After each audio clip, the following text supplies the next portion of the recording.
Thank you very much. As usual, I will read our script and then we can officially start the meeting. Pursuant to the California Governor's Executive Order N2920, this meeting will be held by virtual teleconference only with no physical location.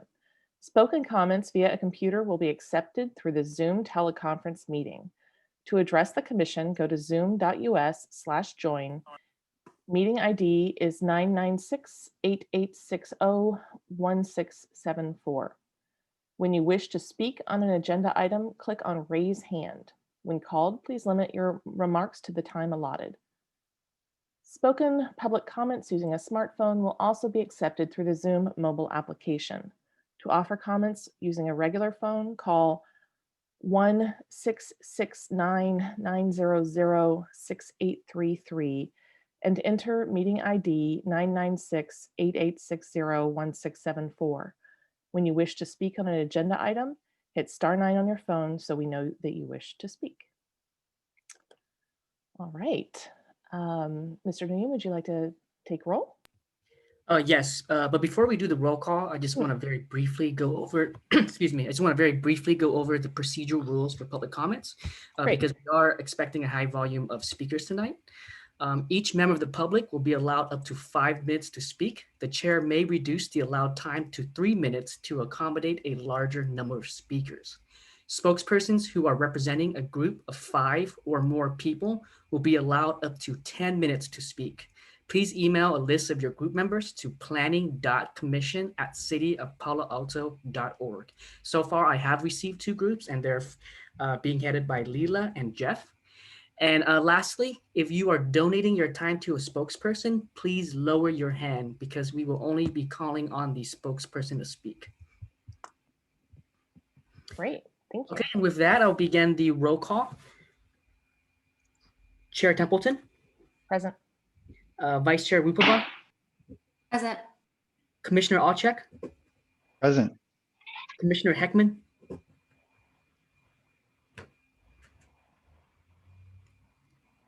Commissioner Heckman. I think his videos and his audio is not working.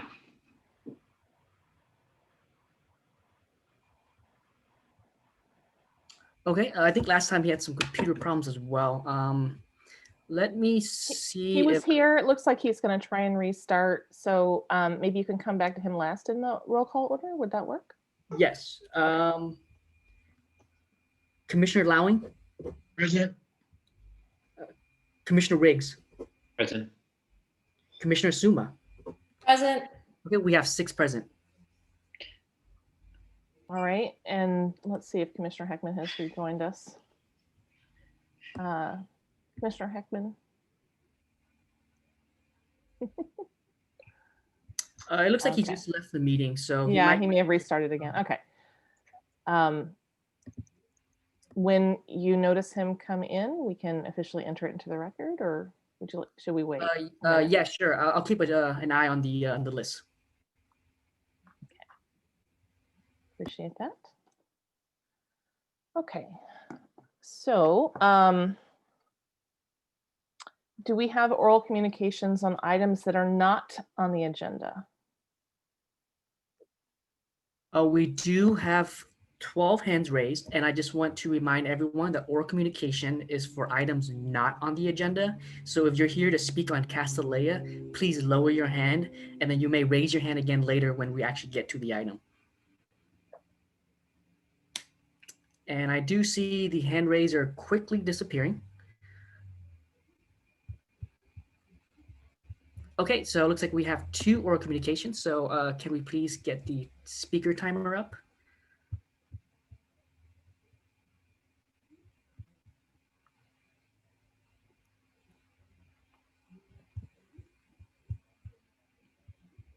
Thank you. Okay, so it looks like our first and only speaker for oral communication will be Mary Sylvester.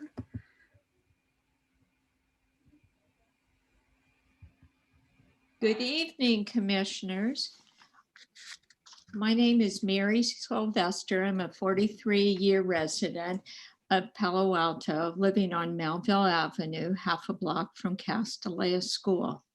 My comments tonight will focus on, is this project in the best interest of Palo Excuse me. Alto's? Ms. Sylvester, we're not taking comments on Castalia yet. That'll be the next I'm item. so No sorry. worries, no worries. Just want to let you know. Okay, we'll get to you shortly. So last chance if you want to speak on items not on the agenda. See, we have one hand raised. Yes, looks like we have a new hand raised here. We have Rebecca Eisenberg. Hey, can you hear me? Yes, we can. Thank you. Thank you so much for letting me speak. I do want to speak about something not on the agenda. It's kind of a general legal matter.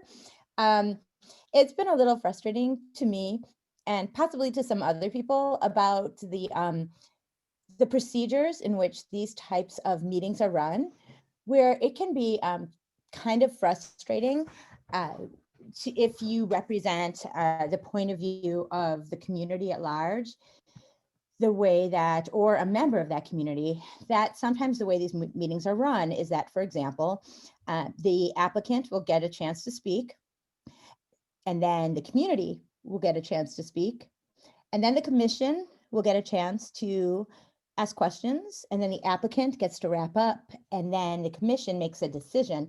And what's missing here actually is someone who will speak on behalf of the law. Someone who will say, for example, well, the reason that we put these limitations on underground structures is for the following 10 reasons. Like maybe they do all these things. They can harm the water table. They can destroy ecology. They can kill ancient trees. There are a number of reasons why these laws were put on the books. And often that perspective is missing from these hearings. And that can be frustrating. So in doing some research, I saw that many other cities have something that's known as a parliamentarian or a member of the city attorney's office to speak about the basis for the law, so that you all can, when you decide whether or not you want to give an exception to the law, otherwise known as a variance from the law, that you'll understand better the context of why that variation or exception should be considered carefully. The other thing I want to talk about actually has to do with quasi-judicial hearings as a general matter. In my research about quasi-judicial matters under the legal framework of California state law, is that actually there are rules of how these quasi-judicial hearings are supposed to be run. For example, the people who are known as parties are the people who have who definitely will be impacted directly by the matter. And that would mean that neighbors who would be, let's use Castalia. This is not about Castalia, it's about quasi-judicial. So if someone is directly, I have 23 seconds, if someone is directly impacted by that matter, then they're considered a plaintiff, and they're supposed to have full due process, which means they're supposed to have a full opportunity to speak. Additionally, people who are extraneous, are not directly impacted by the decision at large, is not even supposed to have time to speak. I'd be happy to send you resources. Thank you for your consideration. Bye. Okay, thank you for your comments tonight. And it looks like we have another speaker, Arthur Keller.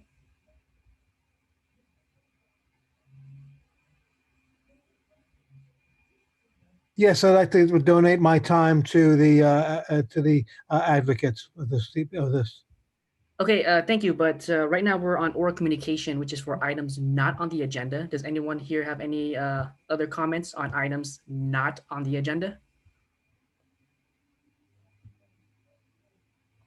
Okay, Mark. Hello, commissioners. Good evening, and staff. My name is Mark Weiss. I live downtown North on Bryant. And in fact, although I have not spoken to this exact group, I have spoken to this commission.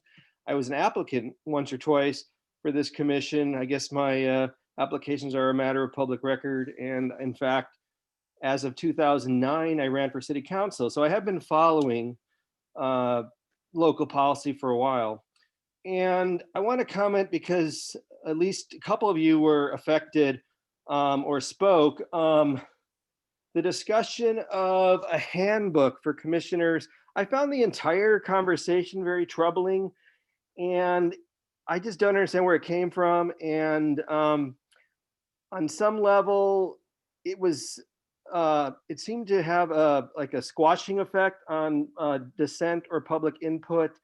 And I think, I mean, maybe you can pass this on, or in your own way, if you agree, pass this on to staff or to council. But it seems like if we want to figure out where commissioners come from and what they do, another technique would be to poll, to survey people who had applied for commission but were never seated.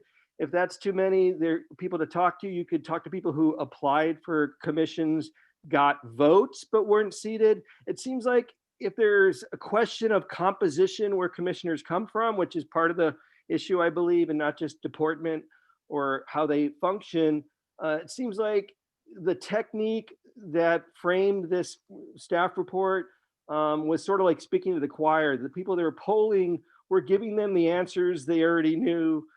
I believe that is potentially true. That if we want to improve civic engagement, which as of 2008 was actually a council priority, it seems like this last thing was, again, to eliminate civic engagement or to quash or to eliminate dissent. So maybe some of you agree.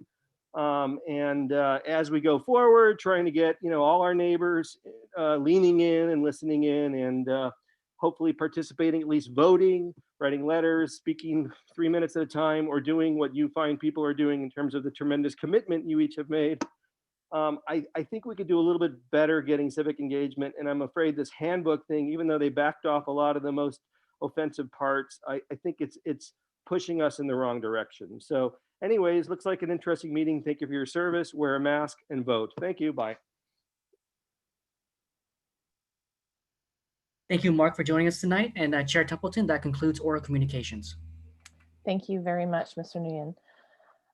Next on the agenda are agenda changes, additions, and deletions. Anything from staff? No changes. Okie doke. Let's move on to city official reports. Okay, hello. I know Jonathan Late is with me and has some remarks regarding the council meetings. Hello, good evening, Chair Templeton and members of the Planning Commission. Good to see you. Just a couple of items to bring to your attention for the upcoming, one of the upcoming city council meetings on November 9th, I believe it is. There's going to be a few items that might be of interest to the commission. One, you should know that the public comment period has begun for the regional housing needs methodology. This is one that the Housing Methodology Committee advanced to the ABAG Executive Board, the Association of Bay Area Governments. And that public comment period began on October 25th. And we're preparing a brief staff report and a draft comment letter to the City Council. And that'll take place on the 9th. On November 12th, I believe it is, the Regional Planning Committee will hold a public hearing, public meeting to receive public comments on that, that methodology that has been advanced by the Executive Board.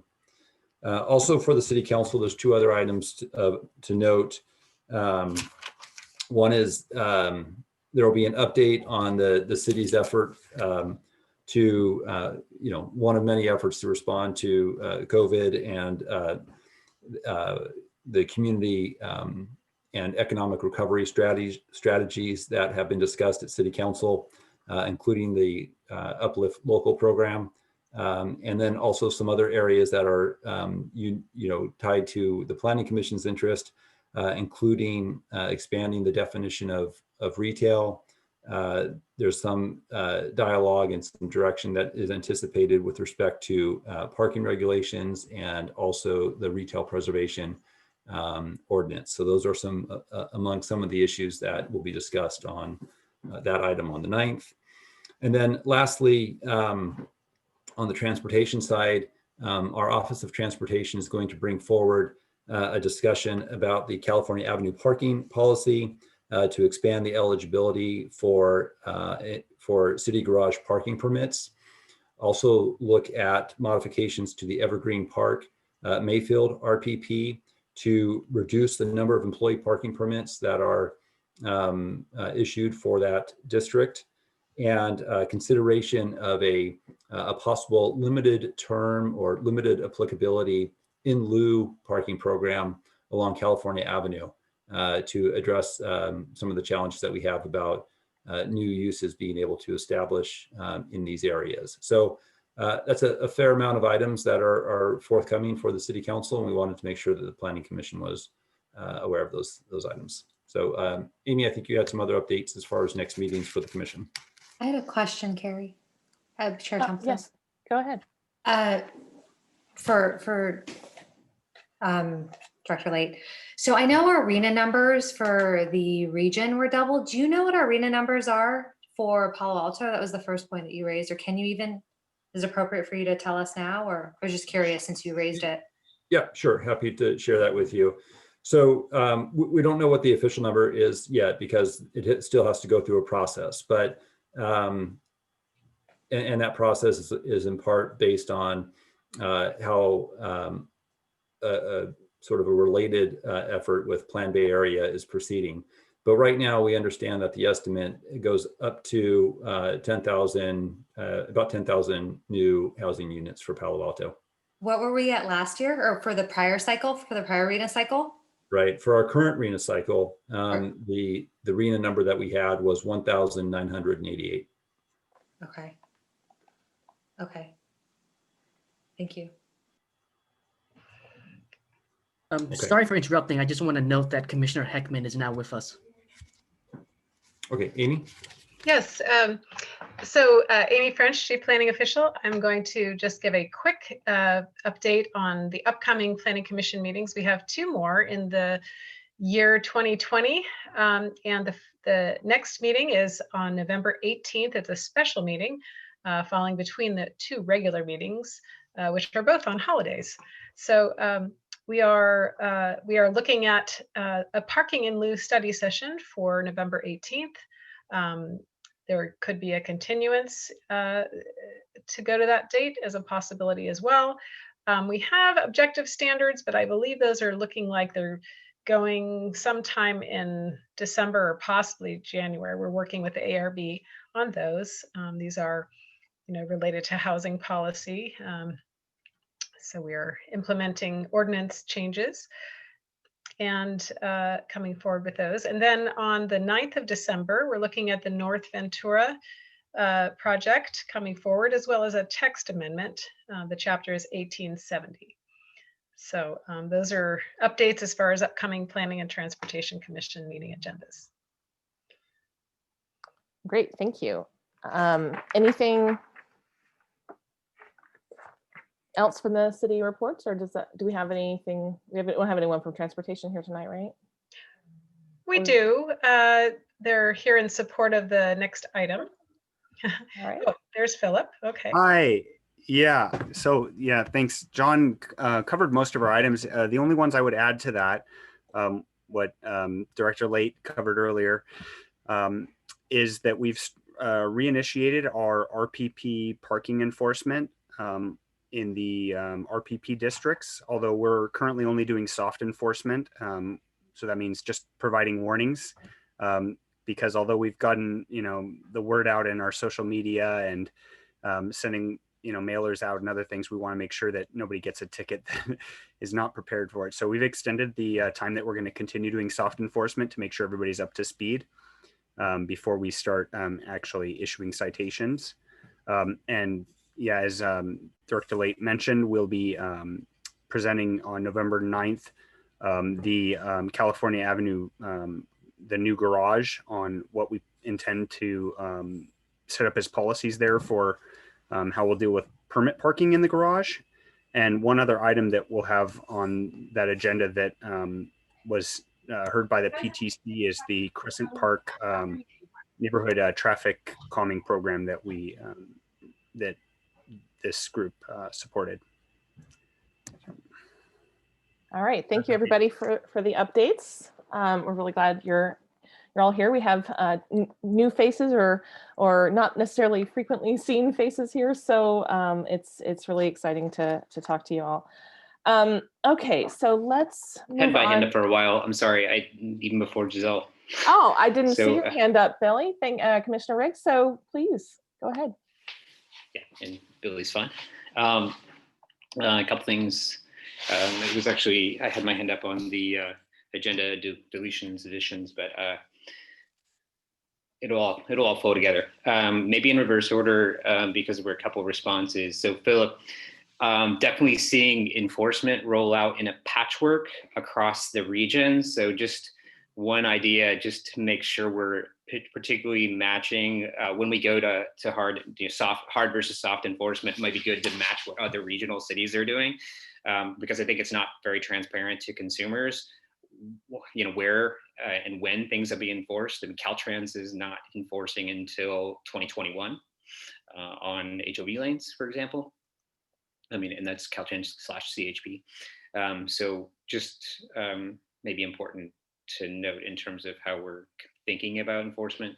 And I no need to respond really if you're no. Thanks. I do want to mention we're kind of waiting to see what our regional partners did, and that's kind of what we use as our barometer. Not so much that everything has returned to normal, because clearly it hasn't yet. But our real barometer was, when did other neighboring cities begin their enforcement for RPPs?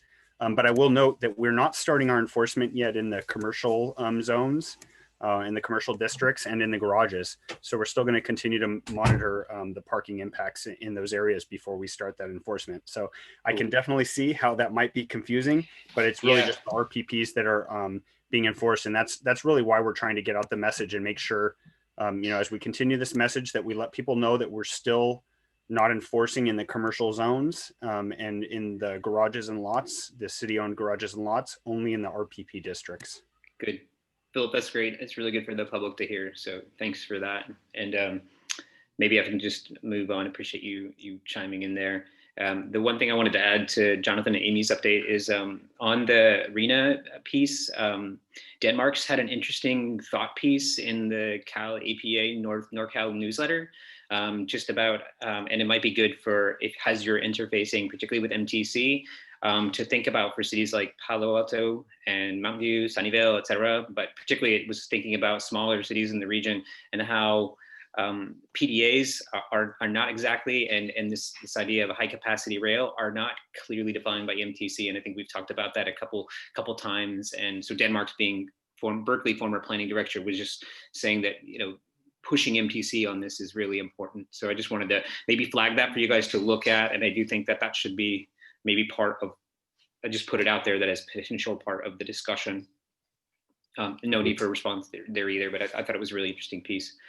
And then last, I reading all the comments, I just wanted to, this in terms of just kind of meeting information, we really got to get our information sooner. I'm concerned about all the members of the public, and particularly with all the volatility right now, that are asking for more time to review materials. And I personally have not been able to get my own materials but 2 or 3 days before the meeting. And while I don't think that's a problem, because I can commit the time, I am a bit worried about that. And I don't, for items as significant as the one tonight, I think we owe the public a little more time to consider what is being proposed as the findings. Thank you, Commissioner Riggs. I see why you wanted to talk about that during the agenda item. Are you making a motion about the agenda? Yeah, honestly, I felt like the request to continue the item that we got from a few of the members of the public was reasonable. I wasn't able to get my own materials until Monday. I've asked staff to deliver them to a different location a couple times, and that has not been a possibility.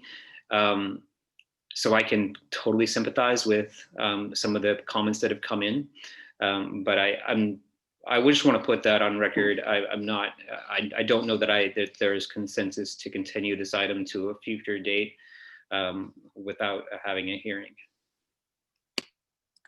I mean, I believe that we can discuss that as a commission. Do we need a motion to do that is the question.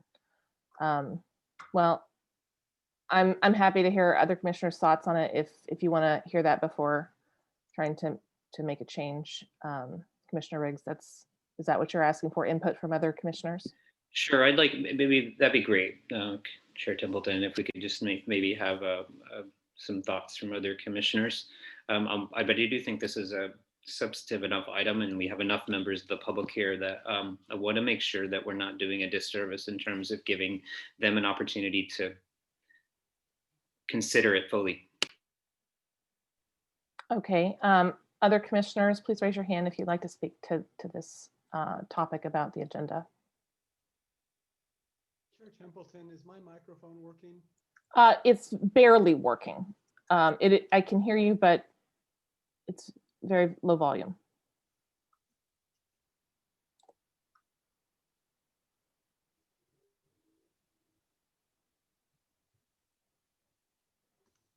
Do you want to try again, Commissioner Heckman? I don't have my hand raised. I think I'm going to have to call in. Okay. Okay. Commissioner Suma. Thank you, Chair.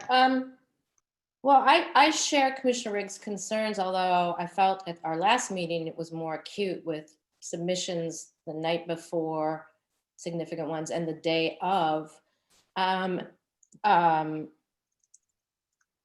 I don't know what Commissioner Riggs really wants to do here.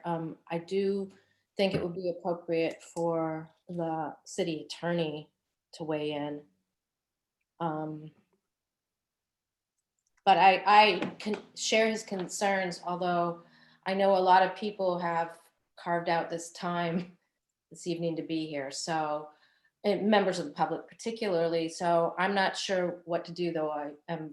I do think it is a growing problem on the Planning Commission that our materials are coming in late. They were certainly much later for this item, assuming that the public got them, that they went up for the public electronically at the same time they did for us, which was Friday evening. So maybe the city attorney would like to weigh in. Mr. Yang, do you have a comment? I'm not really sure what opinion I can provide other than, you know, from a legal perspective, the staff report and the agenda was published in the manner compliant with the Brown Act. Yeah, I'm not sure what else I can add.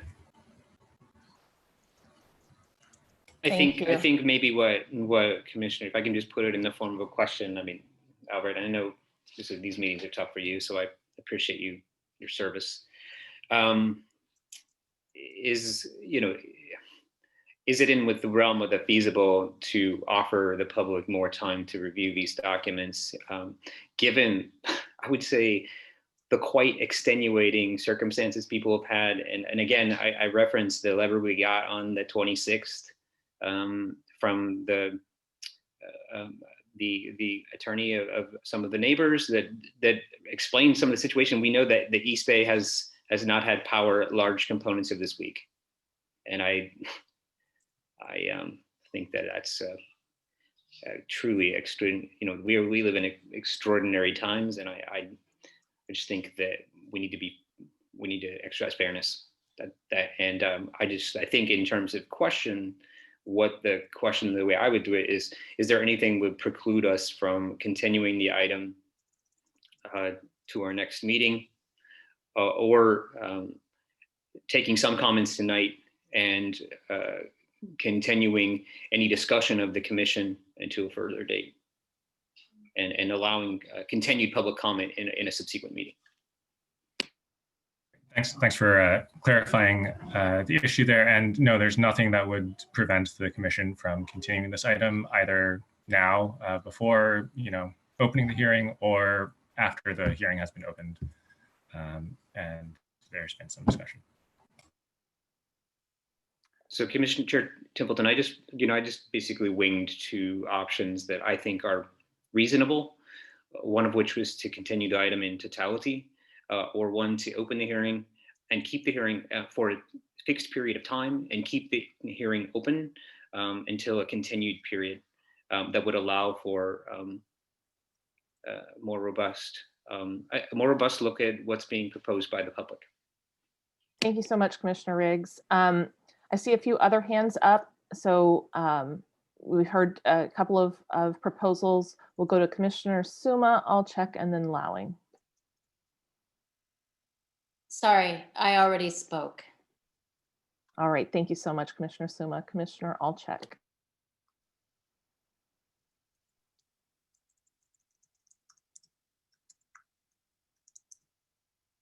We can't hear you, Microphone unfortunately. issue as well. Is that better? Okay.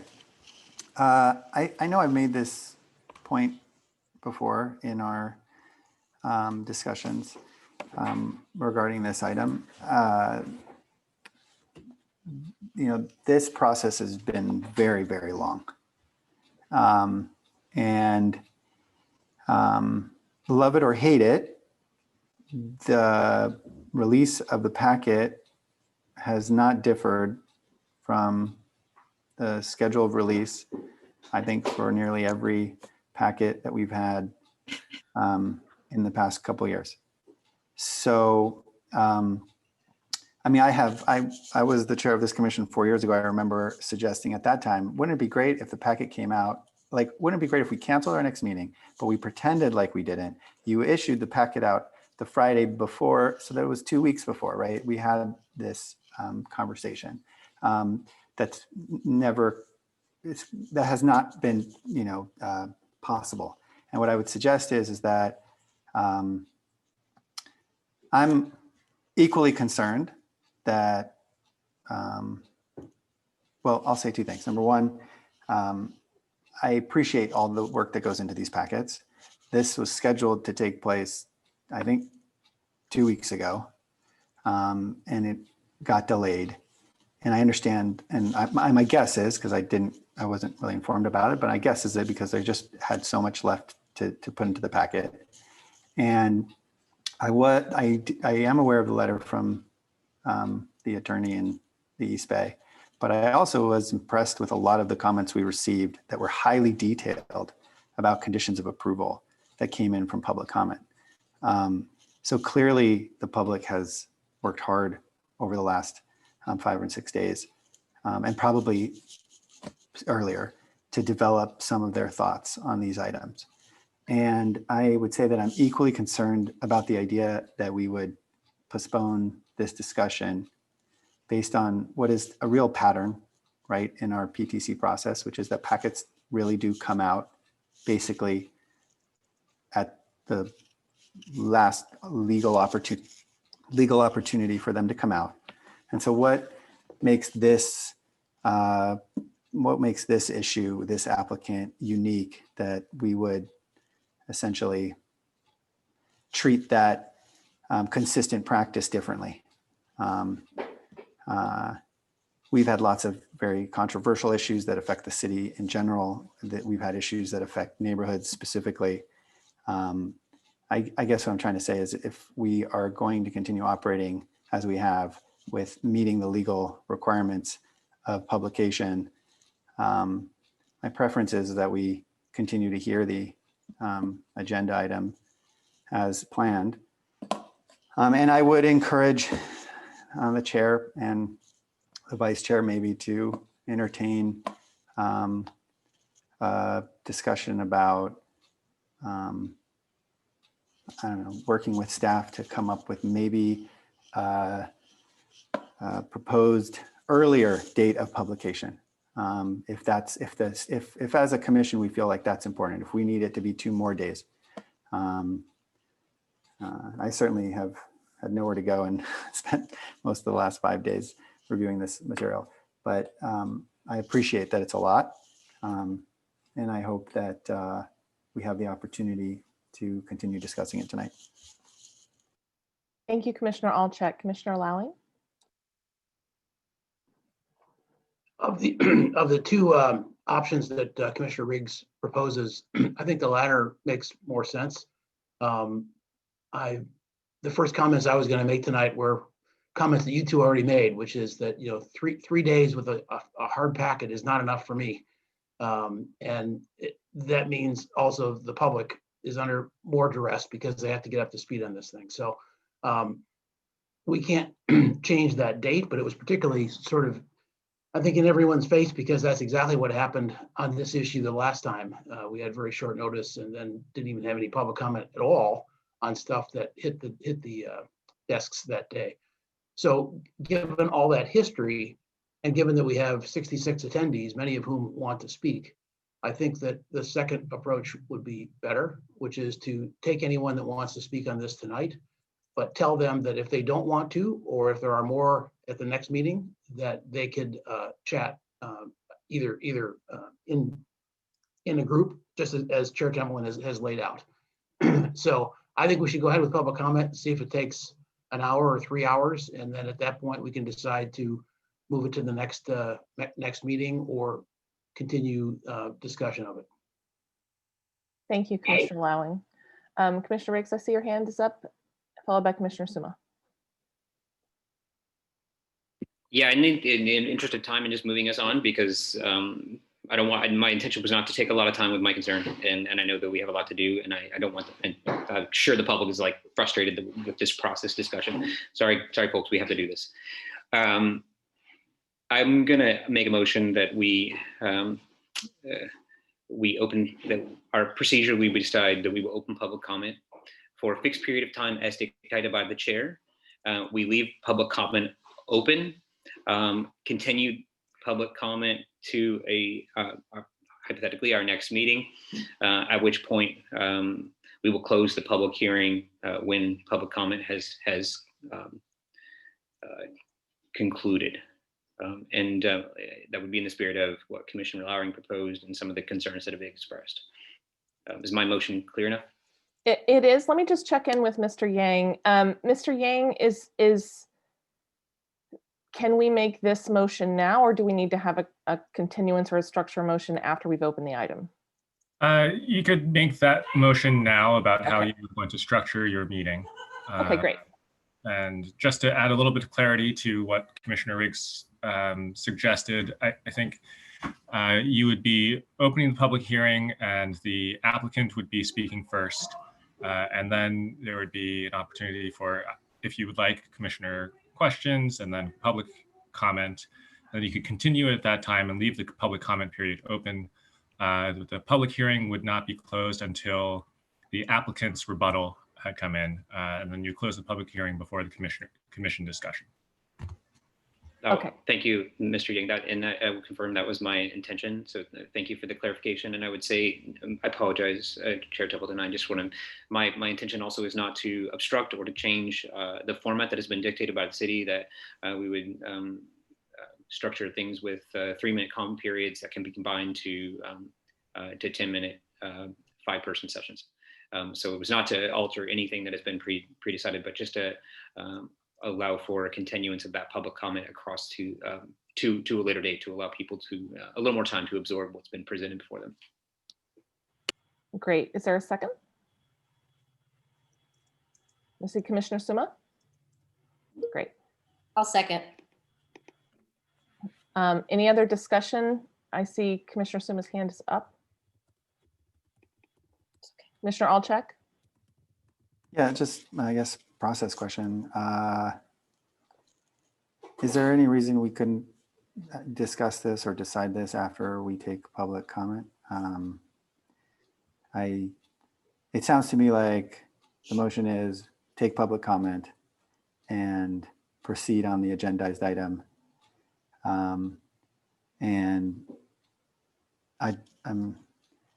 It's not clear to me that if at the end of this meeting, and would we have our discussion this evening? I don't know if that's, and then the second question would be like, if during our discussion, someone decided to make a motion about, if there was a motion on the floor for recommending conditions of approval and it received the support of a majority of commissioners, would that not supersede this motion anyways? So I guess it seems to me like we're putting the cart before the horse here. And if the intention is to hear the public and to begin the discussion, then I just think we should do that. We should get started. So let me respond to that, Commissioner Alcheck, and then we can hear from Mr. Yang if I didn't cover everything. But I think the idea is, yes, you could do the same thing after the agenda item is open, the presentation happens and public comment begins. You could make that at any point. I believe that the intention of Commissioner Riggs' proposal here is for those members of the public who do want more time to enter this public comment session, knowing that they could also come back later if they need to, so that they could have more time to pull their thoughts together and didn't feel rushed. Is that correct, Commissioner Riggs? Yeah, and to be honest, once we close the public hearing and start our deliberations, we have to formally reopen the hearing, and we would very rarely do that. So I would, in my mind, this gives the benefit of the doubt to the public, and I fully know that, I know that this has been going on for a long time, but the reason we have 67 attendees is because people care and they want to weigh in, and I think we owe them that. That's just my opinion. Commissioner Alcheck, were your questions answered? Or I want to just clarify that if I don't support the motion, that doesn't mean that I don't fully appreciate the public's interest in communicating their perspective. I actually want to hear from the public. I think that's what we should start doing as soon as possible. And I would just suggest that if you and the seconder of the motion and a majority of the commission felt like reopening the hearing later this evening, you could then make that motion. So like I said, I think this is an interesting way to start tonight. And my preference is that we vote so that we can at least move on. Commissioner Summa, then Vice Chair Rupavar. Thank you. Wait, let me see. Oh, just really quickly as seconder. It's hard because the people aren't in the room, so we can't kind of read the room, And my intention would be to, as has been throughout this whole process, and I appreciate Commissioner Riggs bringing this up, even though I thought it was a more acute problem in our previous meeting. But it is, the power outage in the East Bay was an issue.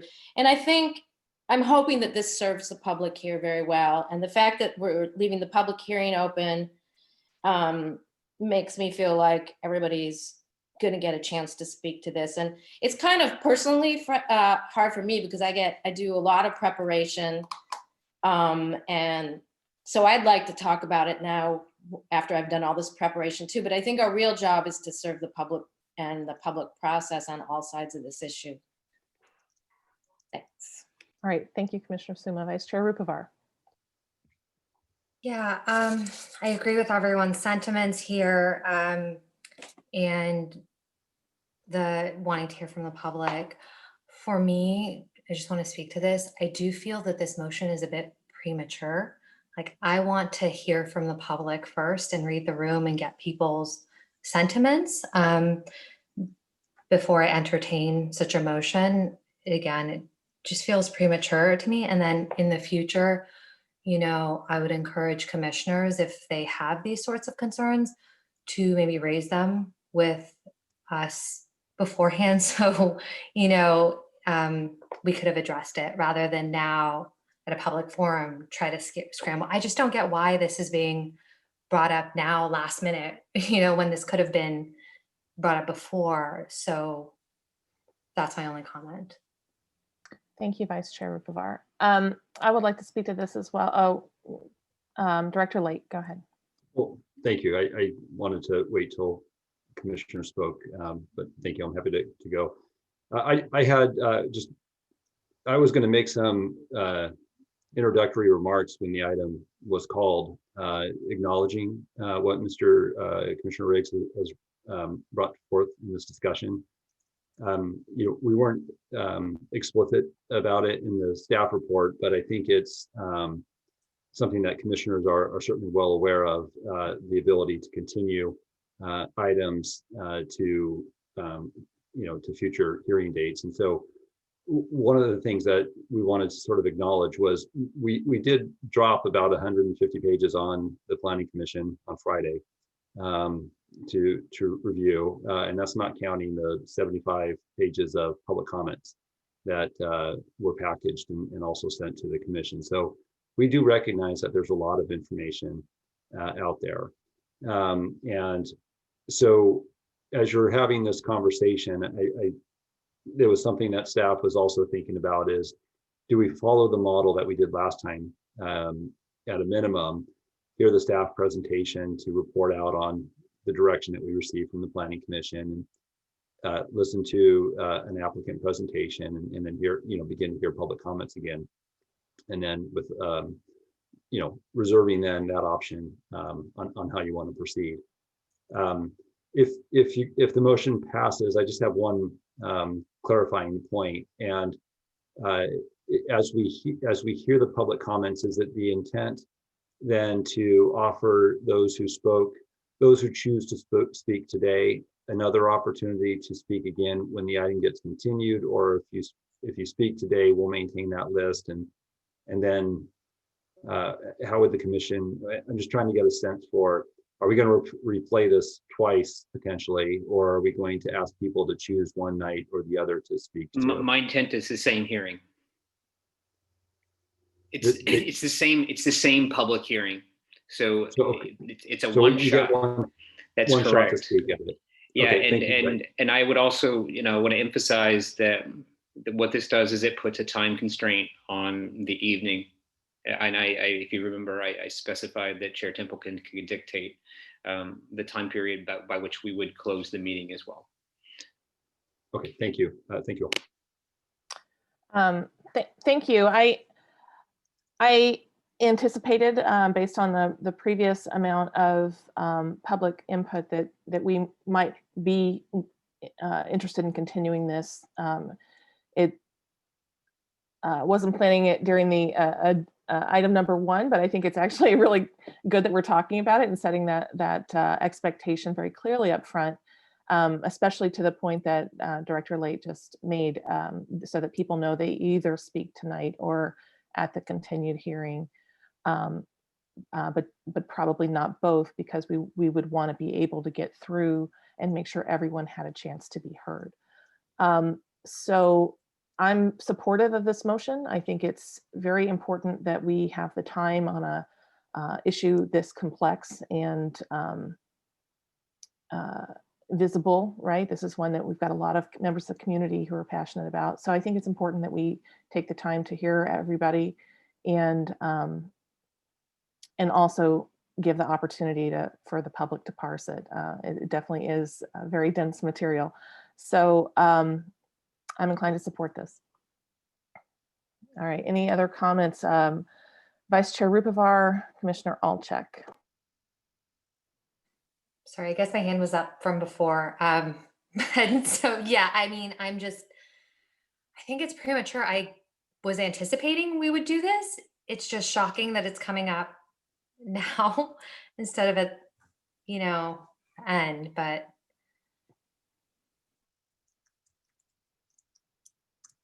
All right, Commissioner Alchek. Yeah, look, I don't love the idea of this because it's not, it turns what could be a very typical process into a very atypical process. I continue to be concerned about consistency in our approach, and I think we should be really mindful of that. I have absolutely no idea how we are going to entertain a conversation among commissioners. Would that mean the city attorney suggested that the applicant's rebuttal would take place at the next meeting? I mean, it just doesn't, there's something about this doesn't smell right to me. I can't for the life of me understand why we can't hear public comment, have our discussion, see how much we can get through. If we feel like the night's dragging on and we need to continue the item, we continue it just like we've done all the time for the last however many years a lot of you have been on the commission. And we can always continue the meeting and allow the public to comment, allow those who didn't get a chance to comment tonight to comment at the next meeting, which, by the way, is exactly what the city council did on the handbook discussion that they had on Monday. They allowed those who didn't speak at the last meeting to speak. So I think we are, sort of unwittingly making, I get it. Everybody here has a tremendous amount of compassion for the public, and we want to express that right away. We are here to listen to you, and we are here to incorporate the public comments into this process. I think those sentiments are really important. I also think that we are unwittingly affecting a process and not without clear understanding of how it will play out. And I don't want to get to a place in an hour and a half or 2.5 hours where we don't know how to proceed with our hands tied. So I again encourage, if this in fact has a majority of support, then I would suggest that we table it and vote after. I don't see why that would be an issue. So I think that the main concern there is around transparency with the public commenters about whether they would have another opportunity or not, because they will be in line for hours as well, and potentially cut off. So I think that's really it's more of a courtesy thing. I would love to ask Mr. I guess Yang. hold on, if I just might respond to that. Is the question, maybe someone prefer not to wait up tonight and so they can join at the next meeting? Is that sort of what you're suggesting? And if so, can we just get some clarification on how we would participate at some point tonight? So the motion is that there wouldn't be discussion, like it would go staff, applicant, public comment, and you're asking, would the commissioners have a chance before public comment to ask clarifying questions? No, what I'm suggesting is at some point tonight, will the commissioners be able to begin the process of engaging a discussion about like conditions of approval, for example, which is what we're. That's not what the motion is, though. The motion Are we essentially saying, before we've even started the meeting, we are committing to basically hear everyone tonight and then postpone all deliberations on the topic? The motion is a set period of time where the discussion would have a time bound with the expectation that we would continue it.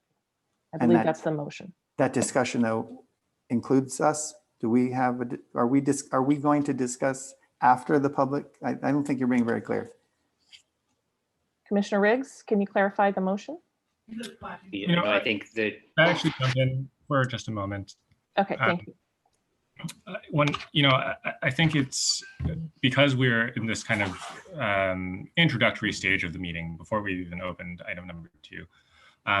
It would be appropriate to have a motion to say, let's continue this item, let's not even hear it. And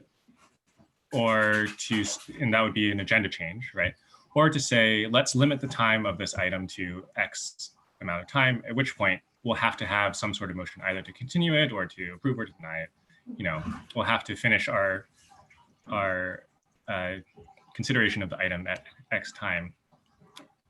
As this is evolving more clearly into an actual motion on the item to continue the item, I'm beginning to feel like it would be more appropriate after the item has been opened. And if you want, I guess this is really just a technicality. You could have this conversation, before the staff even made its presentation, right?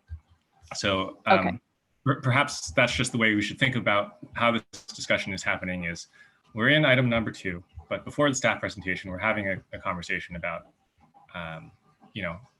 whether or not it should be continued. All right. So then, Commissioner Riggs, do you want to make a motion to? No, I want my original motion to stand. Nothing that Albert said, nothing I said is illegal. I want to give the public an opportunity to absorb this material more. And I actually think it's a matter of respect. This is a really significant item. I disagree that it's atypical. I disagree that there's anything wrong with me bringing up a matter of process at this point in time. nor do I think it's atypical for us to be very deliberate with how we will hear an item at the very start of that item. And so what I'm saying is that there will be a staff presentation, there will be a staff and applicant presentation. There will be an opportunity for question. There will be public comment. What I would suggest is we keep the public comment open to give people the benefit of the doubt, and we be very deliberate about that, because we know and we have heard from the public that they want more time. And I think that's fair, and it's fair to do that up front. I had a So I prefer to keep my motion as it stands. Okay, And I thank don't know you. that we need to dialogue it anymore. Can you All just right, clarify, well, are we going to discuss tonight? I didn't hear you say anything about that. Effectively, my expectation is we do not close the public hearing tonight. So And to that's be what I clear, heard from does Chair- that mean that from- we don't speak? We can ask questions based on the staff and applicant presentation, but we effectively are not going to enter our assessment because the public hearing will still be open by the end of the night. All right. There's 2 hands raised, Vice Chair Rupavar and Commissioner Alchek. Then we should close comments and decide if we don't need that. Okay. Vice Chair Yeah. Rupavar. Yeah, I had a quick question for the city attorney, for Mr. Yang. And this is just, I think, trying to get me comfortable with this situation. Do we have any exposure or liability? Would the city have exposure or liability for changing the process at this point? Could it be viewed as giving preferential treatment to one side or the other, given this is a very political issue? I just want to make sure that we're protected. Do you have any thoughts on that from a liability perspective legally? Yeah, so I guess I'm not particularly concerned about that. I think that, the commissioner's comments so far have set a reasonable basis for a change in the procedure or just a continuance of this item, really. I don't think that there's anything in our procedural rules for the PTC that would preclude this sort of motion. Thank you. All right, Commissioner Alchek, you had a comment, then we should vote. Yes, I'll make one more concise effort here. I know there's an election coming up and everybody's a little wonky, but I'd like to formally offer a friendly amendment, which would be to postpone the vote on this motion until after public comment.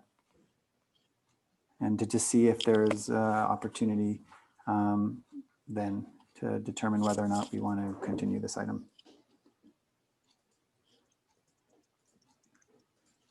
Sorry, that's against the spirit of the motion, Chair Commissioner Alchek. And so if you close public comment and then continue the item, then no, sorry. Okay. Mr. Nguyen, do you want to take a vote? Yes. Commissioner Alchek? Nay. Commissioner Heckman?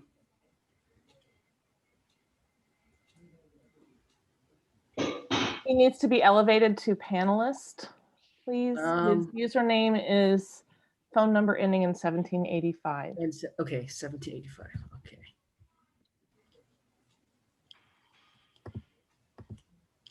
Okay, he should be allowed to speak now.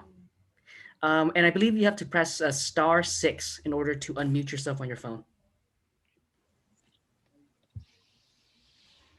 Good evening, commissioners. Can I be heard? Yes, we can hear Great. you. My vote on the motion is yes. Thank you. Commissioner Lowing? Yes. Commissioner Riggs? Yes. Vice Chair Rupavar? No. Commissioner Suma? Yes. Chair Templeton? Yes. Okay, the motion carries 5-2.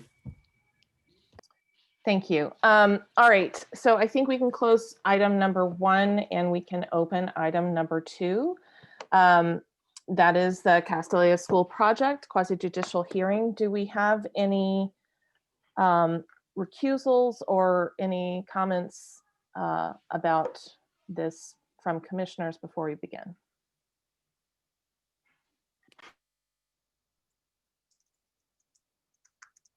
I can start. I've met with neighbors, and I have met with parents of school attendees and others affiliated with either side earlier in the summer and more recently in the last few weeks. But I have learned nothing new to disclose.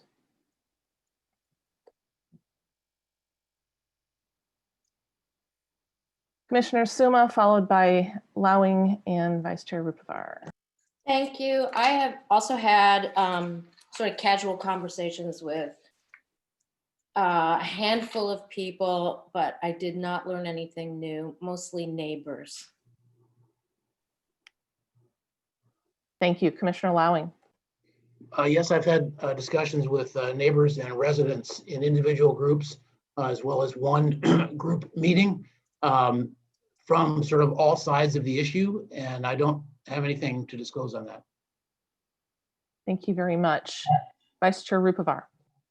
I had a meeting with the neighbors and a presentation.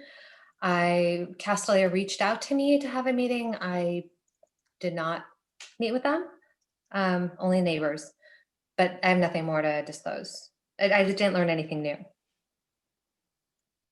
Great, thank you. Commissioner Suma, is your hand up? Okay, there you go. Any other comments before we begin the hearing?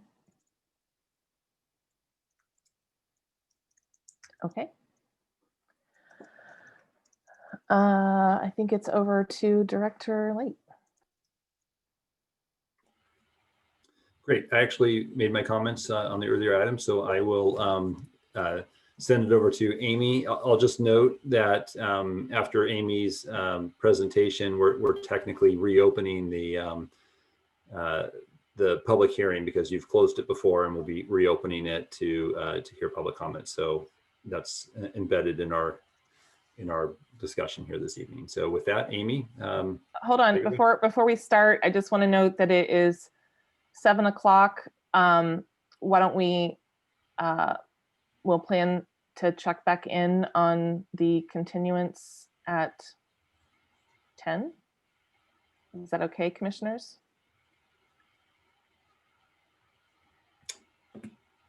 Since part of that motion was to set a time boundary. Speak now. All right. Let us know if something changes on that front, but we'll check back in at 10. Thank you. Ms. French, please begin. Okay. Oops. Is this the appropriate share? So Amy, I think there's maybe another view that is not your desktop. Yeah.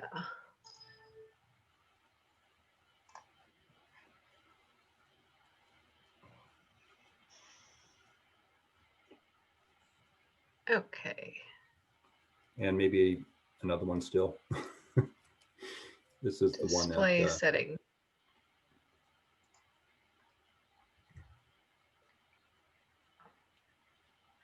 Goodness, is this working? Yep, thank you. That's good. Okay. Good evening. I'm Amy French, Chief Planning Official and custodian of this project process. I think, are you seeing the next slide as I show you the presentation slide or not? In any case, we Amy, last met. Amy, Sorry? I'm sorry. Yes. All we're seeing is the title slide. Okay, thank you. So yes, next up. Now I'm on the next one. Thank you. Last we met was in September on the 9th. There was a vote to recommend sufficiency of the environmental impact report and continue the hearing to a date certain of October 14th. This is now this hearing. The HRB, Historic Resources Board, did meet in the end of September, and they found sufficiency of the EIR as well and formed a subcommittee to review final details related to the Gun Administration Building. The ARB met in October 1st, and they appreciated the changes made since the August hearing and suggested additional changes be made for the next hearing. We do have a date of November 5th that we're working towards. Today, we are here with the conformed plans, which are subject to ARB review. The applicant distributed those plans to ARB members and also commissioners. We are returning with the CUP and variance findings. This was asked of us on September 9th. We are also here with draft conditions for consideration. As noted, we are looking towards having an applicant presentation tonight as well. And you all are setting whatever happens next. So I'll skip over this here. Then here is the site plan showing the alternative 4, which is the project that is moving forward in the process with the ARB. I should note, those of you who have received plans may see a typo on the cover sheet. The size of the campus is 268,765, just to be clear. I'm going to go fairly quickly through this presentation because this will be emailed to everyone and on the web page after this meeting. These are some before, or sorry, this is the academic building redesign showing without trees on the top image and with trees, street trees on the bottom image. This is the Kellogg Avenue side where there's been much discussion about the long facade. It's now broken up in 2 places. I'll just use my pointer here and here. So it is no longer a facade that is unbroken. Here's photo sims of this same Kellogg Avenue side, before and after. Images on the left are before, images of after are on the right, or proposed. They just spent the first hour discussing whether they should even do anything tonight, whether they should continue it because it's so common. We can hear you. Mr. Nguyen, can you please mute the public comment for now? Yes, that was coming from Mindy, who I've now muted. Thank you. So on the screen, you'll see the drawings that have been made in response to ARB comments. There are, because of alternative 4 having driveways to drop off in addition to the garage. The drop off on Kellogg is a circular drive that exists today. There is one of the notches here in that building, long building facade that's in the proximity of where the students would enter the building, being dropped off on Kellogg. On the right side, the students would be dropped off at the Bryant circular drive and enter through this lobby and porch area. Again, some more images, Bryant Street with and without the street trees,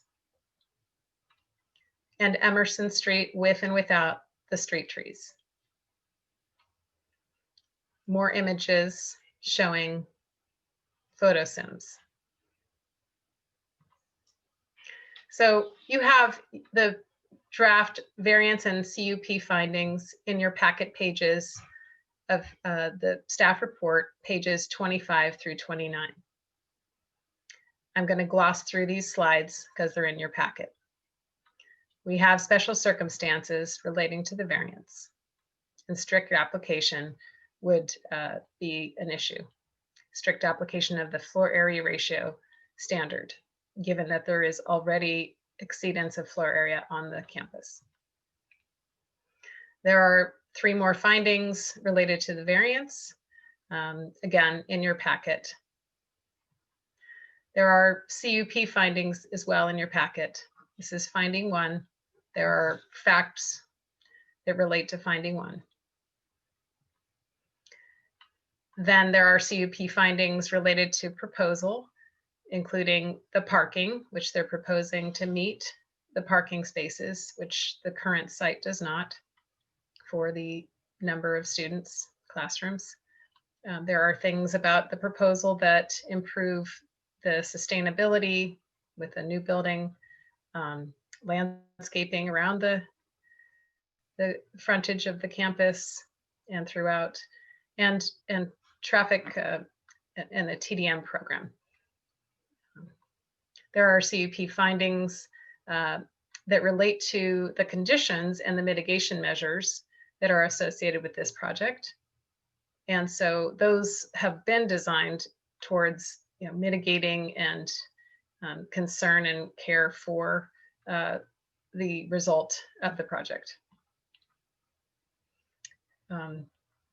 This school is proposed to be located in a manner that is consistent with the comprehensive plan and the purposes of the zoning ordinance. These are findings for related to finding 2. So now we move to conditions. We had in the staff report, several topics, more than several, and they're on the screen in the analysis section of the staff report. So these conditions are a framework to help the commission's deliberation on the conditions, probably at the next hearing. So again, moving quickly through these, the idea is that the mitigation measures and the conditions of approval would work in tandem and carry the same weight and enforcement. So the first of these topics is enrollment.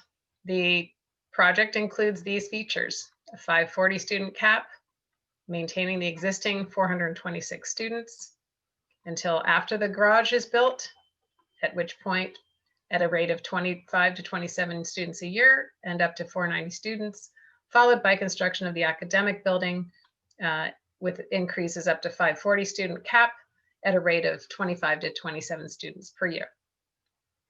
We have concern about this as far as why aren't we making the school go down to 415 students as per the conditional use permit of the year 2000.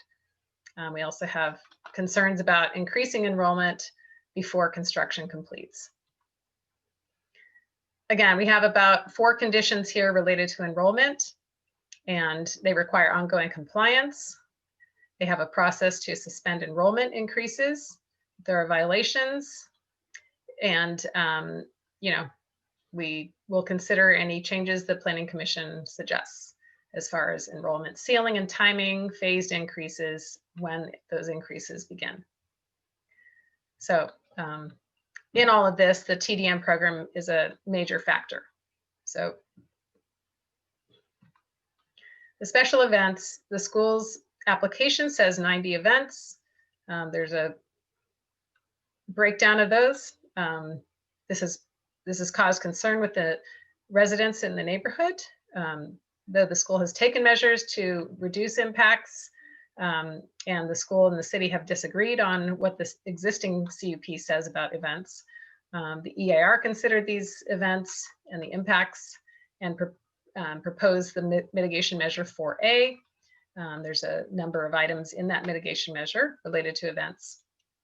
But in any case, the CUP has to establish these regulations for events. We put in a condition, number 6, that limits the events to 70 events.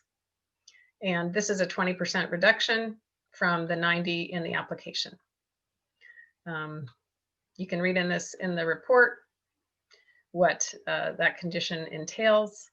Note that the shuttle service would be required for those events.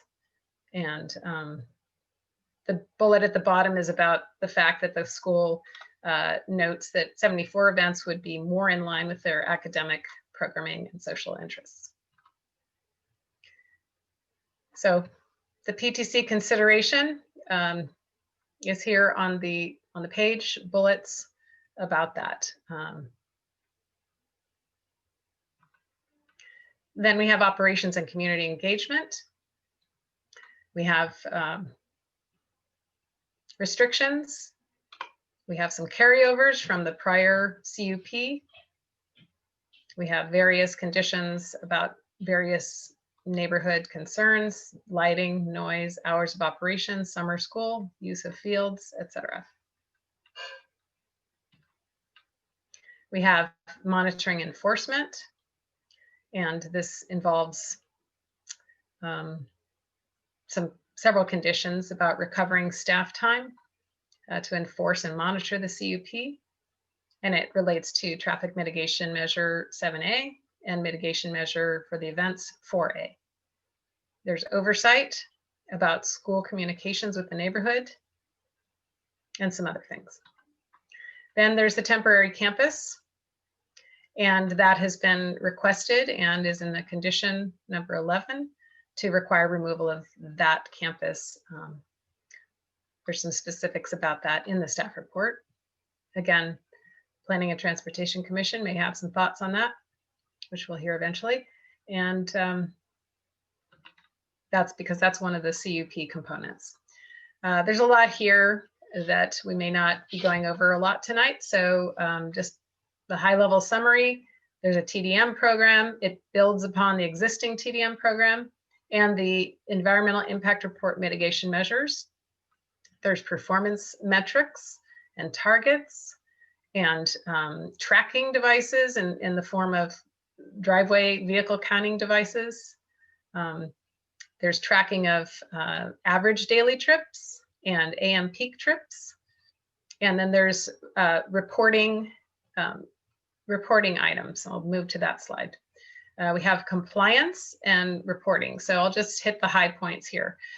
This is one of the most comprehensive programs the city has considered for TDM. There's rigorous reporting and schedule, and which is at the bottom of this slide, requirements with penalties for noncompliance. And again, I mentioned funding required to pay the city to support ongoing enforcement and compliance. And then there's the posting of reports online for the public. There, again, this is the content of the reports with a lot about metrics. And if we have questions about this, we are prepared with more detailed slides, but it's pretty weedy. And I know we want to get to the public comments. Again, there's alternatives the Planning and Transportation Commission could consider. We can talk about that at the next hearing or later tonight if desired.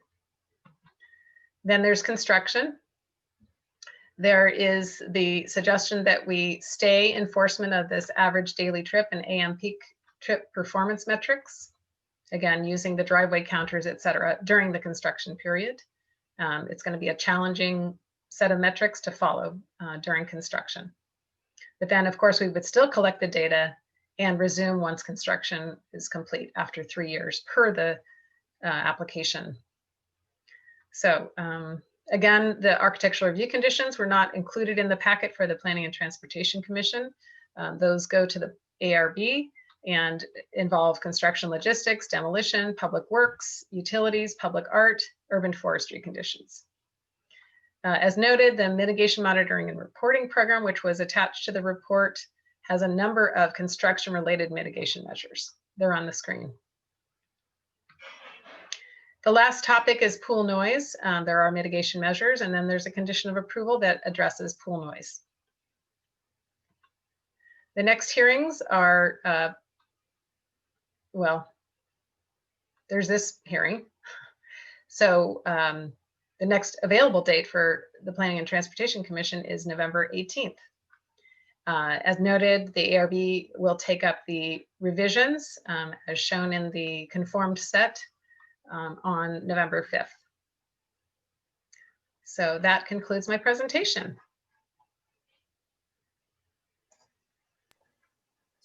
Thank you very much.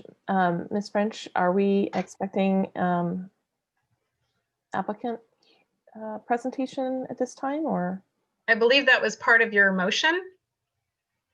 Yes. Yes. Okay. Just want to make So sure. I've stopped sharing, and I know that I've seen earlier folks from the architect team. Here we go. He's sharing. Hi, Adam. Can you hear me? This is Nancy Kaufman. Yes. Yeah, okay, great. Thanks, Amy. I was going to do a bit of an introduction before Adam begins. Good evening, everyone. Thanks for being here. My name is Nancy Kaufman, and I come before you this evening as a 23-year Palo Alto resident and the head of Castellea School. This is the fourth time I've come before this commission for Castellea's pending application. And I was anticipating that tonight would be a moment when you would finally make recommendations on our CUP application to gradually grow enrollment while putting conditions in place to mitigate our impacts and allow us to modernize in a sustainable manner compatible with our neighborhood. A decision on our application and conditions has been a long time coming. Since I came forward to report our over-enrollment in 2012, we have worked hard to rebuild trust in the community. We fully complied with the city's scheduled annual enrollment reductions. We had over 50 community meetings, and we listened to neighbors who wanted us to include an underground parking facility as a core element of our project.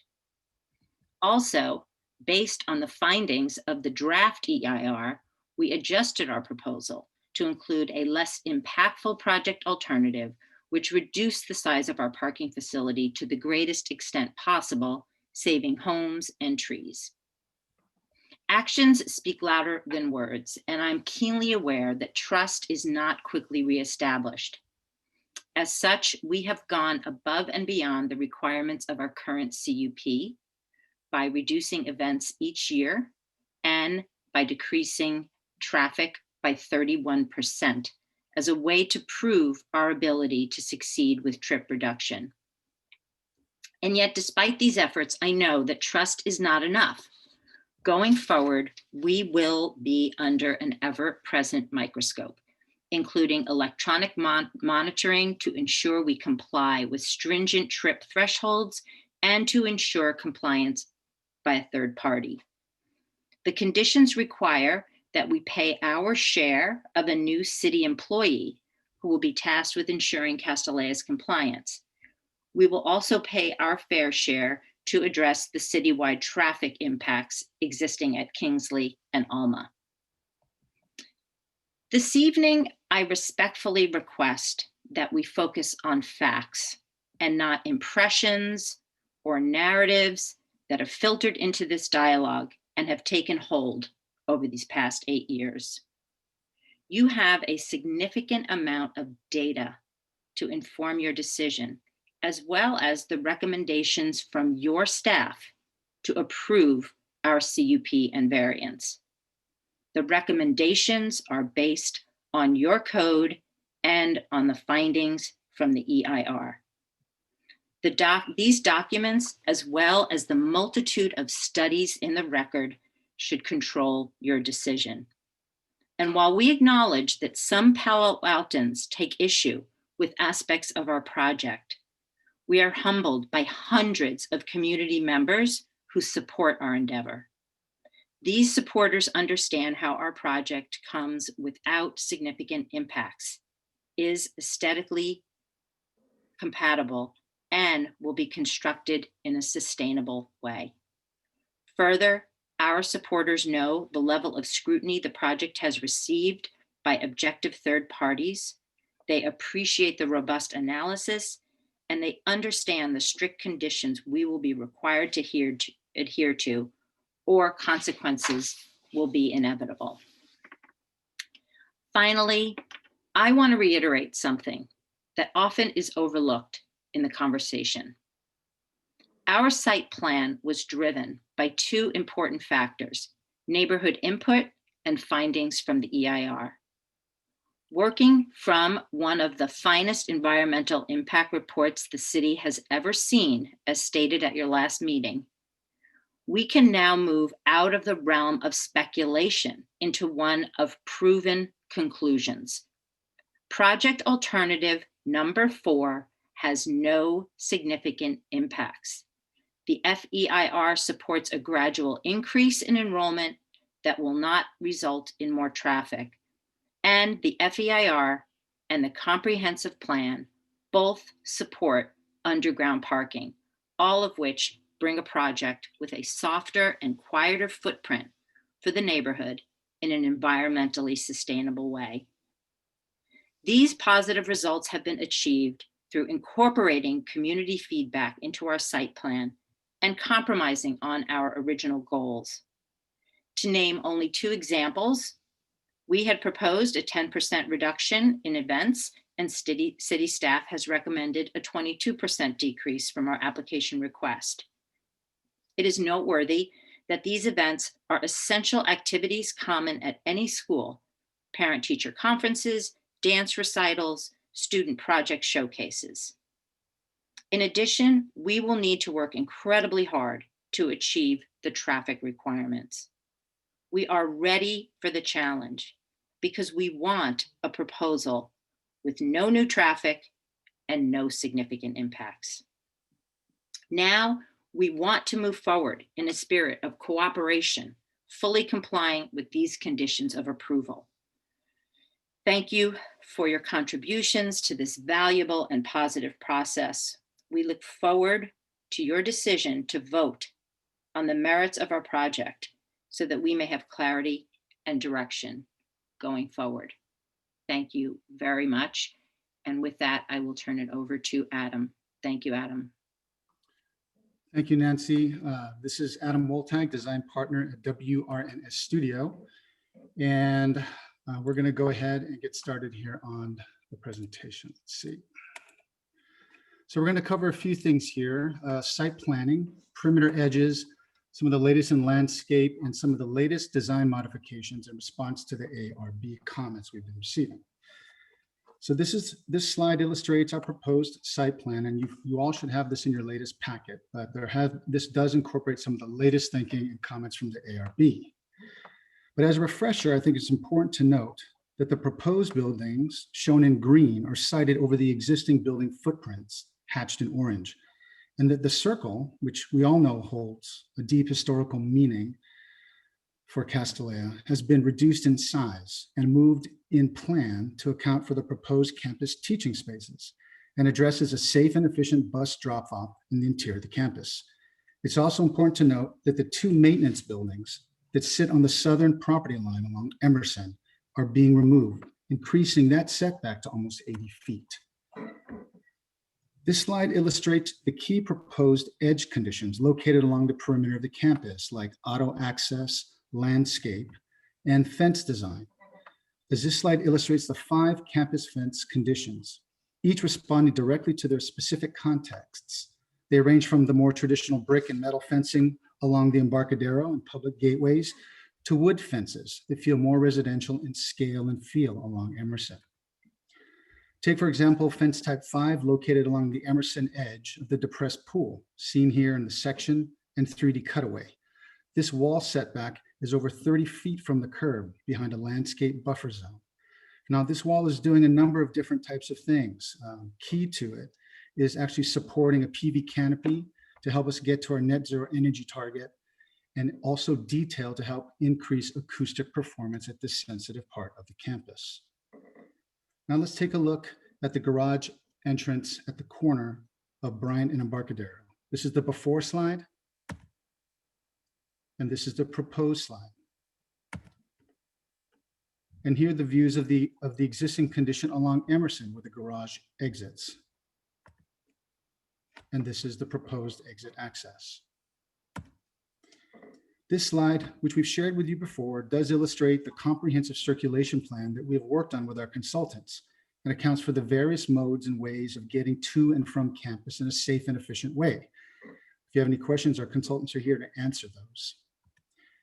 Here is the tree disposition plan. Key to note that of the 152 existing trees on campus, 7 regulated and 10 unregulated trees will be removed, and 28 trees will be relocated.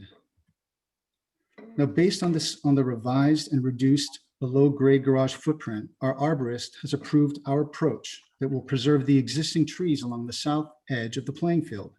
This results in a proposed design that will have 244 trees total, almost 100 more than exist today.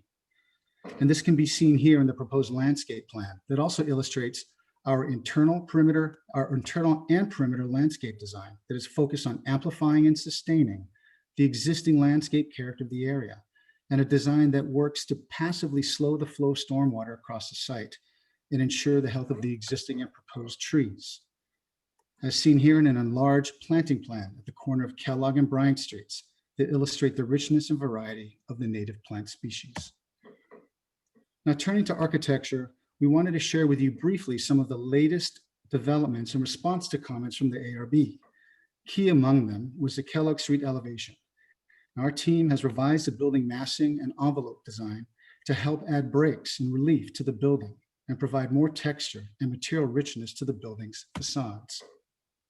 This is a view along Kellogg without trees. And this is a view with trees. Looking at more detail, here's a view of the tertiary campus entry along Kellogg.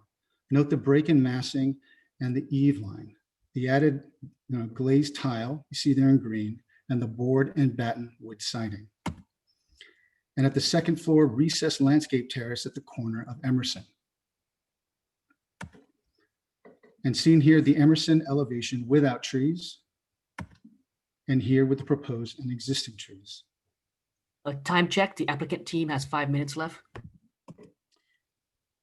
And here, let's go up to the Bryant Street elevation. I think we saw these earlier in Amy's presentation, and here with the proposed elevation without trees and existing trees. That concludes our presentation. Thank you.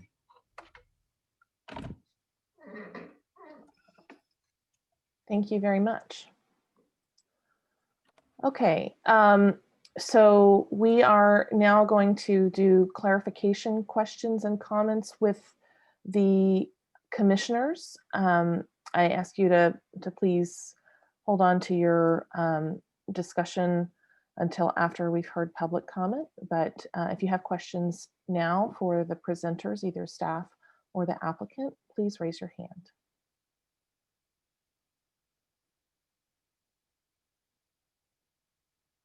All right, we'll start with Commissioner Heckman.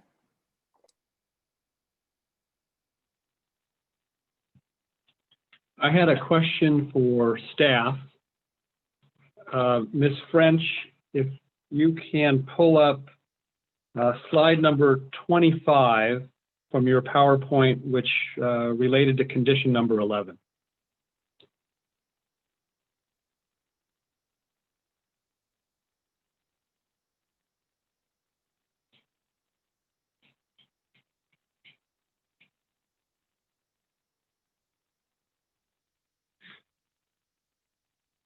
That's the one. Thank you. So I think it's important. I'd like to get some clarity, and I think it will benefit the public. As I understand, I've studied the conditions of approval, and the draft conditions suggest a two-phased increase in enrollment after completion of phase one, which is the underground garage and a certificate of occupancy for it. The enrollment could grow to 490, and then after completion of the academic building, it can grow to 540. So just the language here on slide 25, school is unable to increase enrollment until the temporary campus is removed. I think that means they can't increase above 490 under the current enrollment, rather than they can increase above the current 426. But I would like staff to clarify what that intent is, because that language isn't in the actual draft condition number 11. That's my question. Thank you. That is correct. This was shorthand to say, subject to the milestones of construction. So once the academic building is, completed, once they would keep the temporary campus until the academic building is completed. So once that's completed, then they can go towards the 540 cap that they're requesting from 490. Okay, Thank you very much. Thank you, Commissioner Heckman. Any other commissioners have questions?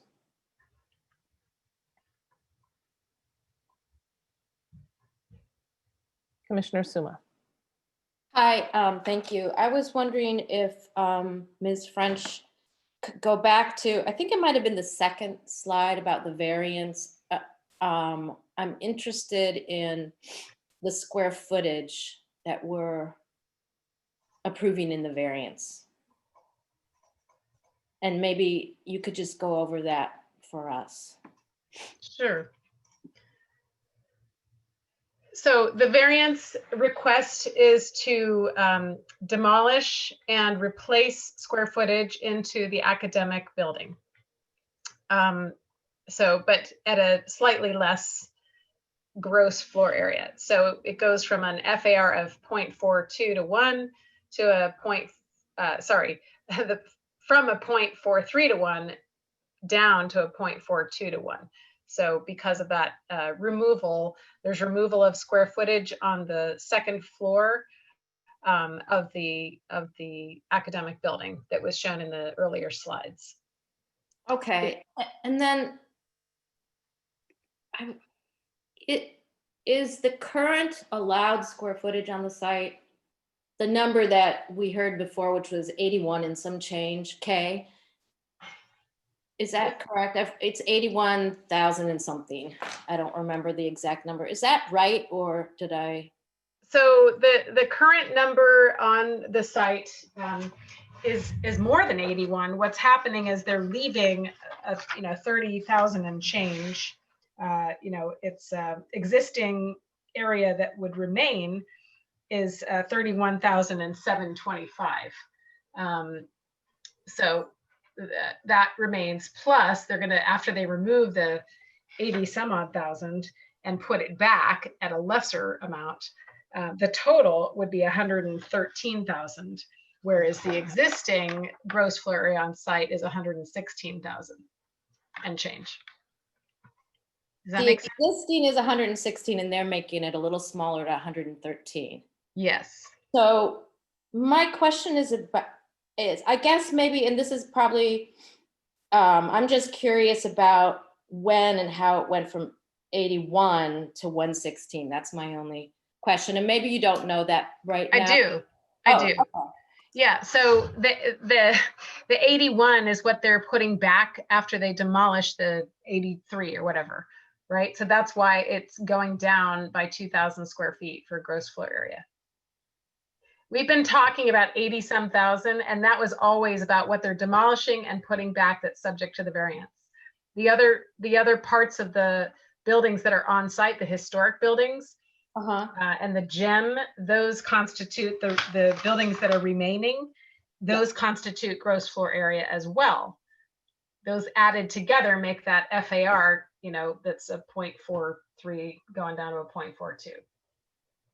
Okay, so the allowable square footage of the entire site is 81 and some change K or not? No, well, the allowable on site is what's on site now because it was permitted through building permit processes. So that's allowed on site. I see. But once they tear it down, what they can put back is, subject to a gross floor area replacement variance, which is why we're talking about it.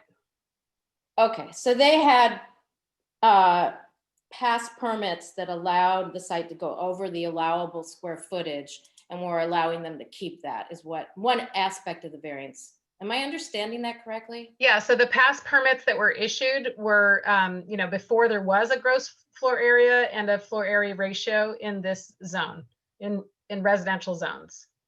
So it could have been quite some time ago. Yes, starting with, the 1960s. Okay, thank you very much for clarifying that. You're welcome. Thank you, Commissioner Suma. Commissioner Lowing. Give me okay. Excuse me. Yeah, I have a few comments, questions for staff, and then questions for the applicant. But just first, because we don't know if members of the public have been able to see these documents. I just wanted to note that, we're at a new stage of this situation where we are now looking at the project exactly technically for the first time, because we had been looking at the EIR before. That has to be done before the project, which is somewhat confusing, but it does. And so now, beginning with this thing, we're doing a review of what the applicant wants as their project and see if it fits. As you'll see, those of you who didn't get this, in packet page 9 to 16, there are a number of comments relative to the PTC and council purview, and they include things like the draft findings and conditions are intended to serve as a starting place for PTC continued deliberation. PTC should direct changes as needed. PTC and council retain broad discretion over whether the findings can be made. Candidates for CUP and AR approval can be designed to address community concerns unrelated to CEQA. That's also an important consideration. And lastly, it notes on page 16 that PTC has wide discretion over its recommendation concerning enrollment. So just wanted to have that on the record. A couple of things for staff. On the TDMs, without going into a lot of detail, could you get us understanding the teeth that are in the TDM as we move along for years, as this enrollment in terms of the proposal moves up? For example, there's one on page 42 that describes if there's a constraint, then there's like 45 days and 60 days. So I'm trying to get a feel of how quickly we can act if there's a significant shortfall in management of the TDM. And then the outlier of that is that after there are 540 students under the proposal, then what can we do? Okay, I can load up the PowerPoint. I'm not sure how deeply you want to get into it. We even have graphs that show these things, and we do have the transportation department staff here, so I can upload the. I'm just asking so that PTC has clarity on what we can do, how long it takes, and at the end game when it's over 540, if what you just said before changes because it's over 540. Yeah, so let me maybe take a stab at that, and then Amy and our Office of Transportation staff can fill in. Just at a high level, Commissioner Lowing, the way the TDM program is set up and the enforcement protocols is that during construction, there will be three we propose 3 monitoring programs. This comes out of the EIR, and staff is supporting this.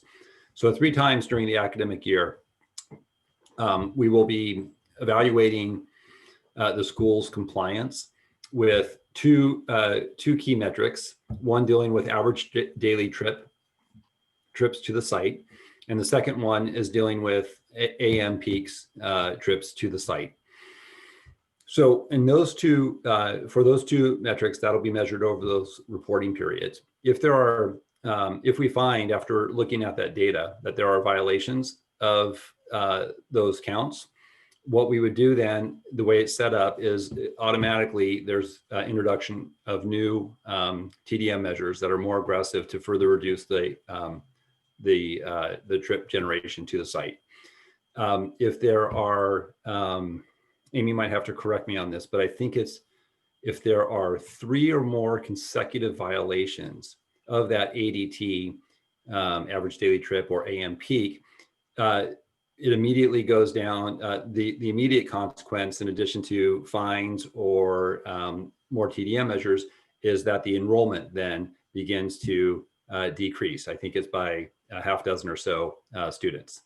And that will continue to decrease as long as there are violations. So that's just dealing with the 2 metrics. The whole TDM program is really comprehensive. And if there's any violation of any of the aspects of the TDM program, which are very detailed in your conditions of approval, those individually are also subject to penalties, financial penalties with the city for violating the CUP, and could also be subject to modification. There's a couple of ways that modification could occur.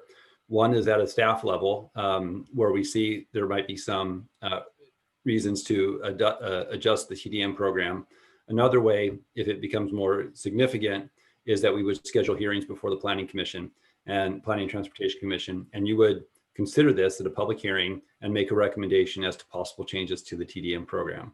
So there's a lot of different avenues, not just with the two performance metrics, but also the TDM program in general, and any other condition of approval. Those are all subject to fines. And if there's repeated problems or challenges, we're going to have hearings before the Planning Commission to see if we need to make refinements to the conditions or the TDM program. Whether that's at the current enrollment, whatever the enrollment the commission decides to authorize, if you go that way, or even at 540. And if they've been operating at 540 for 5 years and we have an issue at that point, we still have all those resources available. Okay, so when I referenced 42, it looked like there just could be a lot of time between when you do your check to when you do your notice to 45 days after that, we can start making a move. And, a year later, we can put in some penalties. Is that about the right time frame? Penalties could occur at any time, really. I think it depends on the nature of the violation and what's observed and what we're able to document. When it comes to the performance measures, those two performance metrics, those will be assessed 3 times a year. And if we see a violation at that point, that would be the first instance that we would cite in that particular, for those 2 particular areas. Average daily trips and AM peak. Okay, that's enough for tonight on that one. My next question is about just sort of pointing out, but also asking a question of the XCAB committee has now voted to close Churchill, and I understand that's a committee and it still has to go to council. But as that happens, there will be more traffic that moves over to Embarcadero, as well as probably Charleston at the other end, because the water has to go somewhere. It's just like water. So that's a new development. Does it make sense to model that and see how that's going to increase the impact here? It's just an example of something that's entirely out of Castella's control, but it's not out of our purview and our responsibility to be watching that. So is that something we should model now? Well, so a couple of, so thank you for that. And I'll take another initial run at this, and then I can be supported by others. But one of the other conditions that we've imposed on the CUP is that we're asking for vehicle counters in the public right-of-way 3 times a year during these same reporting periods at least 3 locations near the driveway locations. So this is on the public right-of-way. And that will help us understand and monitor neighborhood traffic, which, as you just noted, is not entirely within control of Castellea, but that's a data point that we will have and we will continue to collect as long as we're doing these monitoring reports during construction and for many years after construction. The other point I wanted to make is, should that sequence happen the way that you've described it,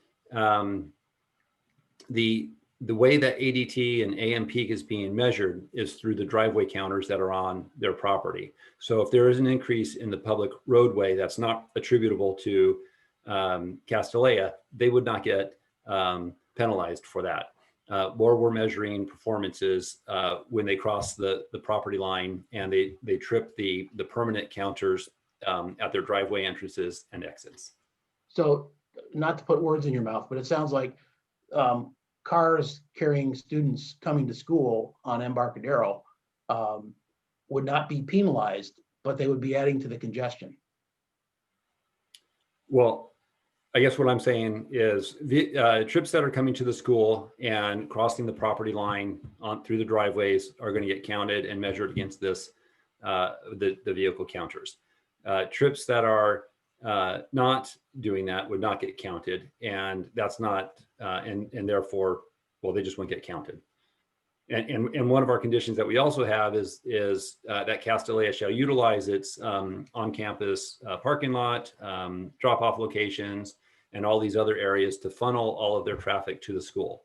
So, if we see in the neighborhood that students are being dropped off, a couple blocks away and walking in, that's a potential violation if that's one that we're able to document and monitor. So we're trying to push all the traffic to the school so that we can count it and see if it's going to be and meet those ADT and AM peak standards.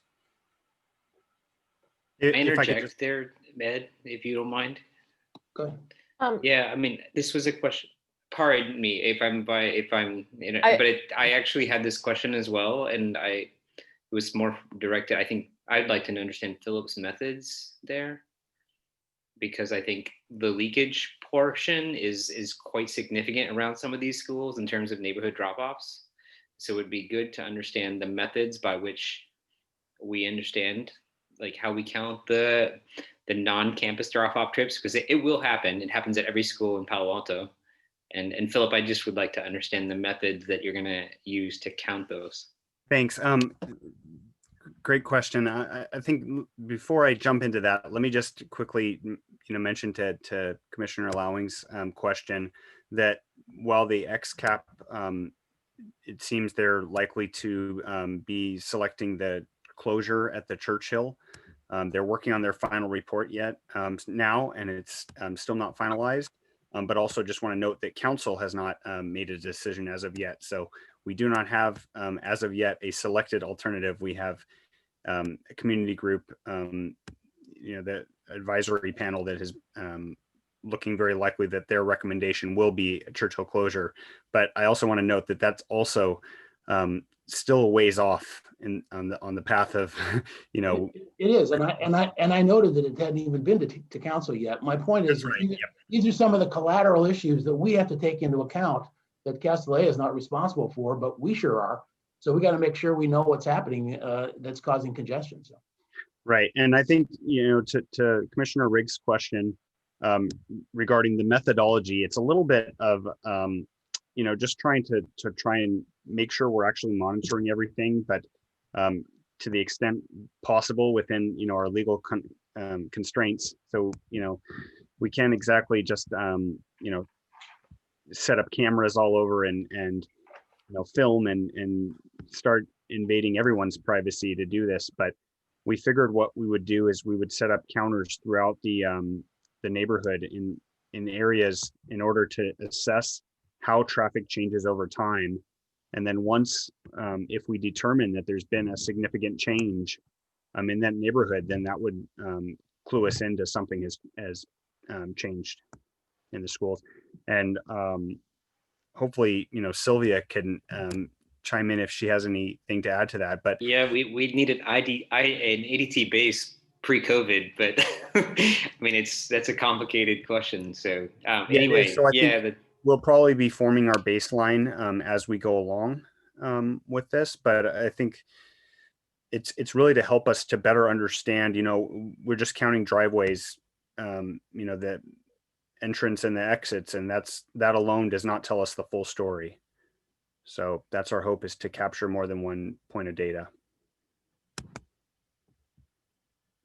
Sylvia, Mr. Lack, did you want to? Thank you for letting me interject. I that satisfies me. I'm sorry, I should turn it back to Ed. Thank you, Commissioner Riggs. But Ms. Starlack, did you want to chime in? Not really. I think Philip caught it. I think we're going to be adjusting the ADT because of the COVID. So I think, yeah, we're in atypical conditions right now. So, thanks. All right, back to you, Commissioner Lowing. Yes, thanks. So the next question I want to address to planning is the issue of trees and making sure we're getting it right. The applicant just said that there are going to be 17 trees taken down and 28 relocated. We know there's risk to that. And regardless of the current strength of the law on trees, let's make sure we get it right. There's a member of the public that has claimed that the EIR is not even correct because there's a problem that a development of a single family residential lot, when the basal flare or trunk is touching within the building footprint, is fine, but that's an existing building and there isn't a condition for a future building. So it seems like we don't have that right, and he hasn't gotten an answer yet back in the last 3 weeks. So let's dig into that as part of this ongoing process. don't think you don't need to address that one right now. Oh my God. Oh my God. You All didn't right, like- please keep yourself muted if you are not speaking. Yeah, she didn't like that comment. Okay, That so wasn't me. Yeah, just to be clear, that wasn't staff. know. We are prepared to respond to that. We could either do that now. We are aware of the comment, and we are working on a response to the commenter. So we will address that. We can do that here in this forum, and we will also follow up with the individual directly. Okay, and then just a couple comments to the applicant, if they would like to address it. For a long time, we've been hearing about this number of 540 as the one that was chosen as the optimal, or at least agreed to, number of final students. But I don't think we've ever heard in any public forum why that's the right number. I know in some public comments, they've said that previous discussions were lower than that or higher than that, but I'm just wondering if there's a significance to that number that you've settled on. Yes, Ed, thanks for asking that question. That was a number that we derived primarily on the basis of both what serves the school program, but also to be sure that we could maintain the promise of not having a traffic impact. So working with our traffic consultants and our TDM plan, working backwards, we arrived at that number. Okay. Two other short questions. One, I think there was in an earlier presentation, the assessment was that there would be no net new trips. And now there's I guess I'll just call it, because I don't have the number in front of me, a few more net new trips. So was that just a recalculation, or how we get there? That's a good question. I think we have our traffic folks on the call, so maybe someone could answer that. Is Robert available? Yes, I'm on the call. Thank you. So basically what we're doing is there's a small increase in trips, but basically the trips per student rate is actually going down. And that just allows a slight bit of increase. But in terms of trips per student, we're actually going down. Okay. And then would one of your people on the applicant side like to comment on what's your confidence level in the percentage of, well, your confidence level that the TDM is going to work over these numbers of years, because there's a lot of stuff in there. Well, the school has been very successful to this point in terms of driving down their rate over the years. And so because they've now expanded their the number of programs and the types of programs, they feel like they can actually achieve these goals. But there is the monitoring to counteract that and confirm that they are meeting their goals. So it's a combination of they feel confident through the programs that they've been able to implement and reduce trips over time, and that they can continue to meet that. And as the mitigation measures state, one of the things is to add more programs, find more effective programs.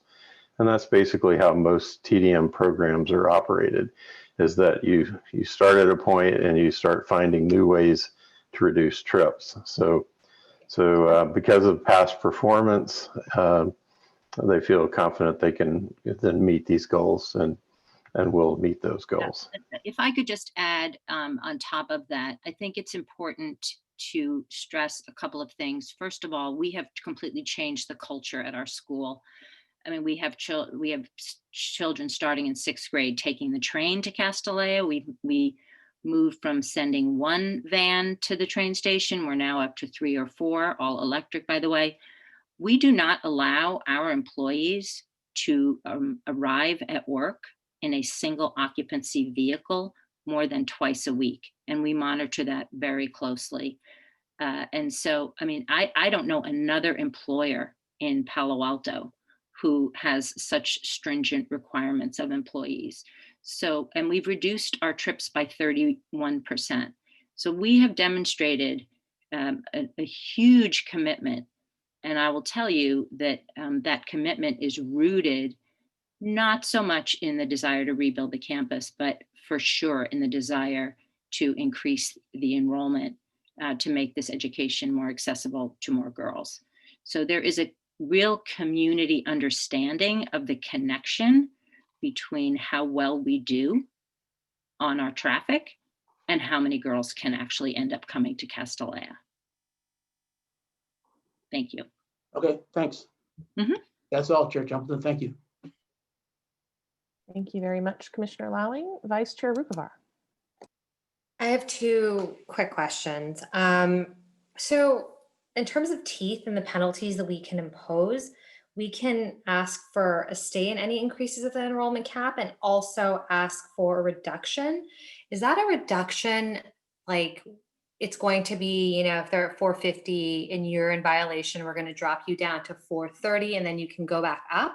Or is it a, okay, you're at 540, we found you in violation, we're not going to ever let you go up to 540, you can only go up to 530? How does that, what was contemplated there? Can you please clarify?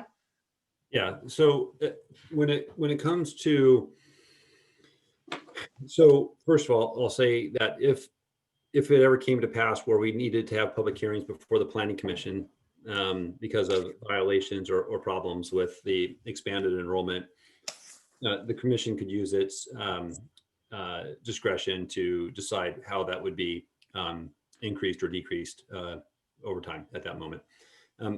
Before that, if it's a violation of the TDM, as I've described earlier, three or more or three consecutive violations of the ADT, average daily trips, or AM peak, that's an automatic reduction, I think, of 5 students. And so as I understand that, and you know, it may be that we need to refine this a little bit more with our conditions. Any, you know, subsequent violation, you know, if the next one was also a violation, I would see that as another reduction of 5. My concern at that point is, you know, it's been a year and change at that point, and we're still seeing this trend. We're probably having a meeting with the Planning Commission by that point to you know, understand what's going on. As far as there's other aspects of this condition that I think reference 2 consecutive periods without a violation. So that might be a good metric for us to consider when the enrollment can begin to increase. So if there is a need to reduce it by 5, the problem is cured. They've got 2 good reporting periods. And then for the next full academic year, we can begin to increase by, you know, 5 students again, or whatever, you know, the mechanism is. I just think it's really important for us not to do, you know, we want to be on top of this and we want to do the enforcement, but I think we also need to respect, you know, what that number is, because that could have an effect for the school in terms of their, you know, enrollment, the culture, and how many students are moving through the system at a given time. So just to be understanding about that. Okay, so it's a reduction and then increase. It's not like a reduction of the top line. And then the second. I'm sorry to interrupt, but not from like 450 to 430. I mean, that would Got it. Yeah, I was just confused. So that's really helpful to know. And then you said that it would come back to us, just keying off that for any sort of reduction. But the packet is saying that it comes to the director of planning to make that call on reduction. Is it? So, right. So really open to the commission's guidance on this. When we were drafting this, we really tried to be judicious in what areas were subject to director level approval and which ones warranted planning commission review. So it's really for these minor adjustments that we are going to make tweaks to the program that the director would address. And the one reduction in enrollment is set in the mitigation monitoring. And so that's already prescribed. And so we wouldn't necessarily have a planning commission meeting for that.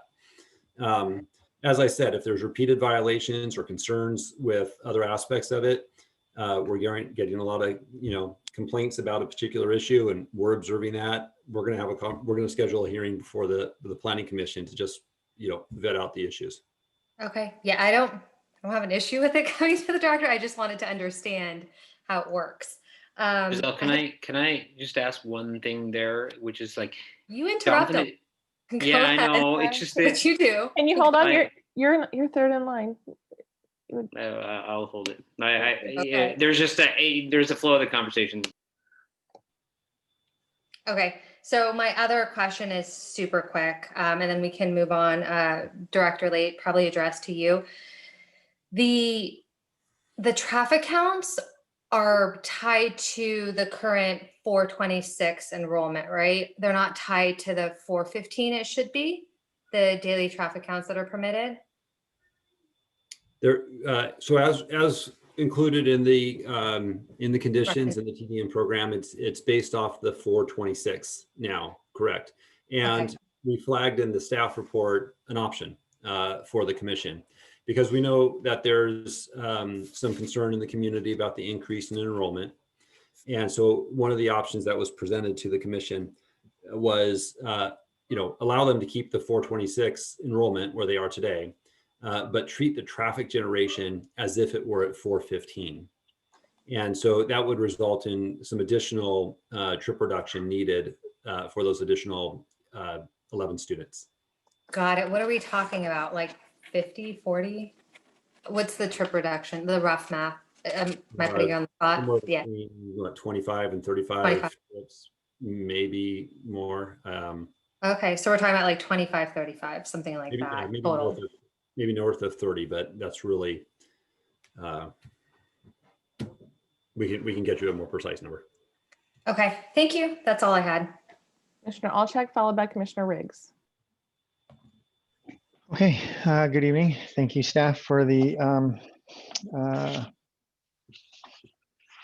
preparation and the presentation. Thank you, Ms. French, for the presentation. I know Ms. French has been involved in a bunch of these, so if she's still on. Yep. Are you still on, Mrs. French? Yes, go ahead. Okay. Hi there. Yes, How are you? I'm here. So let me ask you, I'm curious, how does this, how do these conditions, I guess, compare in like quantity and breadth to some of the other conditions of approval that we have in place for other local schools?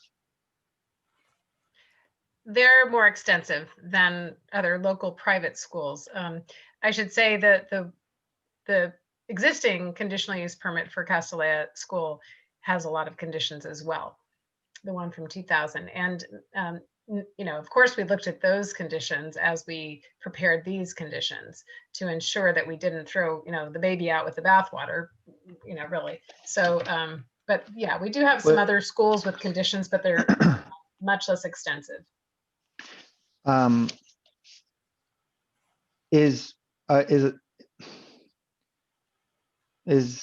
Would you shed some light on this? I'm curious if is the extensiveness of these conditions a component of sentiment that the school has been a bad actor? Is that what sets this apart from some of the other schools? I'll start with saying that, TDM program is a relatively new thing. So many schools that we have in Palo Alto do not, are not encumbered, if you will, by a TDM program. Having said that, yes, the lack of trust and the enforcement case, I think, has impacted the involvement of the community and suggesting conditions of approval and more stringent conditions of approval. Okay. So let me ask that question differently. Is staff suggesting that the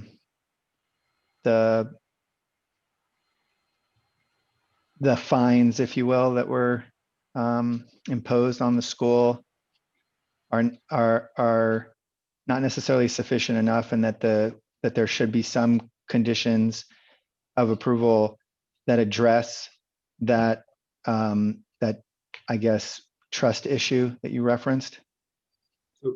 I'm trying to understand if there's a component of this that is referenced to that's the specific, it was in the report at the beginning. It was referenced in the beginning of the report, and I'm curious to know if there's a component of these that sort of are addressed for that specific case. That's what I'm asking. So let me just offer maybe another perspective on it.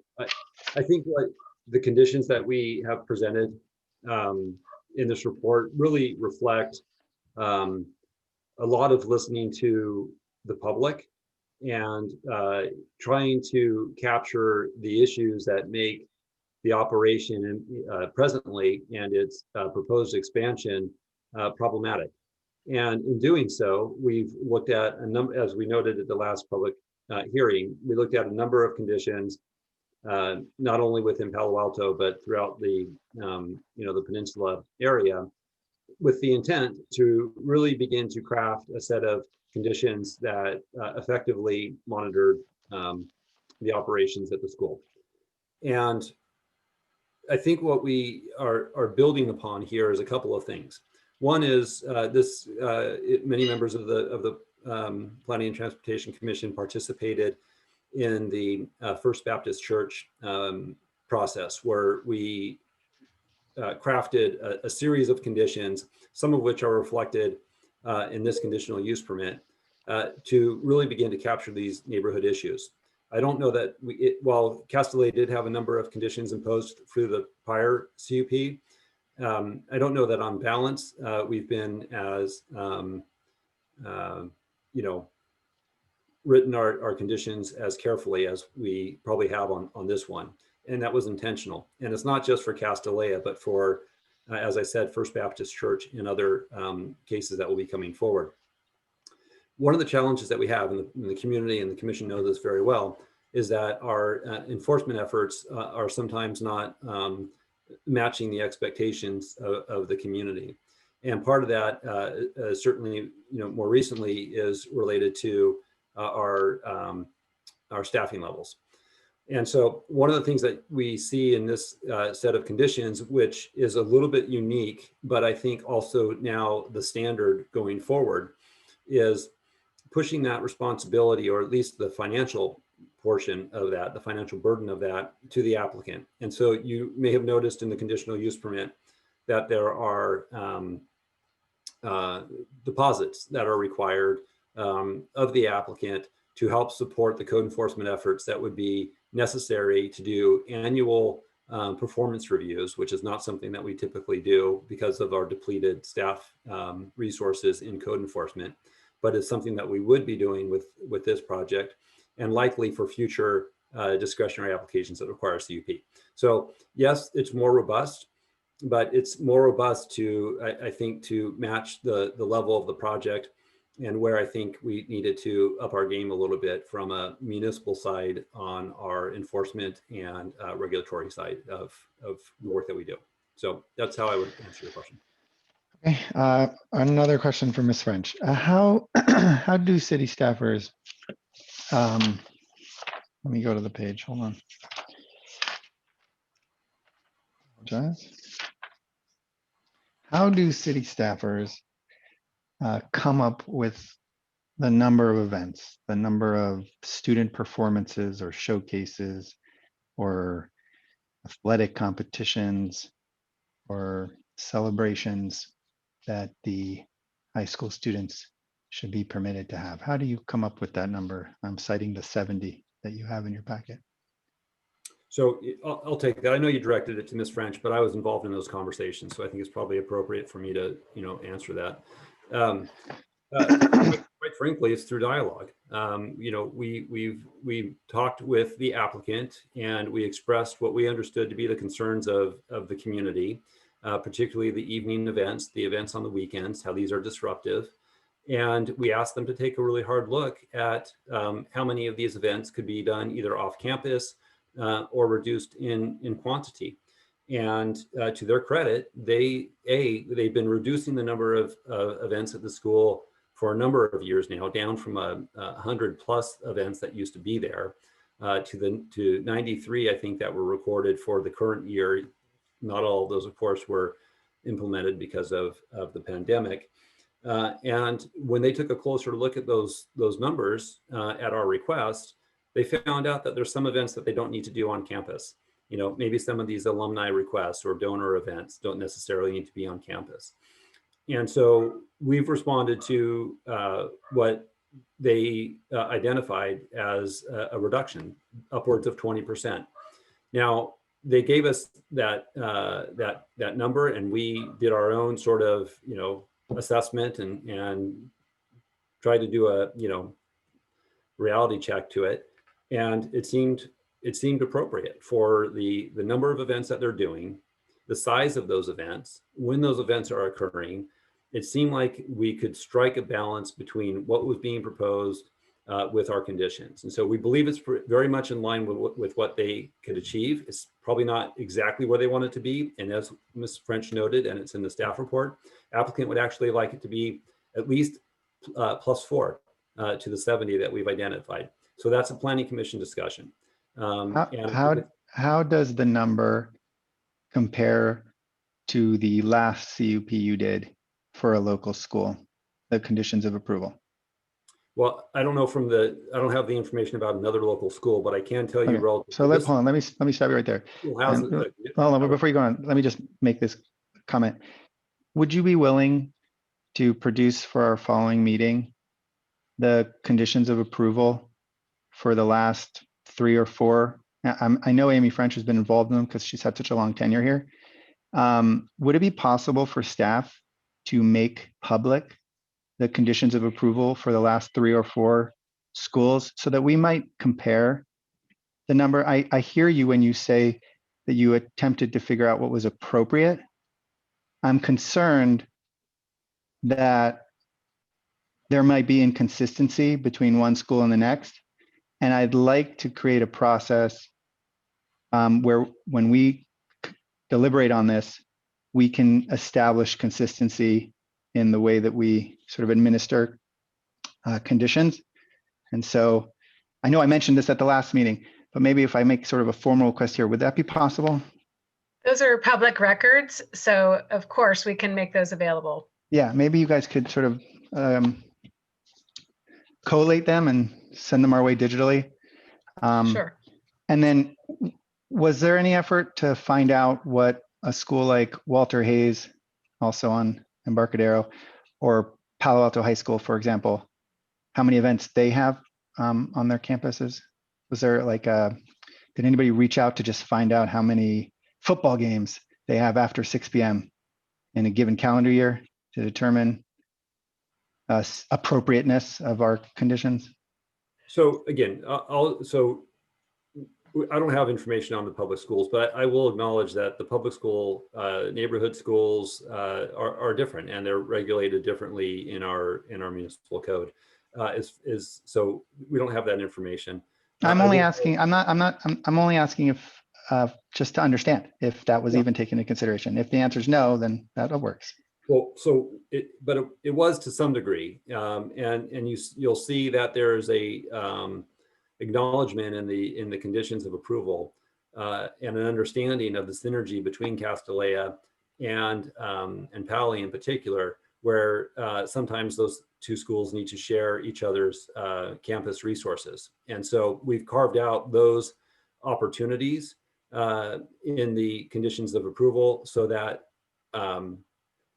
larger events could take place at PAUSD's site, and B, in exchange for that, Castanea doesn't get dinged for an event that might be necessary to accommodate, a double booked, volleyball meeting or whatever that might happen on Castanea. So to that extent, we've acknowledged it.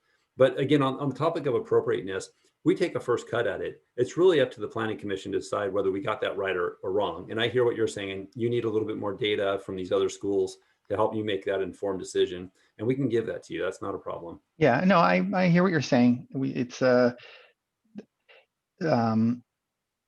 sometimes when you set that first number, it creates a subconscious like bar. And my hope isn't to change the starting point of the discussion. My point is to make sure that the starting point for discussion, well, let me put it to you this way. I don't want to be in a position where someone could say, it's interesting that the girls' school in your community was only allowed to have so many events, and a non-gender specific school in your community seemed to have very few restrictions. I don't want to be in a position where it would look like anything we're doing started out from a place that didn't seem consistent. And so I said this at our last meeting, that I really want to see the conditions of approval for the other schools so that we can say, wait a minute, while I agree with you, we don't have any role in Palo Alto High School's management. The community at large tolerates the number of events they have there, presumably because they further the sort of mission of our public school. And so I'll ask another question a different way. Is there a process? I'm just off the top of my head here thinking of an example. Let's say, for example, it seems to me like the CUP requires them to produce that list of events in advance of the year. Am I understanding that correctly? Yep. Yes. And presume, right. And although I think they've been doing more than 70. So presumably, let's say, for example, there's a very, very popular event.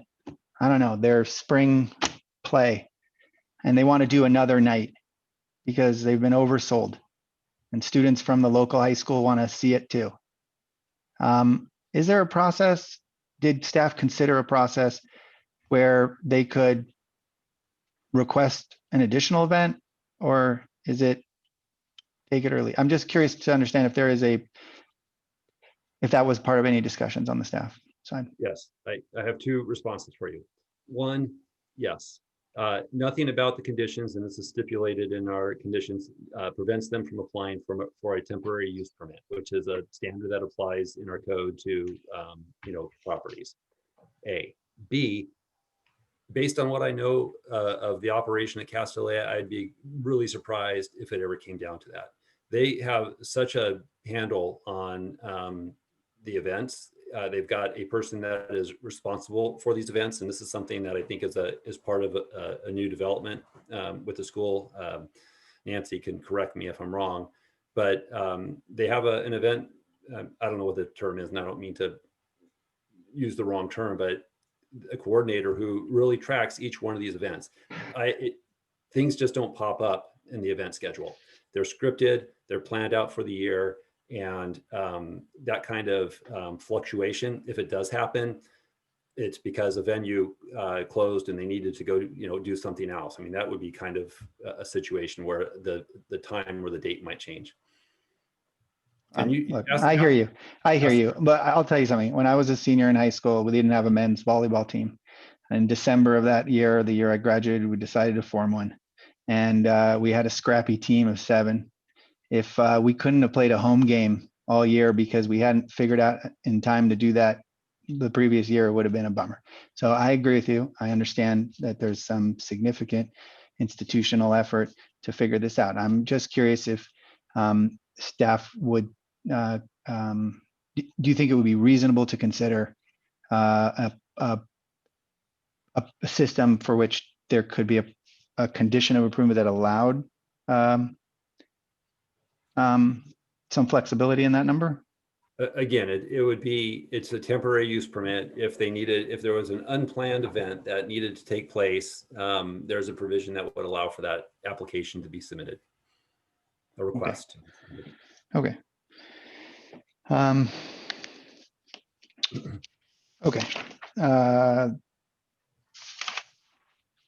I look forward to seeing some of the other examples in our city at the next meeting. Thank you, Commissioner Alchek. Commissioner Riggs, Templeton, and Suma. Hey, thank you. Yeah, the irony of that, Mike, was that's very similar to the questions that we asked when we were arranging Cal Memorial Stadium, and we were doing the EIR for that when I was at UC Berkeley. So that was, I think, that was consistent with the approach we took, the staff's approach there. My question's for Jonathan, and it really parallels Giselle's question. Sorry, Vice Chair Rupivar. So, Jonathan, planning director late. Jonathan's fine. Yeah, and Billy's fine. You guys are getting really formal now. Yeah. No, due respect. So how does it, I guess I want to be specific, and I want to understand how do the numbers actually work from a enforcement standpoint. And I just think understand the explicit nature that we, when we say there's a reduction, I'm assuming that's not effective immediately. And what does it mean to the school, and when, and what is the term?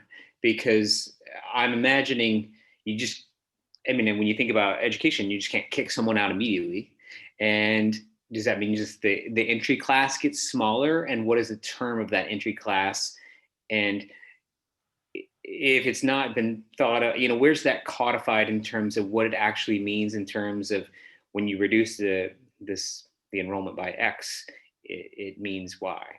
Yeah, absolutely. Thank you for that question. And maybe Amy can help me if there's a reference to a specific condition or a mitigation number. Your comments are exactly why I think a condition like this needs to be thoughtfully employed.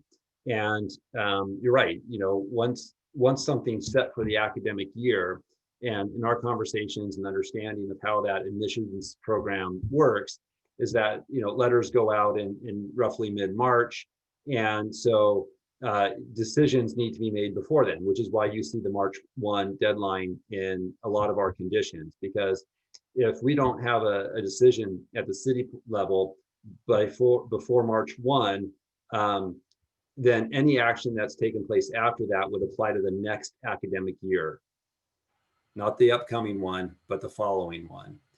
So what we don't want to do is be in a situation where we're pulling the rug out from the school after they've released their welcome letters. Well, what does that mean though to the revenue model? Because they conceivably they could have lost revenue from 6th grade to 12th grade. Well, so I guess there's a couple of things here, and maybe if I'm not, interrupt me, feel free to interrupt me if I'm not getting to your point. But one, when we're talking about a reduction in enrollment, that's a pretty extreme situation, right? They failed to meet their TDM targets for three reporting cycles. So that's 1 full year. A. B, there's some other, significant impact that is being experienced by the neighbors, and the Planning Commission is having a public hearing, and you're making the decision that maybe we need to scale back on enrollment. So those are the two instances where enrollment will come back. And so the latter, of course, the commission will have that opportunity to have that discussion at that time. The former is rooted in the mitigation monitoring report that was a part of the EIR that says when this happens, it's 5 less students enrolled for the next actually, I don't think it specifies whether it's the incoming class or what, but there's a reduction of 5 students. Okay. But So is there for a certain term? I guess maybe that's because this school could respond in certain ways in terms of next class versus, but is there a term on that? So is it what for we a say year, is- 6 months, or? Well, so I guess that's a fair question, and I don't know maybe enough about how that academic program works. I think we were taking it from the standpoint of the start of an academic year, and that would continue for the length of that academic year. And then the next year is we will have known before March 1st of that affected academic year as to whether or not they'd be able to increase those 5 students or stay the same or a further reduction.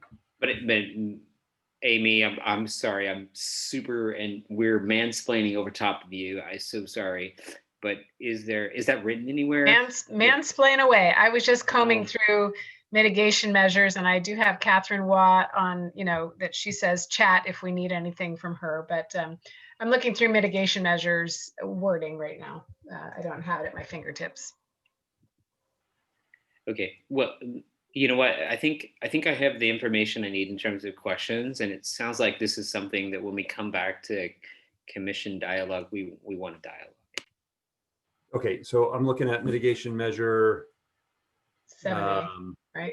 7A under transportation, mitigation measure. And it says, this is the mitigation measure. It's a little different than the condition, just in terms of enrollment. Let's see.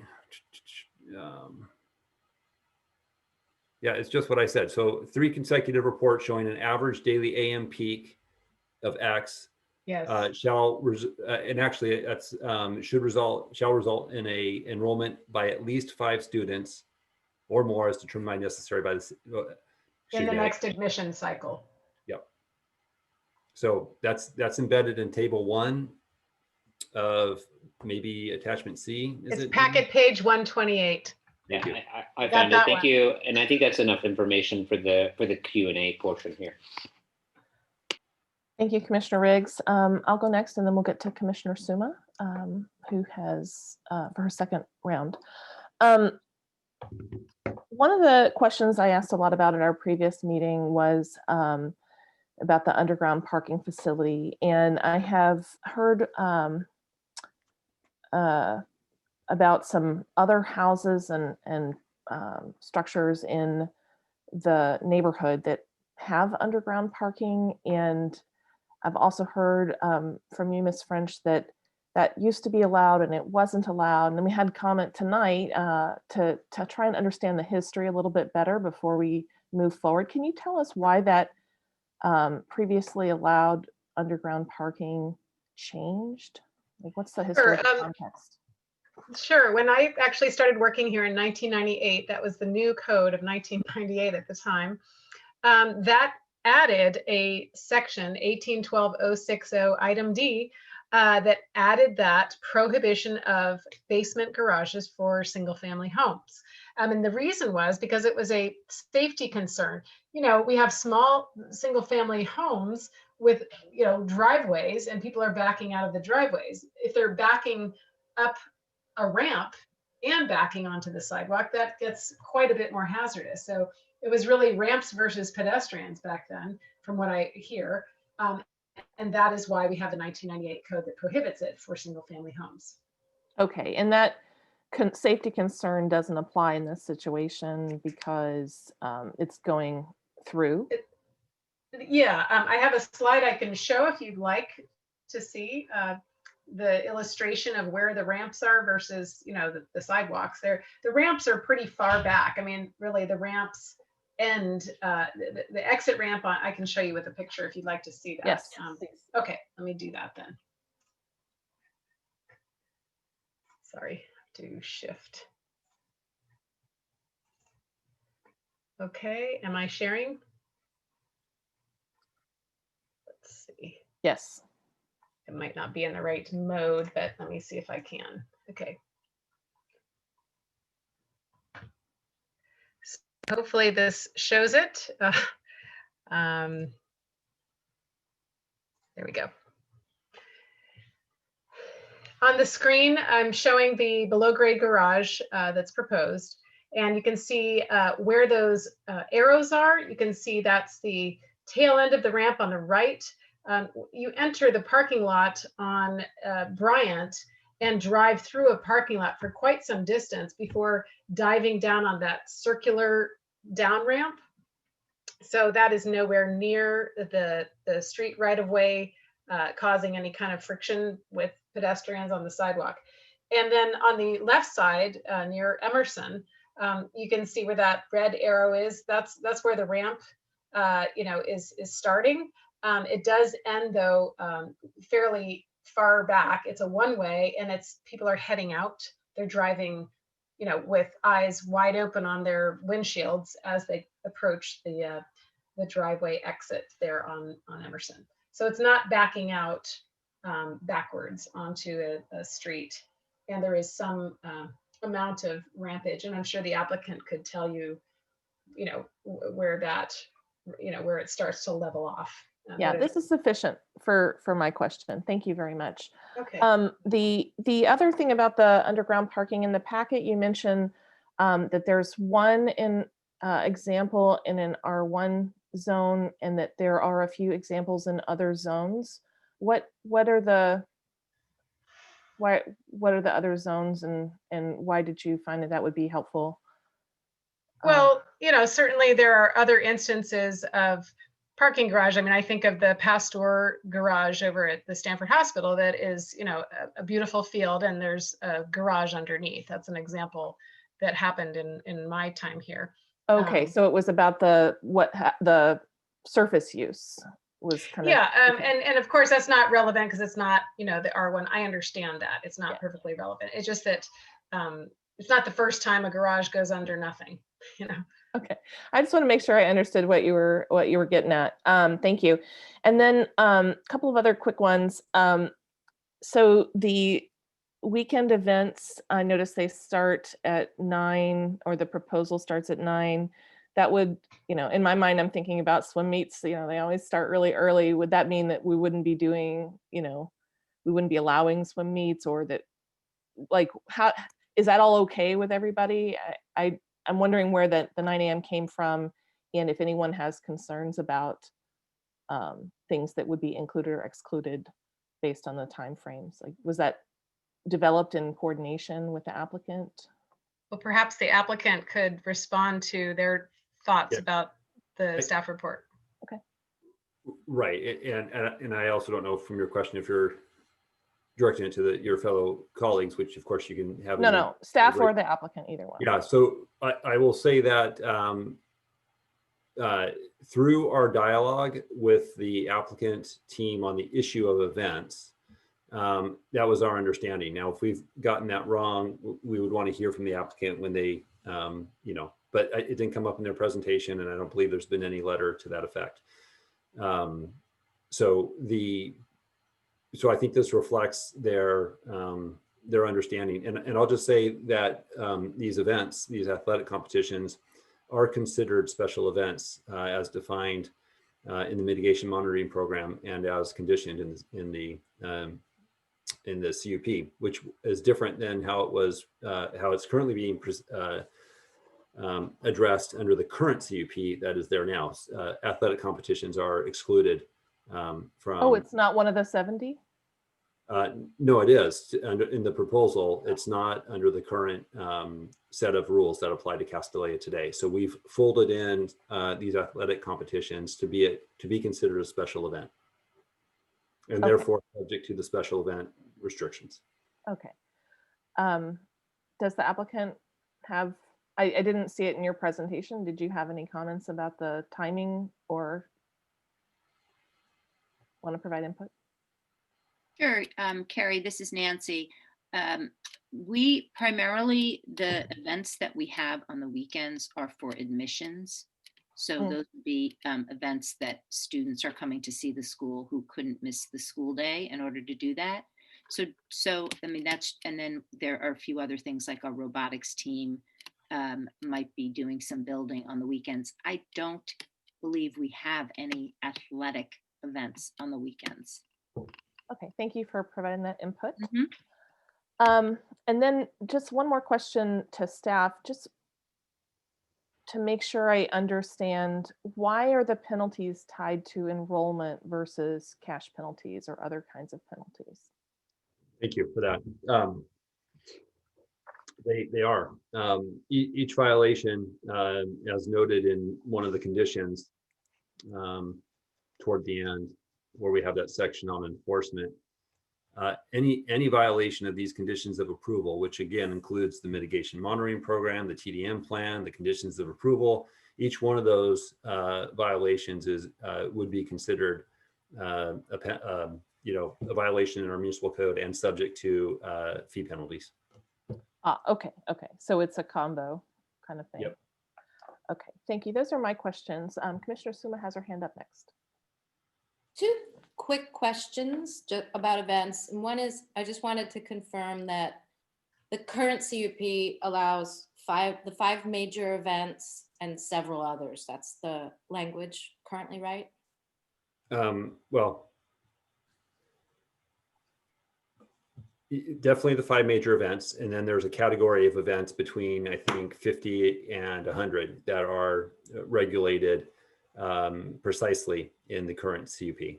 And then, as noted in the staff report, there's a little bit of a disagreement between the city and Castellea about that space between a 100 attendee event and a major event.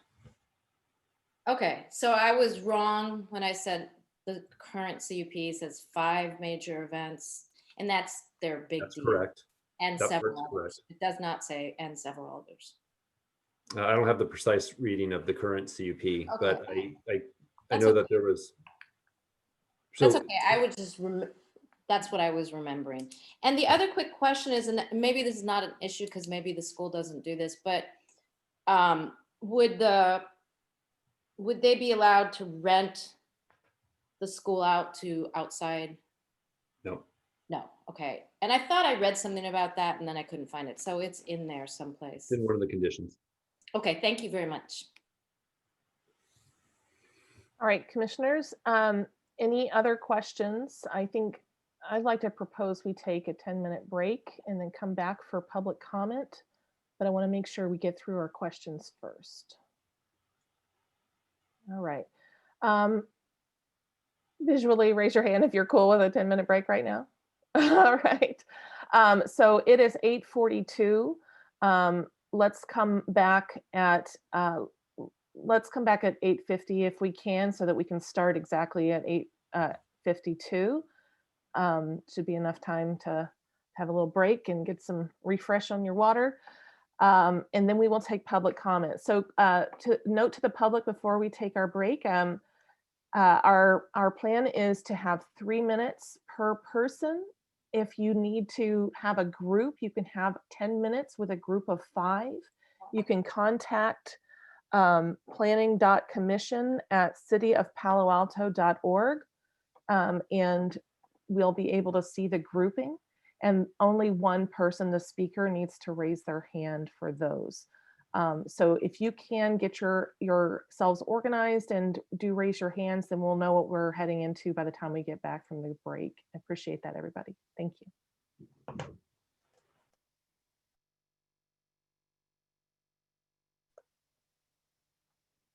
All right, commissioners and staff, please start coming back online. Thank you.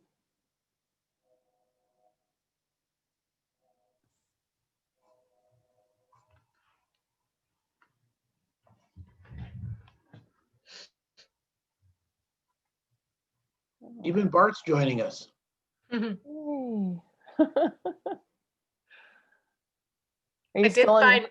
I did find the wording of that condition from the existing CUP that includes the word several and then has a laundry list of all the events that go with several.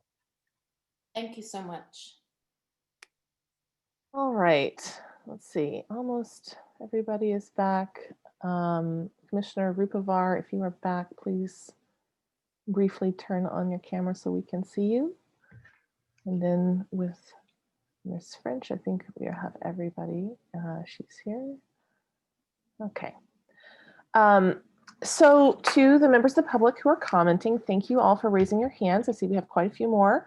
There are a couple of things, if you missed the very beginning of this meeting, I would like to remind you.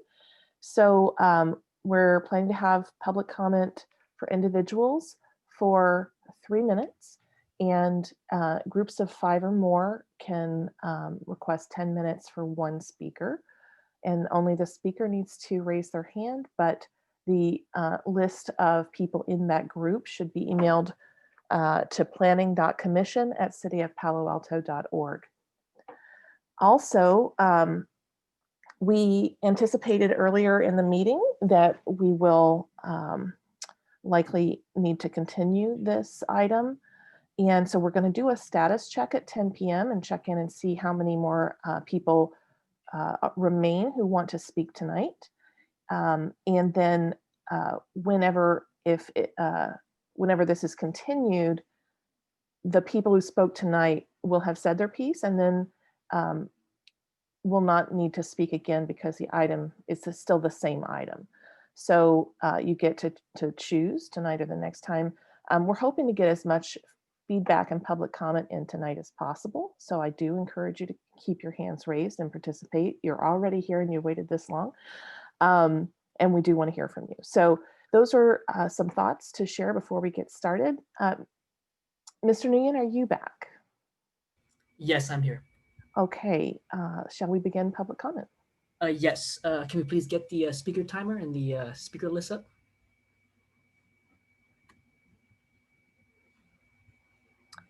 All right. Oh, thank you, Medina. Thank you. Our first speaker tonight will be Leela. And Leela, I do see that everyone from your group is here, so you will get 10 minutes. Good evening, commissioners. Can you all hear me? Yes, we can hear you. Thank you. Great, thank you. I'm the attorney for PNQL, and I have just a few comments about the variant. Well, let me start with the variance. One of the questions that I think your commission needs to ask, you need to ask if the city council grants a variance as to the large building, would that allow a 40% or 32,282 more square footage than allowed under the FAR? That's the numbers I come up with and the architect came up with. If the garage square footage is included with a large building, would a grant of a variance be for 80% or 64,782 square footage increase over the allowable FAR? Because you need to know what it is exactly you're doing if you're granting a variance. You know, what's the difference between granting and not granting? I want to make some comments in response to the commissioners.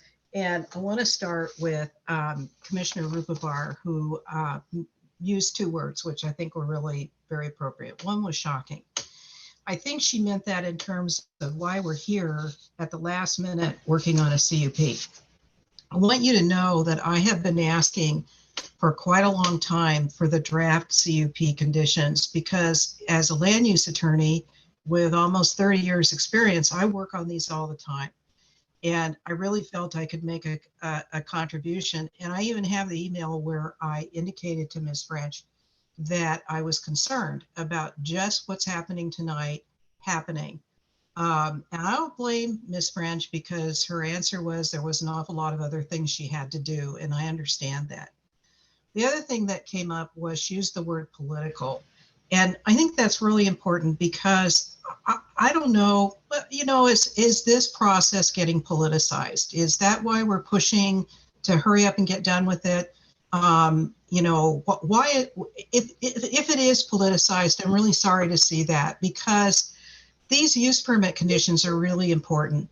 This is about how the school and the neighborhood are going to coexist.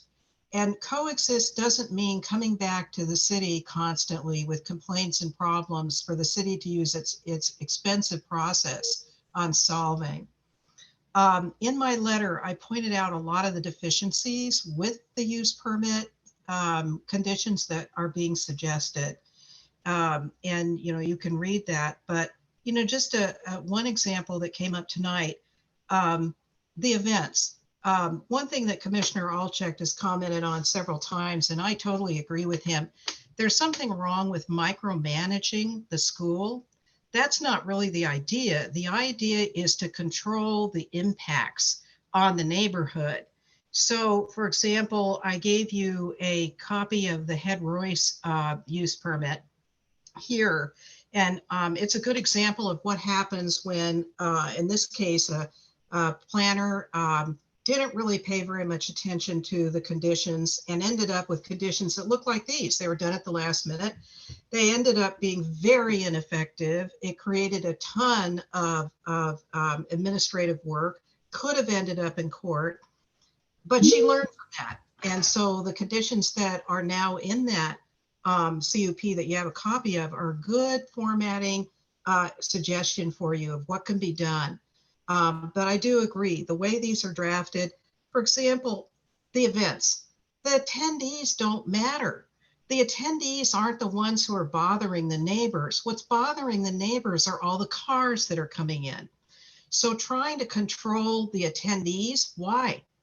And who cares about exactly what the events are about? We're not here to make sure the school has, you know, one event versus another. Commissioner Alchek has brought up times, well, what about the other private schools? Why do they have a different treatment, shall we say? Well, there's a couple reasons for it. One is that this particular school is located very close to housing. So that's a big criteria. A lot of schools, including public schools, are often located in other places that don't have that kind of problem. Another issue is that, yeah, I mean, this school's been out of compliance. It has a history of non-compliance. And probably just as significantly, it didn't get along with the neighbors. I mean, come on, you know, I mean, that's kind of obvious here from these speakers you're going to hear from. If you haven't got that yet, this school and these neighbors don't get along. So what you want to do in a situation like that is come up with very specific conditions that deal just with the impacts. Another issue is this 540 students. I'm not surprised to hear the head of school say, well, yeah, that's because we want more students. Yeah, I mean, all private schools want more students from time to time, but that isn't a reason to go with 540. And so what you have is you have a CUP with a lot of conditions that are vague and they're loose because they all start out with this very complicated process of tying together the building program with the students and how many you're going to give. The truth is, legally, if you vest 540 students in that school, that's what they're going to have. And the idea that you're going to somehow start taking those away, you're going to get your eyes sued out. It isn't really the smartest way with this particular situation where you don't have a dire reason for 540 students. The better way to handle it would be to allow a much lesser amount, because you know that they're going to have to build out the property anyway to accommodate more students, and get rid of all the micromanagement with 25 students here and 25 students there. That isn't what the problems are that the neighbors have. The problems they have were the number of cars coming in there. The TDM and Nelson Nygaard drives me nuts. Nelson Nygaard's real into, let's just encourage the school. But, you know, I mean, simple, straightforward conditions that control the number of cars coming in and sometimes specify that this is the number, not an average. Let me tell you, I have seen so many times where schools gain the average. They're not supposed to have the counter kick off more than X number of trips. And what happens is then you add an average to that, and then the school works to the average. And so that's not the idea. That's not what you want to do. So here's my suggestion. You know, we are where we are, and, you know, I'm sorry that it's slow, but it wasn't my doing anyway. I will put every day and every minute into this. But what I'd like to do is finish the process I started here and show the commissioners exactly what the different things are that you could do. Then getting into, for example, penalties. Unless the school stipulates to these penalties that are listed in here, which are too long and too inadequate, then you're never going to be able to apply them. You're going to get challenged in court. The looseness is also an issue. That's not, you have to have reasonable conditions, and you don't here. there was a decision, I don't even understand this. You're going to take the old inadequate use permit and pile that on top of this one? No, no, no, no, no. What you're going to do is you're going to replace the old use permit because it was inadequate.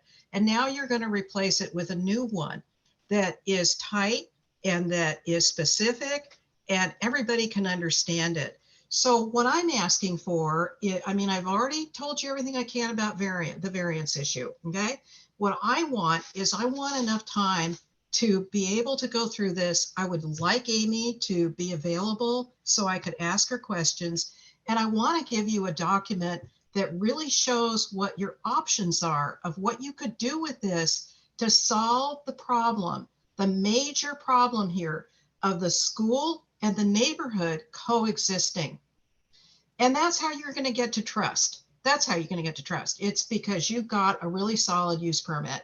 You're not going to get to it if you set yourself up for years of dealing with complaints and requests for reductions of this and that through modification requests from the school. Thank you. Thank you, Leela, for joining us tonight. Our next speaker will be Jeff. And Jeff, I do see that your group is here, so you will get 10 minutes.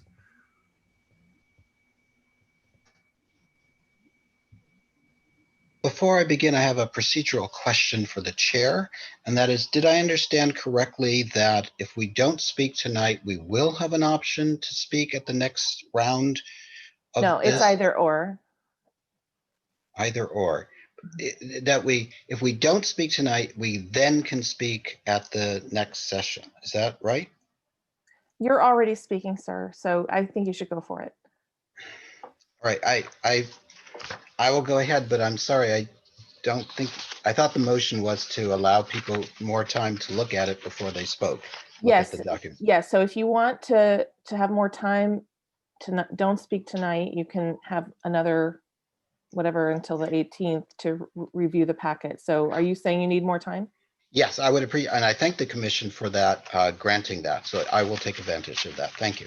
Sure. And just to clear that up for everyone else, if you would rather speak another time, don't speak tonight, but we really encourage everybody to speak tonight because we want to have our next meeting have the time that we need to discuss. So we are listening tonight. We are here. We're ready to listen. We're prepared to take in the feedback that is ready. I would expect that most people are prepared to speak tonight and to share their thoughts. So I would encourage everybody who is prepared to keep your hand up and plan to speak tonight if you can. Thank you.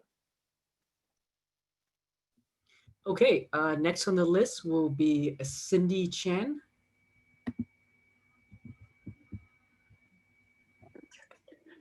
Oh, hi. Hi, commissioners and staff. Thank you for the opportunity to speak on this matter. Cindy Chen has given me her time. My name is Leaf King. I currently live about 5 blocks away from Castellea in the old Palo Alto neighborhood. And until recently, we spent the prior 10 years living less than a block away from the school. I have no children at Castellea or other connection with the school. And I just am here to offer a neighborhood perspective on Castellea's proposal. We've heard a lot about how staff has been working with the neighbors who represents some of the neighbors, doesn't represent me or my perspective. First, I'd like to express plans in ways that will both mitigate the traffic impacts of having a school in the neighborhood, as well as improving the exterior appearance in a way that will make the neighborhood more visually appealing and will likely improve all of our property values. So thank you for that. Second, my experience over the decade of having Castellea as a very close neighbor left me with an appreciation of their civic spirit and their care for the local community. Castellea was always careful about minimizing the impact of parking and traffic, as well as noise. And honestly, the only times I can even remember hearing Castellea was the music from their dances, which were wrapped up by about 9 o'clock at night or so, so well before folks are usually going to bed. Really no big deal. And finally, I would urge the commission to approve the application on its merits, without further overburdening the school with these CUP terms that already are cutting deeply into its ability to optimize for the best educational outcomes for its students. As a community, we value education highly, and the vast majority of the folks that are in this neighborhood value it,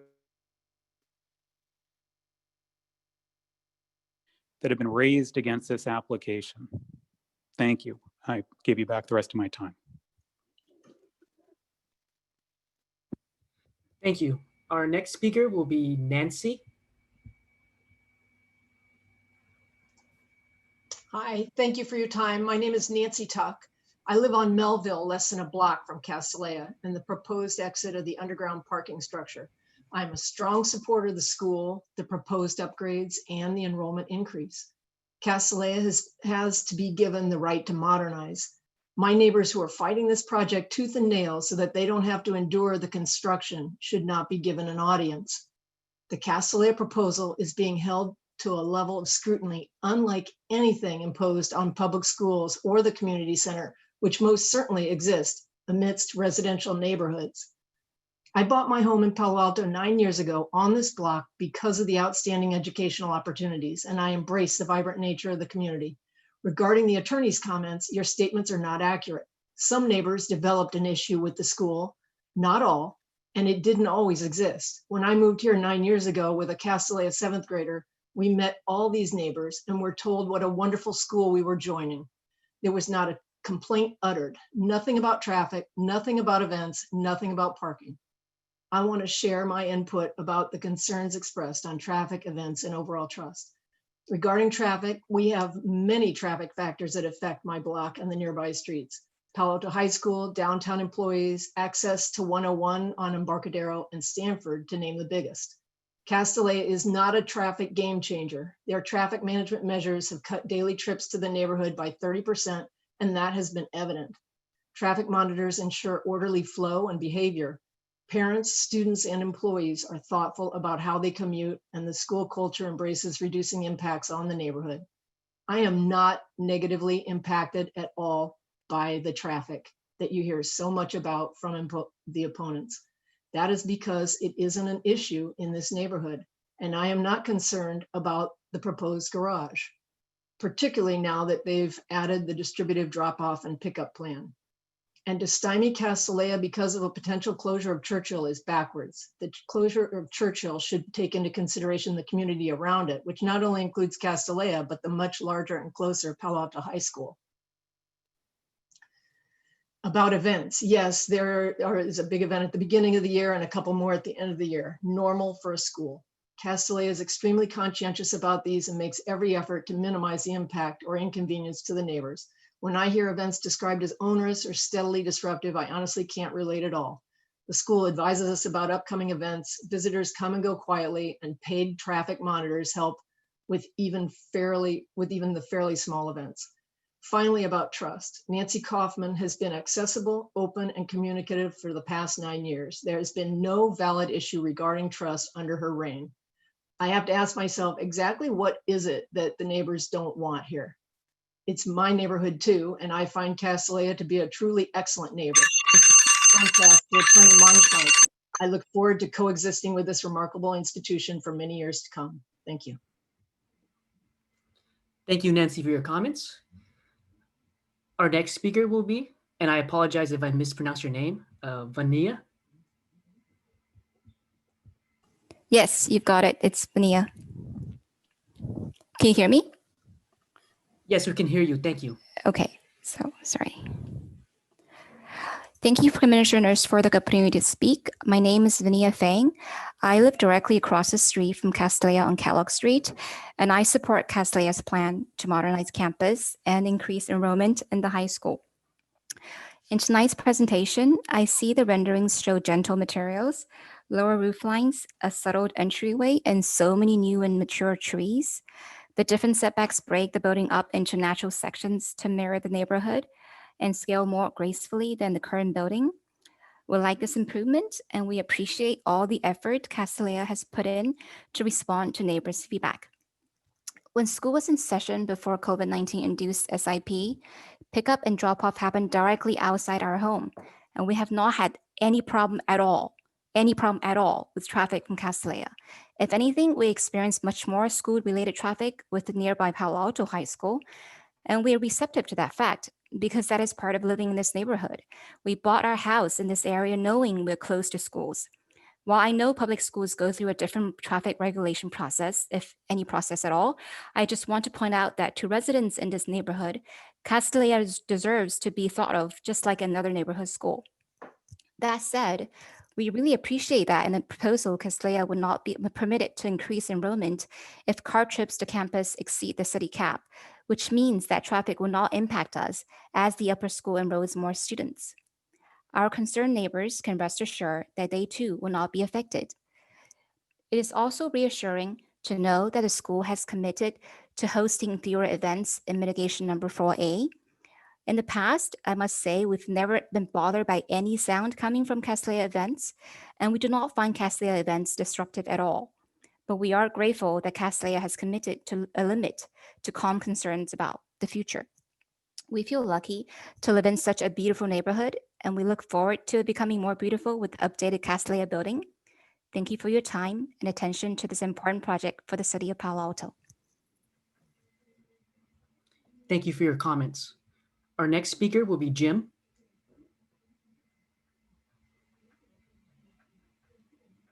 Jim, if you're there, can you please unmute yourself on your computer? Yes, yeah, I just unmuted myself. So, hi, my name is Jim Fitzgerald. I'm a 30-year resident of Palo Alto and the father of 2 Castanlia graduates. And I'm here to urge you to support the Castanlia floor area ratio variance for a variety of reasons. First, the variance is actually a reduction in the current condition. Technically, the variance would allow Castanlia to maintain the floor area it has now, but the project actually reduces the school's above ground square footage. Second, there's precedent. The city has granted Castanlia a conditional use permit to operate as a school with this amount of space to support its operation in the past. There's no conceivable justification in this process to reduce this space now. Third, Castanlia predates these codes. The school has been on the site for over a century, almost as long as the city's been in existence and longer than any of the surrounding homes. The variance is consistent with the city's comprehensive plan, the primary tool for preservation and development. And once again, the project does not increase above ground square footage, but instead decreases it. This project's final environmental impact report finds no significant impacts. So I do not see any reason or justification to deny this variance. And not doing this would just block benefits that the city wishes for anyway. This proposal not only decreases above ground square footage, it also decreases roof height, increases setback and green spaces. At the same time, it replaces inefficient aging buildings with net zero sustainable spaces. I absolutely see this variance as one of the that significantly improves the quality of life of the entire neighborhood. Finally, it needs to be acknowledged that Castanlia has been an exceptional neighbor through this whole process and a community citizen. They've been consistently addressing the neighbors' objections, and they've been responsive to the city with positive and accommodating attitudes, only to be met by this neighbors who will not agree with anything short of the school just going away. So I'm seriously troubled also by this last minute change in procedure you guys installed tonight, which is already starting to be gamed by people who are seeing that there's an advantage to talk to you, to be the last people that talk to you. So as I was witnessing that discussion at the beginning of this process, I was quite concerned. Anyway, it's hard enough for Castellet to get through the neighbors who are constantly moving the goalposts. We wish the city officials wouldn't do the same. And in conclusion, the world's in great need of world-class women institutions and leaders, and I really urge you to support Castellet so they can get on with their mission. Thanks. Thank you, Jim, for joining us tonight. Our next speaker is Barbara.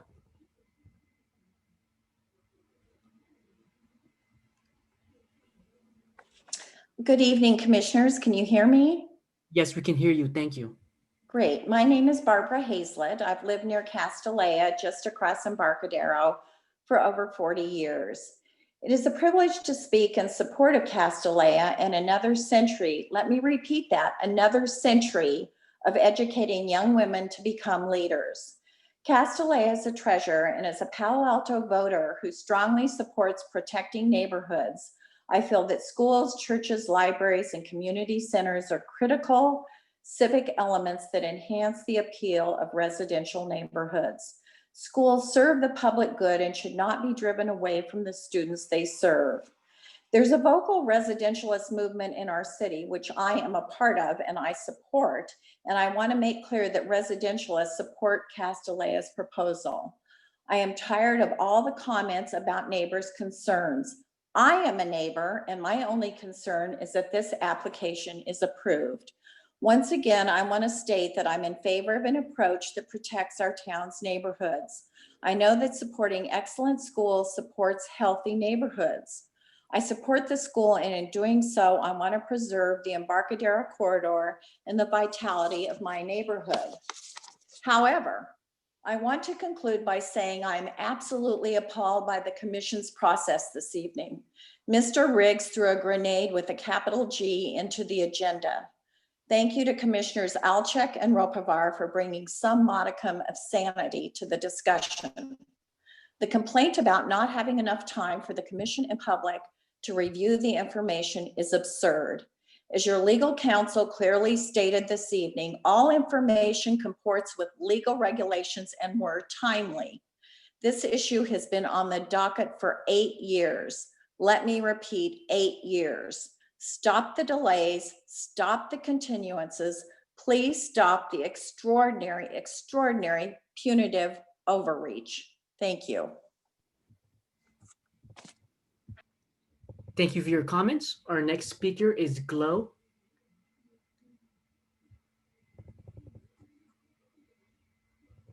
Glow, if you're there, can you please unmute yourself on your computer? Last call for Low, otherwise we will have to move on to the next speaker in the interest of time. Okay, seeing as we're not getting a response, we'll move on to the next. Sorry, can you hear me now? Yes, we can hear you now. Thank you. I apologize, I'm not used to this computer. Good evening, PTC commissioners and Chair Templeton. My name is Glow Chang. I live directly across from Castellet, and as with my other residents on Bryant Street, my husband and I support Castellet's plans to modernize the campus and enroll more students.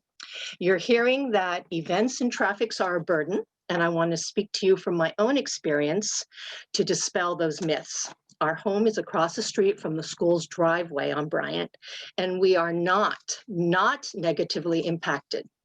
Twice a day during the high impact times of the start of school and the end of school, the cars will move through and staff make sure that everything goes smoothly.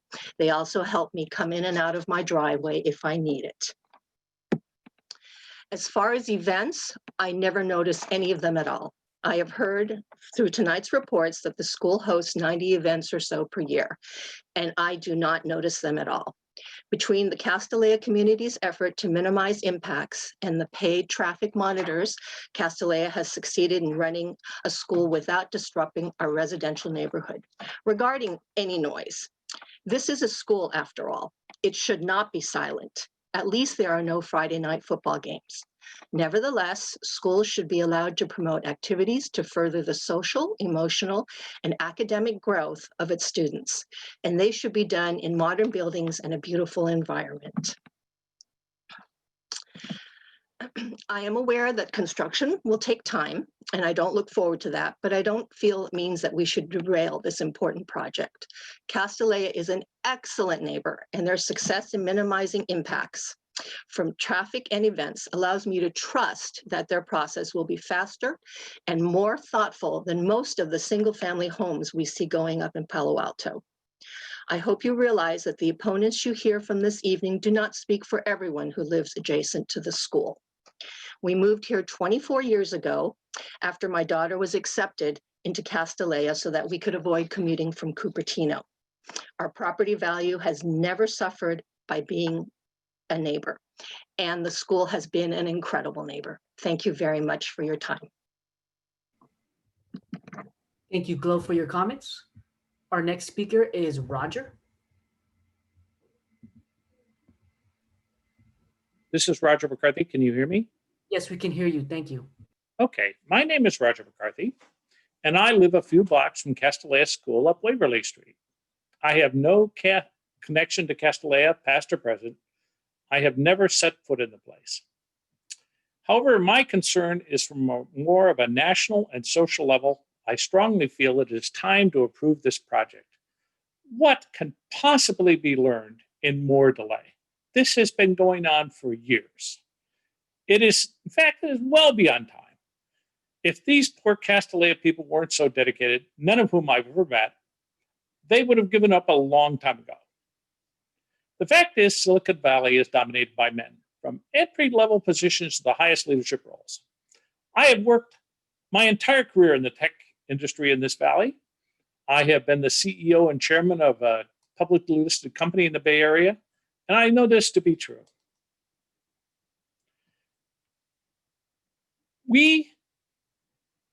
And most recently, I've been the chair of the membership committee of the National Academy of Engineering. I know we desperately need women in our tech field to make our culture, our products, and our world better. A key part of this decision, a key part of this solution is an all-girls school. Study after study, which I have already provided via references to the PTC, shows that all-girls schools are overwhelmingly more likely to produce women in science and engineering careers.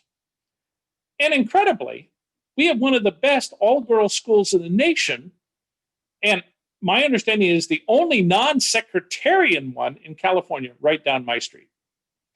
Co-ed schools will not solve our huge STEM imbalance, which stands in mute testimony to their relative ineffectiveness. They've already tried and they failed.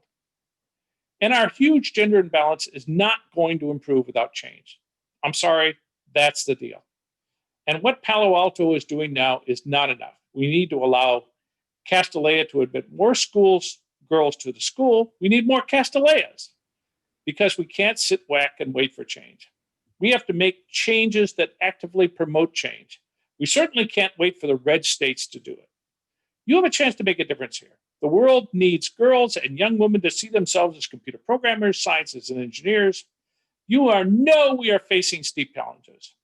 We need the brightest and most creative and most resilient and most insightful people in the room. We can't squander our national reservoir of talent. Many of these people are women, and Castellea is the only solution that I see within our control. Tonight, you are the people who can open this door to more girls in STEMs. It is well beyond time. Thank you. Thank you, Roger, for joining us tonight. Our next speaker is Leanne. Hi, can you hear me? Yes, we can hear you. Thank you. Okay, good evening. My name is Leanne, and thank you for the opportunity to speak in support of Castellea. I live a few blocks away from campus, and I support the underground parking structure. I know that it would not increase daily car trips to campus because the number is capped within the proposal. The school would not be permitted to admit more students if the daily car trips increase. So there would not be an increase in traffic. Instead, the structure will move street parking below ground, improving the aesthetics. I also appreciate that the city's comprehensive plan and the final environmental impact report prefer the underground parking structure to surface parking lots. The historical review board members and the architectural review board members have already acknowledged these findings. I hope that you will also acknowledge the clear finding that the underground options preferred to strict parking and that the no garage option was deemed environmentally inferior. With a child who bikes in the neighborhood, I'm happy to see that the final environmental impact report supported underground parking structure. It will promote safety along the bike boulevard. With only right turn into and out of Castellia, cars will never cut across the flow of bicycles in the bike boulevard on Bryant. In addition, moving parking below ground makes travel safer for cyclists because doors of parked cars will not be opening unexpectedly as the cyclists pass. The facts and data in the environmental report support this plan, and I feel that you should as well. Thank you so much. Thank you for your comments. Our next speaker will be Rob. Can you hear me? Yes, we can hear you. Thank you. I'm here on behalf of the Trees of Palo Alto and as a 30-year neighbor of Castellia. I don't have an issue with the school, but with the project. CEQA, the California Environmental Quality Act, says that if you have a local protective ordinance, for example, historic houses or trees, that ordinance needs to be considered in the EIR. I believe the Castellia EIR improperly handles the protected trees by suggesting in the tree ordinance 8.10.50b that any protected tree in the building area, like in the location of a proposed building, can be removed. According to Dave Doctor, who will speak shortly, this is an incorrect interpretation of the tree ordinance. Dave should know he was the plan checker and tree ordinance administrator for 20 years. Dave supervised the tree ordinance for all the large local developments with trees. Ricky's Hyatt House, Stanford Hospital, Stanford Shopping Center, Summerhill Homes, Ronald McDonald House, Sand Hill Road Corridor. The EIRs for these projects properly dealt with the protected oaks and redwoods, saving trees where possible, listing others for removal as significant and unavoidable, and requiring a statement of overriding consideration to remove any protected trees. Not so with the Castellia EIR. Trees 102, 140, and 155 are listed for removal, but not listed as significant. This is in error. Recommending certification of this flawed EIR will set a precedent that any protected tree can be removed if a developer wants to build where that tree stands. On October 8th, I emailed Amy French for clarification on the EIR interpretation, and as yet have received nothing back, leading me to conclude that planning is trying to keep the issue from decision makers, which is just the opposite of what the EIR is designed to do. I await an answer regarding the proposed removal of protected oak trees 102, 140, and 155. Thank you. Thank you, Rob, for joining us tonight. Our next speaker is Amanda. Great, can you hear me? Yes, we can hear you. Thank you. Thanks. Good evening. I want to start by extending my thanks to commissioners and staff for all your hard work on the project so far. My name is Amanda Brown. I live in Old Palo Alto, and I am speaking in strong support of Castellia's proposal. As a native Palo Alton and a close neighbor of the school for nearly 20 years, and someone who regularly walks my dog around Castellia's campus in the morning and early evening, I want to share my appreciation for the lengths that Castellia has gone to specifically reduce sound impacts and point to the evidence provided by subject matter experts. In addition to being a longtime neighbor, I am a proud Castellia alumna, dedicated local government professional, and possess both a master's degree in urban and regional planning, as well as a master's in public affairs, all of which I attribute to the exceptional education and life experiences received at Castellea. I applaud Castellea for its dedicated efforts to providing neighborhood benefits with meaningful and measurable results. According to the sound engineers who studied the plan and shared data and conclusions in the EIR, the new plan improves current conditions, such as moving deliveries inside campus and below grade behind a solid gate. With these changes, the EIR estimated that noise levels from trucks and buses are expected to be similar or lower to current levels at the nearest residences. In addition, the estimated noise levels from this below grade loading area are within the limits of the municipal code. Another improvement for the new campus is the sound wall around the pool that will insulate the neighborhood from pool-related noise. As a result, the estimated maximum noise levels are significantly quieter than the existing levels for the vast majority of neighbors. This EIR outlines excellent news about noise levels around the campus, and as a resident, and my dog would be very happy to know that too, because he gets scared of noise in the neighborhood, I am extremely grateful to Castellea for the work that has been put into reducing noise. Thank you for your time. Thank you, Amanda, for joining us tonight. Our next speaker is Roy.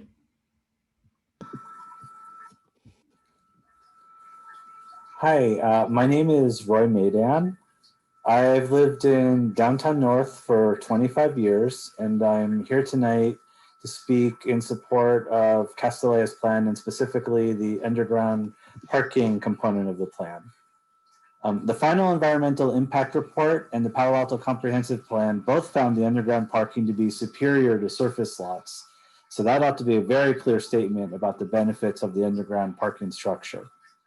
First and foremost, the parking structure will not increase car trips. Because Castellea will not be allowed to enroll more students if car trips increase, new trips will not be permitted.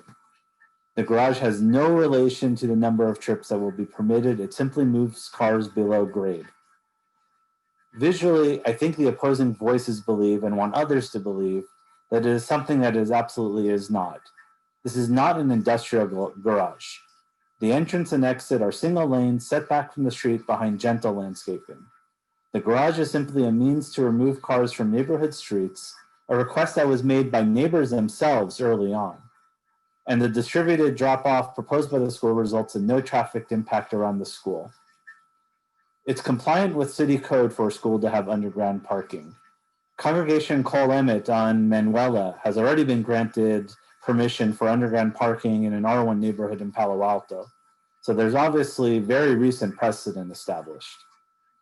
The city created parking requirements, and this underground parking structure has been determined to be the most environmentally sound way for the school to meet the city-driven parking requirements. Finally, with the smaller structure, the project conserves trees and meets all standards in the Palo Alto Tree Technical Manual and increases the overall canopy. Thank you for your time, and I urge you to please support this proposal. Thank you, Roy, for your comments. Our next speaker will be Sulev, who unfortunately I don't see in this meeting anymore. Let me just do a double check.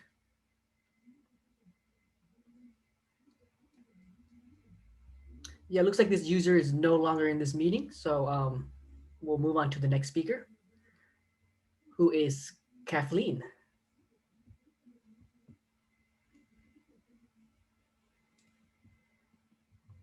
Kathleen, if you're there, can you please unmute yourself?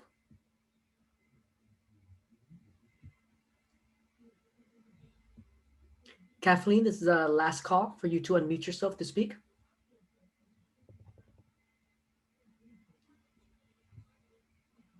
Seeing as how there's no response, we'll move on to the next speaker, but we'll try to come back to Kathleen and Sulev towards the end if we can. The next speaker will be Bob. Hello. My name is Bob Kocher. Can you hear me? Yes, we can hear you. Thank you. Terrific. Well, good evening, commissioners. My name is Bob Kocher. I've lived in Palo Alto for 10 years. We live 3 blocks away from Castellea on Emerson Street, and I strongly support Castellea's modernization. I really appreciate the heroic work the school has done listening to the neighbors' concerns and modifying their plans. I've been stunned at how long this has been deliberated over, and frankly, how inflexible a small number of neighbors have been, despite Castellea making extensive revisions to their plans, including adding an underground garage at the neighbor's request, agreeing to strict traffic controls, limiting events, and embracing oversights that's more aggressive than any other school in our community. We should celebrate the fact that we have one of the finest girls' schools in the country in Palo Alto. It's in our interest to allow Castellea to modernize so they can continue to succeed. We should celebrate more graduates in the STEM going into fields that make a difference in our society. We should also celebrate that they want to invest millions of dollars in our neighborhood and build a more beautiful and functional school. As a neighbor, we all knew that we'd be living in a home adjacent to a school with drop off and pickup and events and joyful sounds of students in the neighborhood. It's amazing how little we actually hear noise from Castellea and how few cars there are today. I urge you to recognize the responsiveness of the school and approve the plans to modernize the campus and increase enrollment. Just as successful Palo Alto Unified Schools are in our interest, a vibrant and successful Castellea is in all of our interests too. I hope we can move forward and start this project soon, no matter time than during COVID when actually we have much less traffic in our city. Thank you for considering this project and for your engagement. Thank you for joining us tonight, Bob. And it looks like Trisha is also no longer in this meeting as well. So we'll move on to the next person, who is Maya.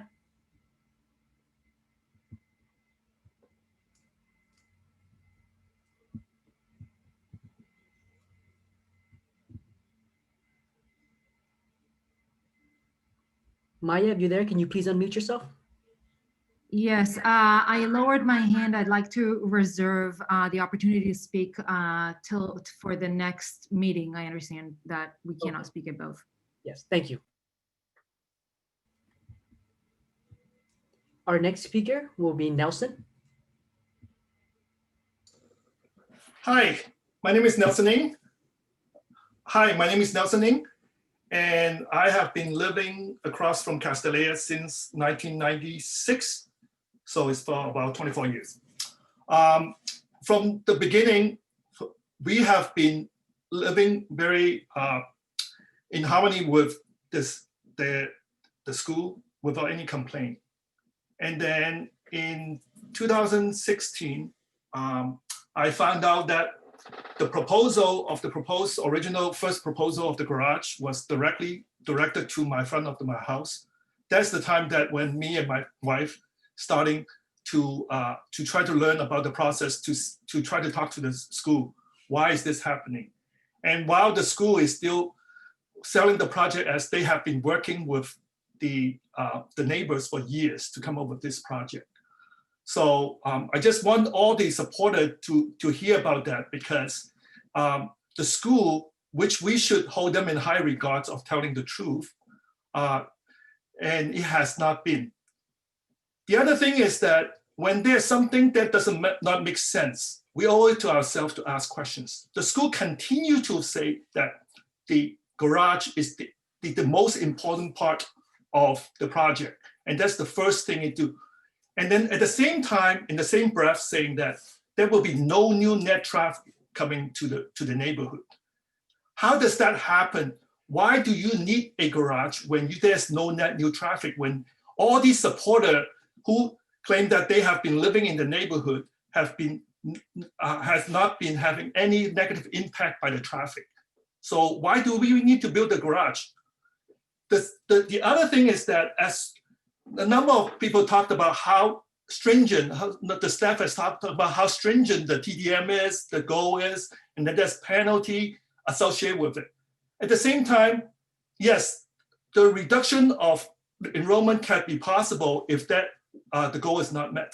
But the garage is so permanent that you cannot take the garage out if they cannot meet those TDM goals. So why not just go ahead with other parts that is not so permanent and leave the garage out of the question?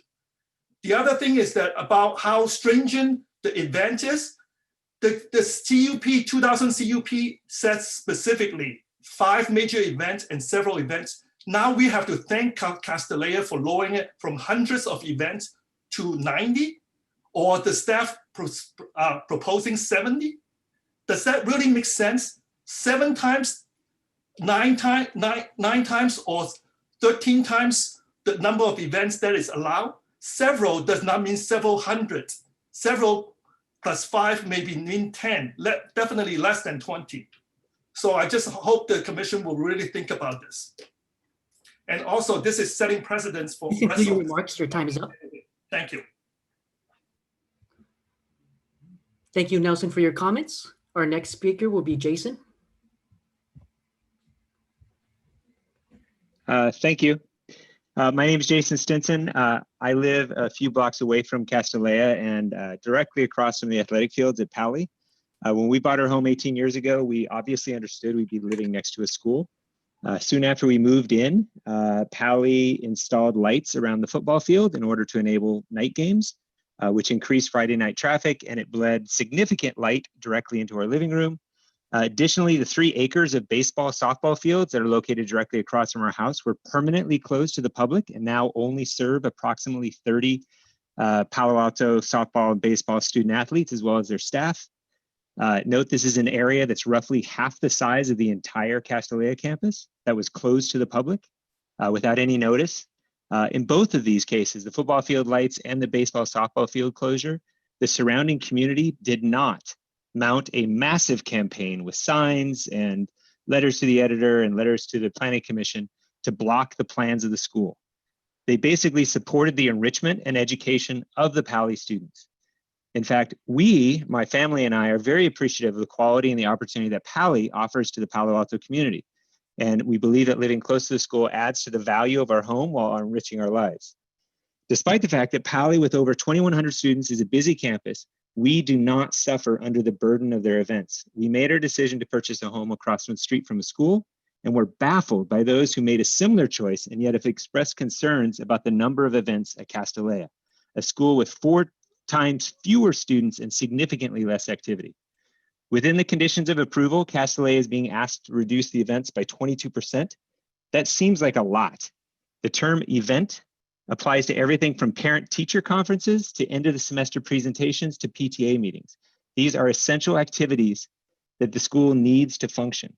Let me say that again. The school is being asked to cut back 22% of the events it holds in order to operate as a school. This feels like an undue burden to place on a well-established school that's already done so much to reduce neighborhood impacts. Castellea had originally proposed a 10% reduction. It seems like there should be some happy medium between those two numbers that would allow the school to continue with essential functions while still reducing the number of events significantly. As someone who lives across from the school, I hope this issue will be revisited. Lastly, frankly, I think it's embarrassing for the Palo Alto community that presumably values diversity and gender equality that we seem to be falling into the acknowledged tropes of holding women and institutions that focus on women to higher standards, to moving the goalposts and changing their requirements just as they're being met. We do not do the same for other educational institutions, such as Paoli, or honestly, any other institutions in the city, it seems like. I really hope that we acknowledge, support, and encourage one of the nation's top 5 women's high schools. Thank you so much.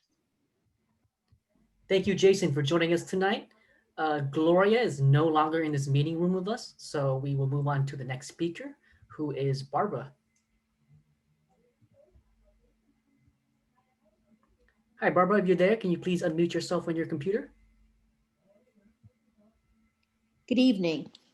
I have lived and worked in downtown Palo Alto for over 30 years. This is not a debate about the quality of education Castellea has provided to young women for the past 107 years, nor is it about the need for more future female leaders and STEM scholars. It is about the need to update our time. It is about needing to update our proven educational assets, both public and private, while giving fair consideration to the needs of the immediate neighborhood. It is about more challenging for a private school to update their facility because they are subject to different parameters. It is about intricate community collaboration and outreach with neighbors. This outreach has been done and resulted in architectural changes to accommodate the needs of the expressed concerns. It is about these ever-shifting neighbors' concerns presented during this 8-year process. It is about the project receiving a favorable EIR report, the requested preservation of 2 original homes owned by the school, and the arborist plan to retain, maintain, and add quality trees. It is about the administration having achieved the pre-COVID reduction of individual car trips by 31% and would continue with the eventual increased increased enrollment. This will remain in place and will be closely monitored. I have worked on our downtown's TDM program and appreciate how challenging this accomplishment is. It is about the fact that this project boasts a LEED Platinum certification, net zero energy consumption using no fossil fuels, utilizing a rainwater storage system with recycling strategies. It is about appreciating, understanding, and caring about the escalating costs of this project. 8 years exceeds the Palo Alto process norms. It is time to pull the trigger and move this project forward. Thank you. Thank you for your comments. Our next speaker will be Tony.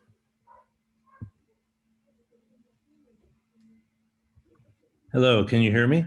Yes, we can hear you. Thank you. Hey, great. Listen, I'm appreciative of all your work and effort, but I will be speaking at the next meeting. Kathleen tried to do the same thing with her mute button, was not quite as successful. So we'll look forward to talking to you then. Thank you for your service. Got it. Thank you. Our next speaker will be Yair. Yes, I would also like to reserve my speaking time till the next meeting, please. Okay. Moving on to the next speaker, who is Jay Marson. Unfortunately, I no longer see this individual in our meeting room, so I'll move on to the speaker after that, who is Dan. Hi, this is Dan Garber. I'm a homeowner in Palo Alto. In 1922, Palo Alto established its first zoning code. Castanea School had opened its doors 12 years earlier when Mary Lockley established it to prepare young women to enter Stanford. At that time, the zoning district that included Castanea's property included single-family houses, churches, municipal buildings, and schools were all allowed. The Sanborn maps from then show about a dozen houses surrounding Castanea's property. Today, 100 years later, there are a bit more than twice that many. As I understand it, the first conditional use permit that Castanea operated under was written 40 years later in the 60s. And then in the late 70s, the state took away the local purview that allowed the impacts of the recent Pali improvements to avoid the public scrutiny that Castanea project has had to go through today.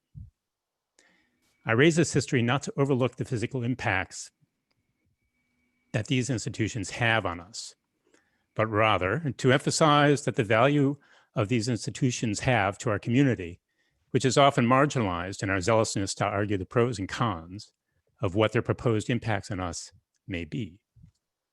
These institutions, including Castanea, underpin not only all of our property values, but in part the values we hold dear to our city. The Commission needs to balance the interests of the immediate neighborhood in Castanea fairly, so the interests of one do not outbalance the other, and so that the identity and values of the city, our community as a whole, are not diminished. In general, I support the staff's recommendations and urge the Commission to move the application forward. Thank you. Thank you, Dan, for your comments. Our next speaker will be Roy. Hello, can you guys hear me? Yes, we can hear you. Thank you. Yeah, thank you. So great. Dan just addressed the need to balance the school and the immediate neighborhood. So I'm one of these in the immediate neighborhood. So hi, my name is Roy Wong. I'm a neighbor on Kellogg Avenue within a block from Castanea. I've been here for 15 years. I really want to speak in support of this school. In the immediate neighborhood, we hear voices opposing the Castalia plan. It's important to remind ourselves that among the people living next to the school, there are many of us that support the plan. We may not have loud voices, but we do support it. In the neighborhood meetings from the very beginning with Castalia in discussing its expansion plan, the top three concerns are traffic, parking, and noise from the delivery trucks. The proposed underground structure is a very good solution in addressing the traffic and parking as cars are directed to under the school. Also, by moving the deliveries to a location below the grade, the noises from the delivery trucks are reduced.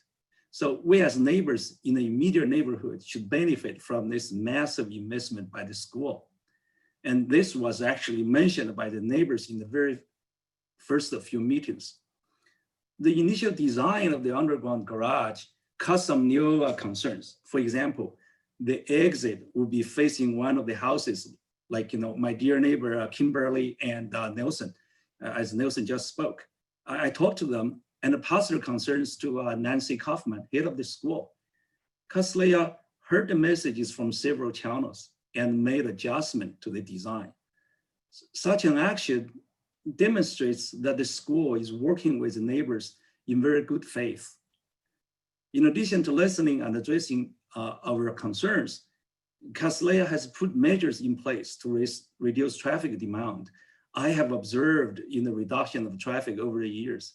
So Castalia's actions prove to me that they deserve my full trust and full support. So here tonight, while we're debating the technical details, let's not lose sight of the big picture. Castalia is really a treasure in our neighborhood and a treasure in our city. Many of us cherish it. In closing, I would like to quote my next door neighbor, Alex Johnson, on the topic of potential impact of traffic. He put it beautifully. He said, for more girls to get a world-class education, world-class, a little inconvenience is well worth it. Thank you. Thank you, Roy, for joining us tonight. Leif King and Amanda Zetlin are no longer in this meeting room, so we'll move on to the next speaker, who is Stuart.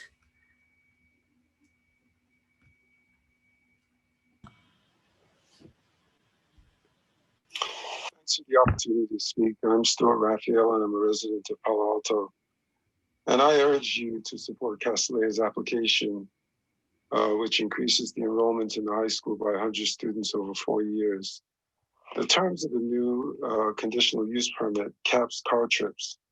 There will be no new trips coming to campus. So the increase in students isn't going to create an uptick in cars. The new traffic demand management measures will mitigate impacts. More girls in and around Palo Alto will have access to a great education without any more cars coming to the campus. As I see it, Castalia's mission is to really educate young women to become confident thinkers and compassionate leaders. And thinking about leadership, it's quite frankly, we need to have more women at the table. Less than 1% of the girls in the US attend all girls schools. And 20% of the women in the Senate and the House of Representatives graduated from an all-girls school. Castalia is the only non-sectarian all-girls middle school and high school in Northern California. And Castalia students are more than just, women leaders. They're also mentors. They develop confidence, leadership, and courage. And they gain from this really exquisite education. And it's something that they can really share with other women and girls around the world. Graduates of girls' schools really develop tolerance and collaborative skills. It's a really unique education. The final environmental impact report has no significant impact, so please support the application. This will allow more girls to build compassionate and tolerance and become collaborative thinkers and leaders for tomorrow. And our world really desperately needs that right now. Thank you.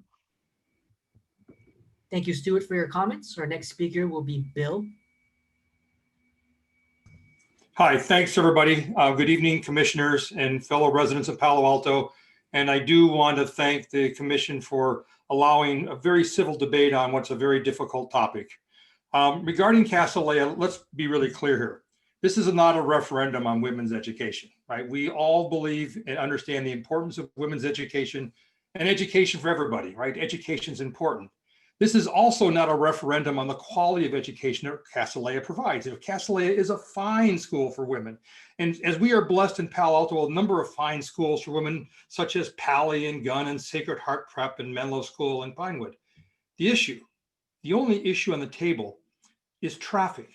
As reported in the draft environmental impact report, traffic caused by the expansion of Palo Alto's Castellea School would have a significant and unavoidable negative impact to the neighborhood. And I've heard nothing tonight that stems the increase in enrollment or the corresponding increase in staff or faculty to reduce that threat from traffic. This is the matter. This is the issue, right? That the traffic will have a negative impact on the quality of life and safety to all of Palo Alto, with nothing of value being returned to Palo Alto. And here's the thing that's very sad here.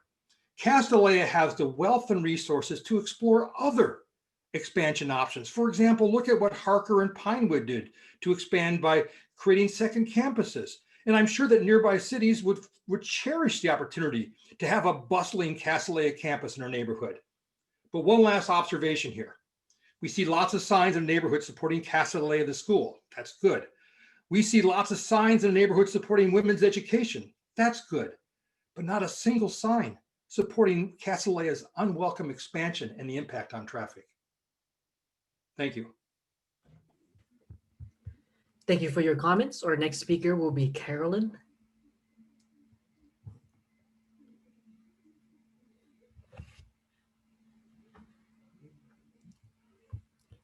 Carolyn, you're there. Can you please unmute yourself on your computer? Oh, I'm muted. Am I there? Yes, we can hear you now. Thank you. Okay, good. Thank you. Good evening, fellow Palo Alto citizens, and especially the very hard-working members of the Planning and Transportation Commission. Oh boy, you are working. I want to express my opposition to Castellea expansion project. I'm against it for the following reasons. It offers zero benefits to our city. You guys, we're going to pay for this. You know, they offer no venues for music, for theater, for classes, for meetings. Really, I can walk around the school, but it doesn't really offer anything for a nice walk, unlike Lucy Stern or the Gamble Garden Center. Number two, it does destroy the integrity of our zoning codes. If approved, this proposal will result in an institution the same size of a medium-sized company in an R1 residential zone.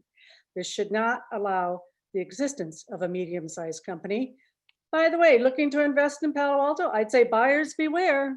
Number three, health hazards to the residents of the neighborhood. Massive, heavy construction will release harmful particulate into the air, much like our orange, smoky haze of the summer.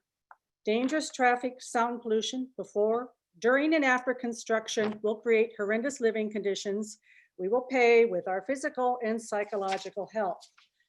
Number four, deleterious effect on property values. Hope you're not planning to sell in the next 5 years, because major construction, tree removal turns a once lovely and desirable neighborhood into a construction zone, causing property prices to drop.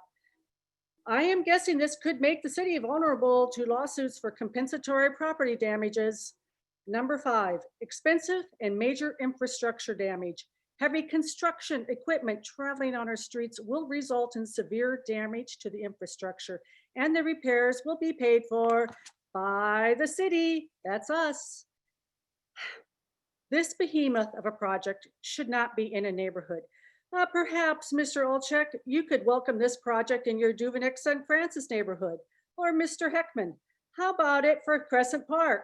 Mr. Lawing, this is perfect for Professorville. And Ms. Giselle, Palo Verde, good spot because Ada's Cafe is near there. Carrie, how about something new for Barron Park? Or Mr. Riggs in Fair Meadows for a fine institution delivering women's education. And Miss Dora, are you in? See, this is a neighborhood, it's our homes. In the words of French economist Frederic Bastiat, when plunder becomes a way of life for a group in society, over the course of time, they create for themselves a legal system that authorizes its plunder. Could that be called a variance? And the moral code that glorifies it. Could that be women's education? Please protect our city that you and I invest with our money and our lives. Please refuse to be the legal system that authorizes its plunder and enforces the moral code that glorifies it. Thank you for your time. And in the age of COVID, stay well, be well. Thank you. Our next speaker is Andy. Before we start with Andy, Mr. Nguyen, I want to just poll the commissioners. We had agreed to check back in at 10 o'clock. We have fewer than 10 speakers left. Is everyone comfortable with hearing the ones that are prepared to speak tonight? Absolutely. Okay, great. Thank you so much. Please continue, Mr. Nguyen. Thank you. Okay, going back to our speaker earlier is Andy. Thank you. Good evening, commissioners. My name is Andy Reed and I live on Melville. And just to make a note, the reason this meeting is different from other meetings with late packets is that the well-being of our community for the next 20 years will be determined by these conditions of approval. Nobody disagrees that educating girls is valuable. Also, the school buildings need to be modernized and upgraded. None of these things are being contended. Where we neighbors disagree with the school is a land use dispute. The current plans put 30% more people into the same small site. The plans indicate an increase of total square footage from 160,000 to currently to 226,000 square feet, 40% more school, same 6 acres. The school has a deep well of resources and many options to educate more girls without overbuilding this site and abusing their neighbors. Why stop at 540? Make this site the main campus, set up a satellite campus for STEM classrooms and robot workshops and language labs in one of the many commercial spaces for lease right now at Stanford Research Park. And they'd even have the Stanford moniker attached to their satellite campus. Instead, rather than work within the rules that everybody else in the city of Palo Alto is required to follow, the school is asking for exceptions. They are requesting a variance for almost twice the allowed floor area ratio in order to replace 5 buildings currently spread out around campus with one large modern building, and to build a neighborhood incompatible underground garage, which, by the way, adds only 22 net new parking spaces. As to events, package page 17 says the current CUP allows an unlimited number of events with over 100 attendees. That is factually inaccurate, and it is very disheartening that the sentence keeps being repeated. I do appreciate Amy for coming up with the actual wording tonight, which is 5 major and several other events are allowed. And now the school is asking you to legalize this higher number of events that no other private school in an R1 zone is allowed. Please note, Menlo is on 62 acres. Pali is on 44 acres. None of those are in R1 zones. Package page 18 says for many years, Castellea has relied on a certain number of events, and a lower number would impact the school's academic and social interests. Why do residents' interests rate below those of a private school? We appreciate your hard work on this subject, and please make your own make your own interpretation, as City Attorney Yang suggested, if you don't agree with the staff's interpretations, to listen to unaffiliated experts and attorneys and knowledgeable residents. And the way to express your dissatisfaction would be to not make the findings. Thank you. Sorry for going over.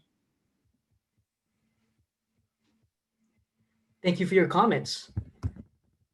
Our next speaker is Parag. Thank you, but given the late hour, I'll speak next time. Okay, moving on to our next speaker is Hank Souza.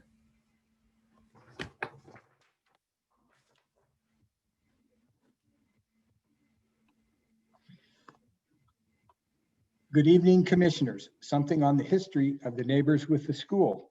Many of us neighbors have had nice relations with the school over the years.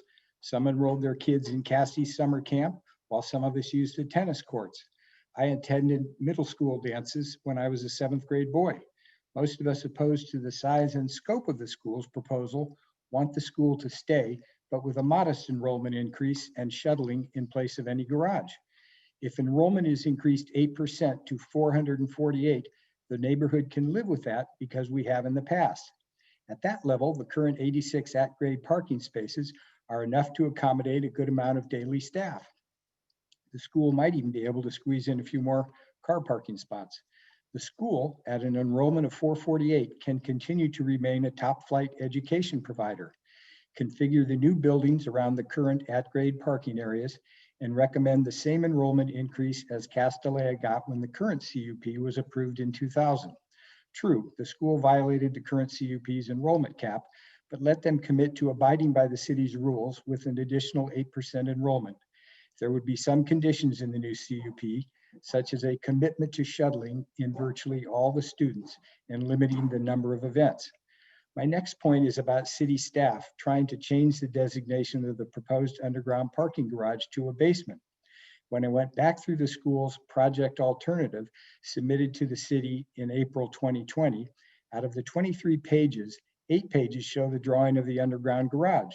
All refer to it as a garage, an underground garage, or underground parking lot. In the previous plan submittal, there are 25 mentions of the underground garage using the same verbiage. Even the school's attorney declared at the August 26 PTC meeting, the garage is a below-grade parking facility, not a basement. It doesn't seem right or fair to try to now label the garage a basement to skirt the requirement that the 35,000 square feet be added to the FAR. When you look at the tape of September 9th's meeting, a couple of the commissioners seemed baffled and unsure how to wrap their heads around what they were hearing.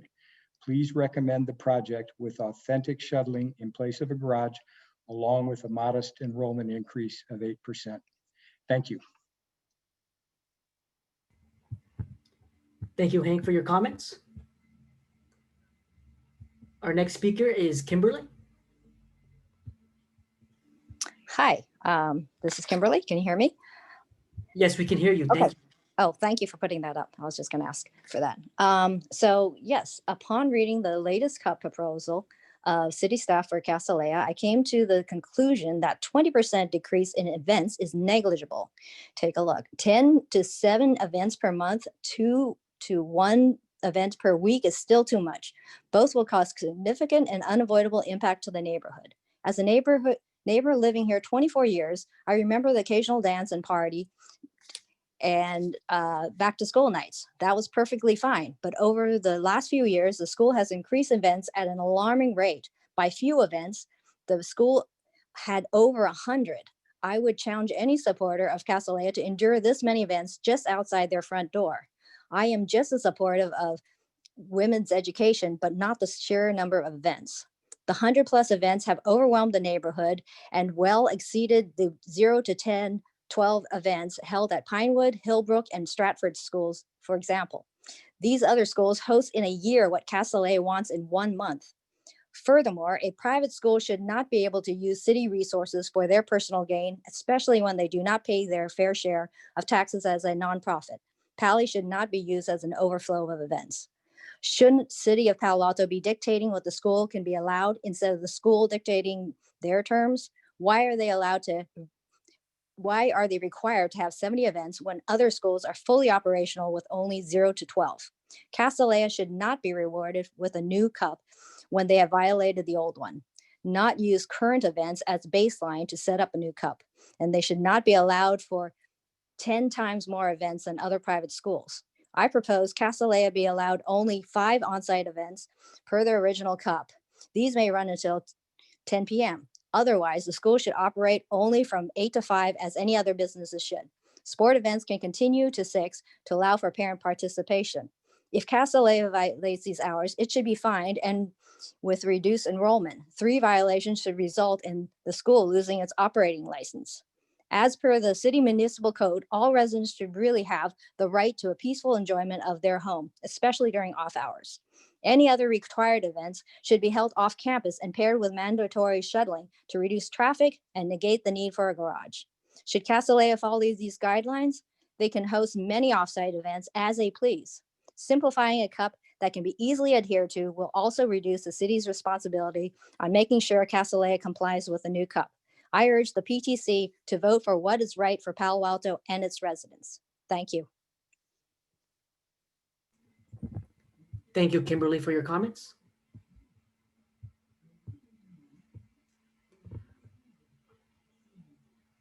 Our next speaker is Yenting and Oliver.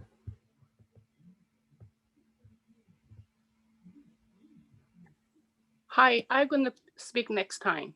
I think Okay. I'm too late first. Yeah. Sure, thank you. That brings it to the next speaker, who is David.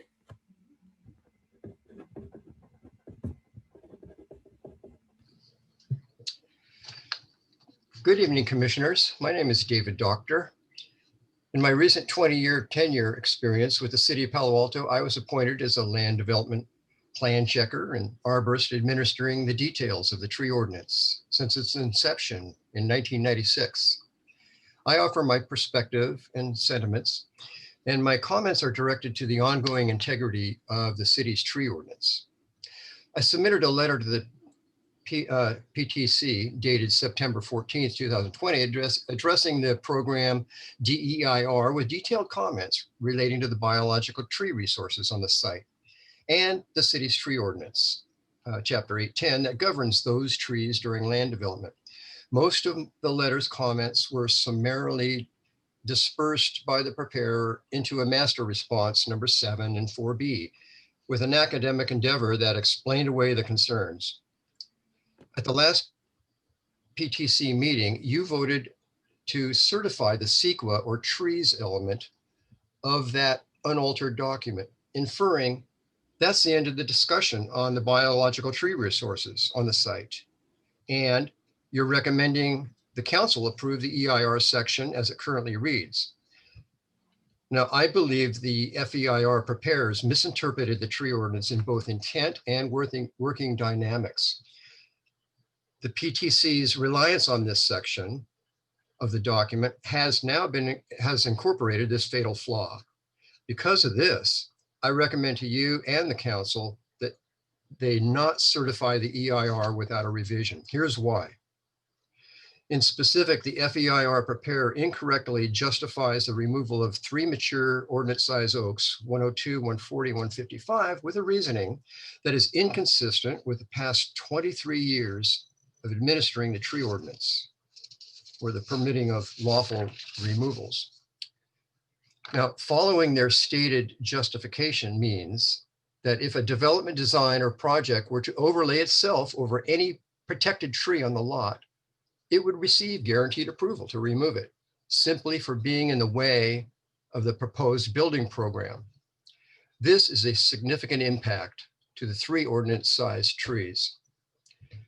Now, a reverse confirmation test is the applicant could just as easily design more program details over the Coast Redwood tree at the main office at Castellea, for instance, or any other tree on site. And the same FEIR ordinance interpretation would allow those trees to be removed also. How could you deny it once that precedent has been set? This has not been allowable justification for 23 years that the tree ordinance has been in existence. The intent of the ordinance is actually the opposite, to incentivize building around and with nature. And with that, I will not be able to finish my comments. Thank you very much.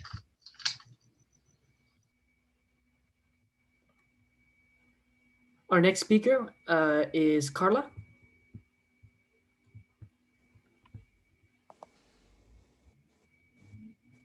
Thank you.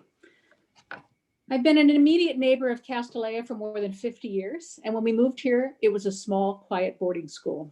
I was one of the neighbors who met with the school many, many times in an honest effort to find common ground. I want to firstly dispute that the underground garage was added in response to neighbors' request. The truth is, an underground garage is the only way the school can get the enrollment increase it seeks. I was also around when the school insisted that it needed some 460 students in order to ensure the correct pedagogical balance of students per class. As you heard tonight, it suddenly jumped to 540 only because that is the level it can maximize within TDM requirements. As to ADT counts, thank you, Commissioner Riggs, for pointing out the obvious that busy parents don't always queue up in driveways and high school students self-drive and park on public streets. None of that would be counted in a driveway counter, and it's unclear how it can be factored into the actual counts. The previous CUP contains vague conditions that are wildly open to interpretation, as you've seen, but its major condition, the enrollment cap, was ignored. If Headmaster Nancy Kaufman came forward in 2012, as she claims, and self-reported to the city that the school was over-enrolled, it should be noted that the school continued to over-enroll for several additional years, and there was no enforcement until the neighbors vociferously protested. On the subject of events per year, the premise seems to be that if the school at least reduces its existing number, it's a major concession. Thank you, Commissioner Alczek, for asking about comparisons. As you've seen, neighbors have looked at other CUPs and note that private schools in R1 are allowed very few or even precluded from any evening events. Stratford at Garland, only a few blocks away, is an example. At the last meeting, Alczek lauded Menlo School, noting that it did not even count its events because its neighbors were unconcerned. With all deference, he failed to note that Menlo is located on 62 acres. It's far from any neighbors and has more than enough on-site parking. Castellea is on a 6-acre parcel. It cannot self-park its large events, and they generate bumper-to-bumper street parking, noise, and disruption. At dispute is not the small parent meetings or events, which are unlimited, but large-scale events. I agree students should be allowed a full range of events, and if that's the school's goal, they should consider relocating to somewhere outside a residential neighborhood. I also question, how does the city reconcile the allowed increase net daily trips, which is 114, by the way, with the firm no net new commute trips model that it required for Stamford? Why the double standard? Finally, during the establishment of Castellea's 2000 CUP, the city staff met with neighbors to review the individual conditions and receive input. We urgently ask city staff to schedule meetings with immediate neighbors of the school to review the specific conditions and receive input. Thank you for your time. Thank you, Carla, for your comments. Our next speaker will be Rebecca. Okay. I have a lot of unavoidable righteous indignation. You must stop comparing Castellea with other schools. Castellea is not a public school, nor is it a school located on a lot zoned for schools. Castellea is in a unique legal status in Silicon Valley, as it is the only private school located on 55 residentially zoned lots. Castellea is not being held to higher standards. That is outrageous and offensive. It has not even held up to follow its own legal or contractual standards because of your decades of inaction, which I, along with other neighbors, are sick and tired of hearing about. Stop giving so many undeserved illegal benefits to this wealthy and powerful private interest. Let me start by describing who Castellea is. Castellea is a private school, not a public school. It does not open its doors ever to the public. It offers zero public services, zero services at all to the public. While claiming that it changes lives for girls, it serves only the wealthiest few from dominant caste families. It refuses to offer any scholarships to needy girls from underprivileged backgrounds, not in Palo Alto, East Palo Alto, or Menlo Park.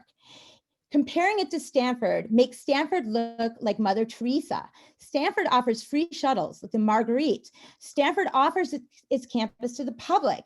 Stanford allows activities in its pools for non-Stanford people. It lets the community attend its sporting events. Castellea locks its doors, all neighbors not allowed. Castellea needs to be held to the law. The law does not give Castellea a right to operate its correct commercial business located on residential lots. The law clearly states that for Castellea to have its conditional use permit, it needs to provide a public benefit, which I think I've shown to you, it does not. Castellea also for 20 years has been in violation of the conditional use permit granted to it by the city of Palo Alto, a conditional use permit that Palo Alto has refused to enforce. And to clarify, Jonathan, the actual statutory damages for violations of city ordinances are $500 per violation per day, which means that during the many years that Castellea was 35 students over its allowed registration, Castellea actually owed 35 times $500 a day, which is $17,500 a day, which amounts to more than $5 million in penalties a year, which you did not collect.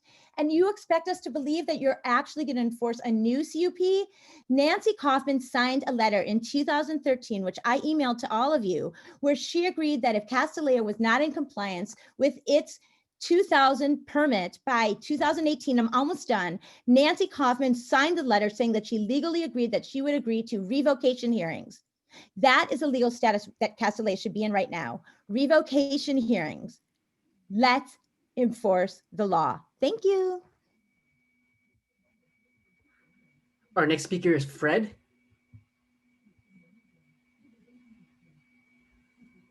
Can you hear me?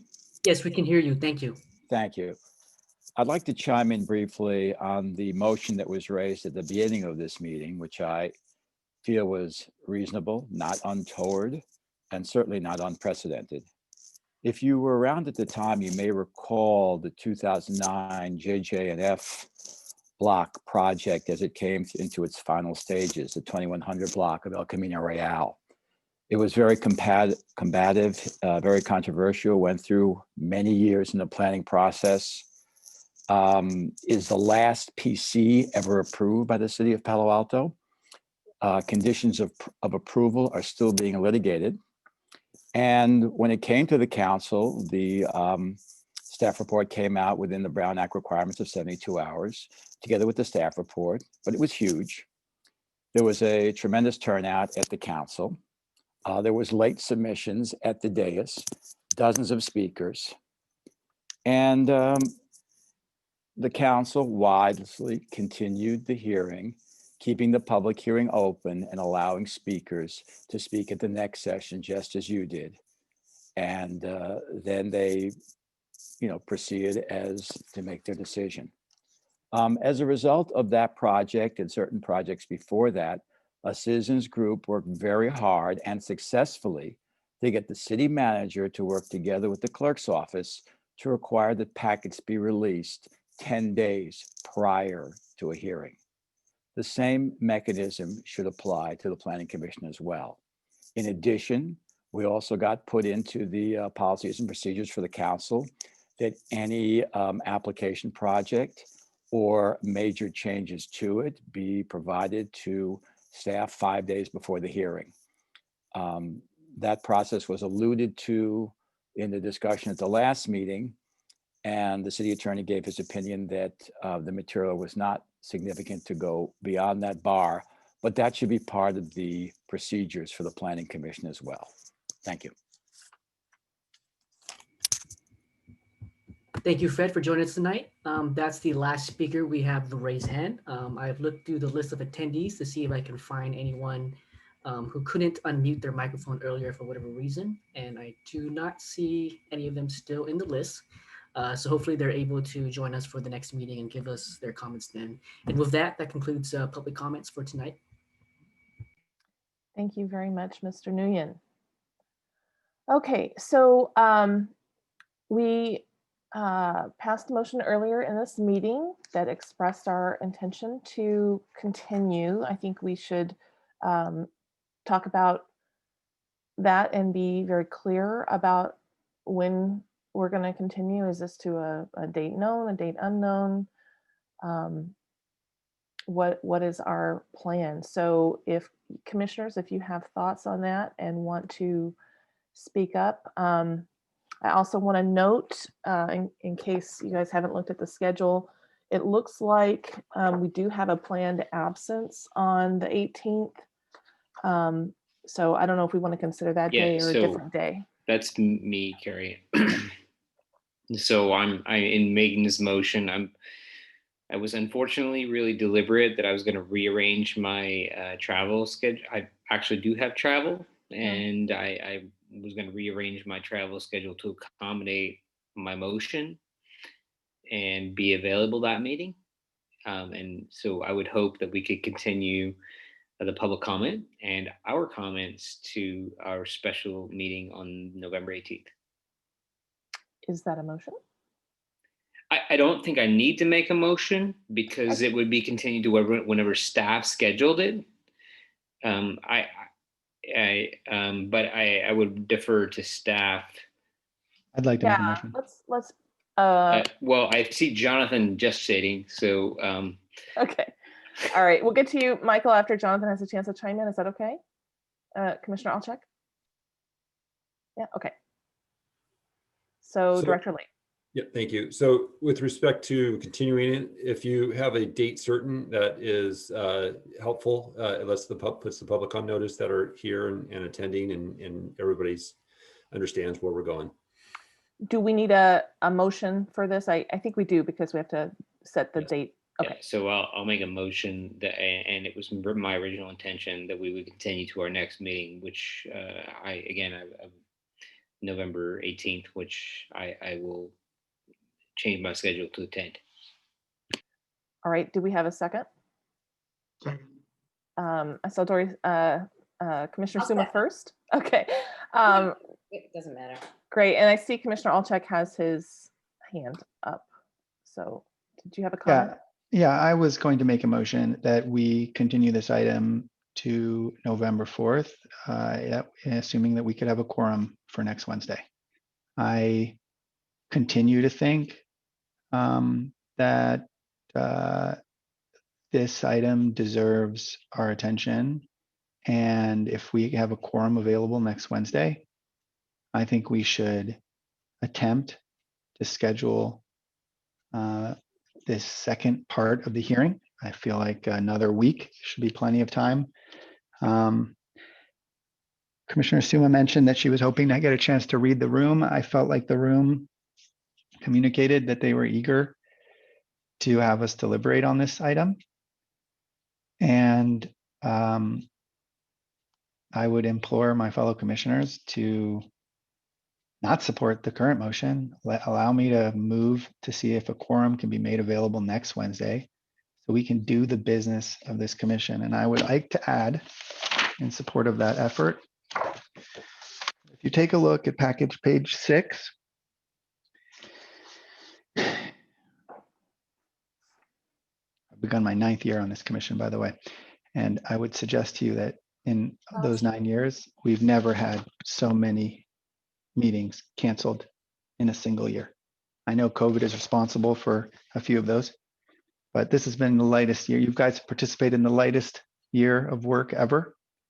And my hope is that we can treat this item as having begun 8 years ago and give it a little bit of, considering the last minute change, let's not overdo it.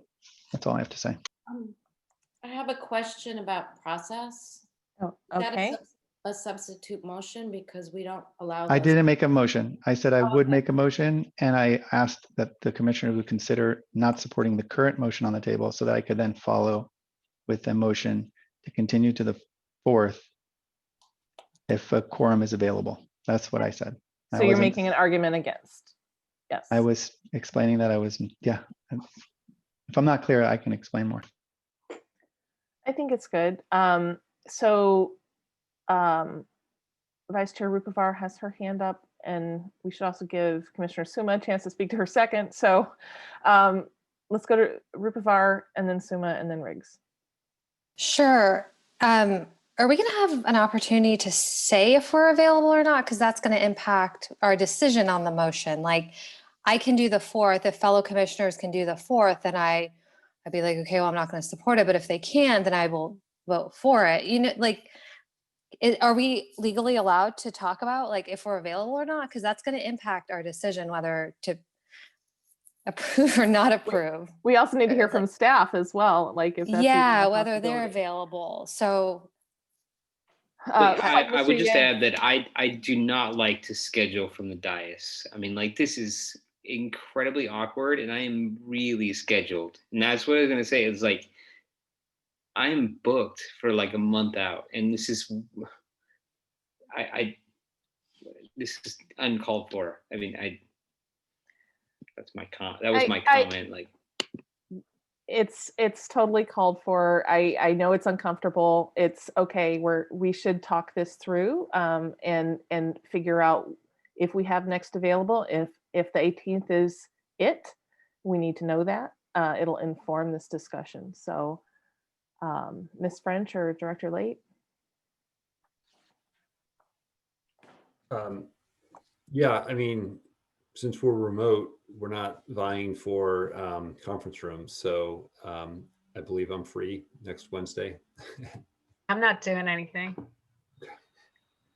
Right, so there's no technical hitch, then it comes to the availability. It sounds like Commissioner Riggs does not have availability on days other than the 18th. Is that correct, Commissioner Riggs? Our original meeting was on the 11th. That was the meeting I had scheduled. It's a holiday, yeah.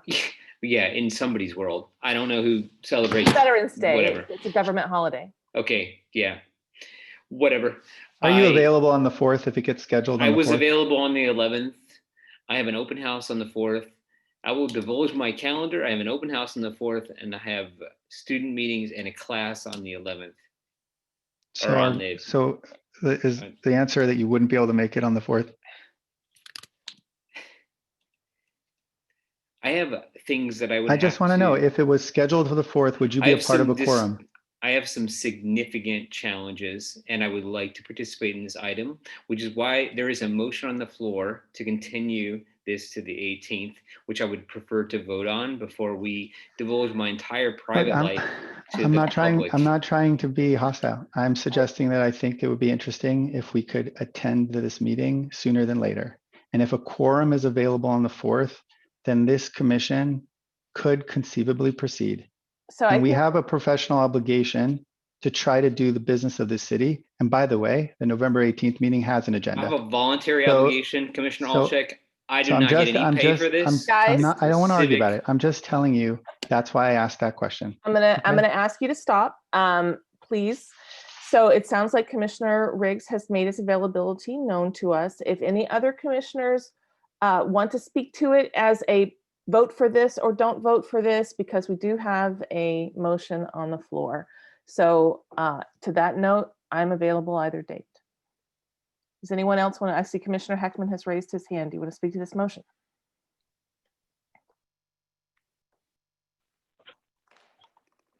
Just to say that other than probably having an election coma, I'm available on November 4th and on the 18th. All right, thank you very much. Does anyone else want to provide input or discussion on the motion on the floor? Commissioner Lowing, do I see you? It's easy to second Commissioner Heckman's statement. So I'll just leave it at that. I believe you. I believe you. Okay, so we have the motion from Commissioner Riggs, and we have the second from Commissioner Suma. Are there any other questions or comments or discussion before we vote? Commissioner Riggs is proposing. Well, you know, it's fine. I will. We can schedule as soon as possible, and if you know what, the funny part is this would be the second time that I've been not able to attend a voting item on this. So I would appreciate some accommodation in being able to attend this. This is what makes this awkward, to, in a public setting, air out our schedules based on what we have scheduled at the beginning of the year. And I have put on my own calendar. And so I apologize for being sharp, Mike. I really am. I'm just, but this makes this slightly awkward. Apology accepted. Don't worry about I'm really it. sorry. It's not personal. It's Yeah, just a quorum. We just need a quorum. We know we have kids. We're insane dads right now. So I'll figure out what I can do to get out of what my obligations if you guys do it on the 4th. Commissioner Templeton? Yeah, I just think that, you know, Commissioner Riggs is correct. He has missed, unfortunately, one of the prior meetings, and I would hate to miss his input again. So if he's not available, I don't think that we're slowing things down by going out another 2 weeks. Ed, thanks. I'll make it work if it works for the commission. I'll get somebody to fill in for me, and I'll attend this meeting. Commissioner worries. Suma? Yeah, I just don't see what the urgency is to do it on the 4th, which is a day we typically don't meet. It's the first Wednesday. I don't understand what difference 2 weeks makes. I mean, I'm not opposed to doing it on the 4th. I have a big meeting on the 5th. I would prefer the 18th. I'm sorry, we obviously can't do it on Veterans Day, which is a federal holiday, but I would just prefer to keep it to the schedule we had. All this angst around a week here or a week there it does nothing to delay the project. You know, at the last meeting, people tried to accuse me of delaying tactics because, you know, because of timing, when in fact staff needed the extra time. I just don't think it matters. And I would prefer to keep it on the regular schedule that we have worked hard to get. The fact that meetings are canceled is not Commissioner Riggs' fault or anyone else's fault. It's probably COVID and staff. And so I think we should just keep it the way it is and not get all stressed about something that is not particularly stressful. Thank you. Can I just, Commissioner Carrie, can Riggs? can I just revise my motion? I am stressed. I will tell everybody, I'll tell the public, like COVID has not been kind to Dr. Riggs. Let's just stay with the motion. Like I'd be happy to revise my motion to continue to the 4th, and I will figure my I would second that motion. stuff out, and I will figure my stuff out. If we can make the 4th work, I will make the 4th work on mine. And I will revise my motion to the 4th if I can get a second. Second.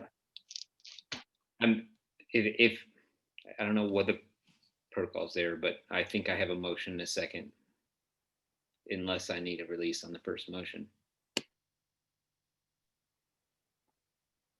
Any input, Mr. Yang? Is it fine for him to revise it, or does he need to withdraw the first motion? I think that the concept of a revision, is fine. If you wanted to use the words withdraw. I will withdraw the first motion. It doesn't matter. And I will revise the second motion and to accommodate my colleagues and revise my own schedule. Thank you, Dr. Riggs. Is it possible for you to repeat the motion before we take a vote? I do see a couple of hands up, so we'll take some comments. We just want to be clear. I don't remember. I believe my motion was to continue to continue the item in the public comment in the spirit of this evening, and to continue the hearing until next Wednesday, the 4th of November. And that at that point we would open up public comment, and we would conclude public comment and have a dialogue and proceed with the item. That's fine. Thank you. And Commissioner Lowing and Commissioner Suma. Yeah, I'm good. Okay, Commissioner Suma. Sorry. Did we already inform the public that we were going to continue the meeting to the 18th in our? We did not have the date. The staff report did have a suggested next meeting, but we had not specified the date in our continuing our motion to continue later. So it's your belief that the public does not expect it to be on the 18th. That's the only thing I'm worried about now is that we could check with staff. Let's see. Thank you. That's a good point. So I don't know if the staff report included any dates, but in Amy's presentation this evening, I think one of her early slides talked about next possible dates, and it was identified as November 18th. Because that was available at time, I mentioned that date and it was in the PowerPoint. Is that going to create any problem with the public's perception And maybe that's a. I don't think so. I would say we're in the habit of emailing a lot of folks about dates and sending them courtesy staff reports and that kind of thing. We have a lot of subscribers to the Castellea webpage. So a lot of Okay, reaching so out. it's not a legal problem. We didn't, the planning commission tonight didn't say guarantee that or anything.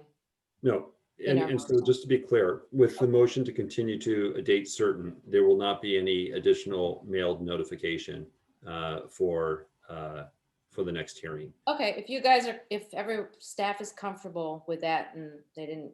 Yes. Then let's go. So just to be clear, we're looking to the commission to determine when you want to hear this next. So it's you're driving it. In either case, it's a special hearing date. The 4th or the 18th. They're both not regular dates. Thank you, Commissioner Suma and staff. Commissioner Riggs, you have your hand up? Yeah, I was just going to say that, I mean, the idea of what we're doing is in the spirit of my original proposal, which wasn't to throw grenades. It was to create some logic to how we really take as much public comment as possible. So I think an additional 7 days is perfectly adequate, is in the spirit of what I was originally trying to do here. And whether or not 7 days or 14 days or 21 days, it really provides that extra time that I think we were after when we started today. Okay, are we ready to vote on the motion to continue this hearing to November 4th? Looks like it. I don't see any more hands up. So, Mr. Nguyen, would you please conduct the vote? Yes. Commissioner Olczak, Yes. Commissioner Heckman, I'm sorry, can you come back to me at the end? I've got to grab my calendar. I may have a conflicting planning commission hearing in another city. I'm going to grab my calendar right now while you do the rest of the vote. Commissioner Lowing, Yes. Commissioner Riggs, Yes, and I also have to teach that night, but I'll figure out how I can get a guest speaker or something. Vice Chair Rupavar, Yes. Commissioner Suma, Yes. Chair Templeton. Yes. Okay, the motion is currently 6-0 pending Commissioner Heckman. Am I unmuted? Yes. All right. Unfortunately, I do have a city council meeting in Saratoga where I'm representing somebody that I wouldn't be able to get out of. So I would vote no on this. Unfortunately, I do have comments, and I will figure out if there's a way, working with staff, to submit my comments in advance. Sorry, Bart. I feel you. Yeah. Okay. Not a Well, problem. I agree with the sentiment that we should move expeditiously. So I think moving to the 4th is the right day. I'm sorry, I can't attend. okay, the motion carries 6-1. All right.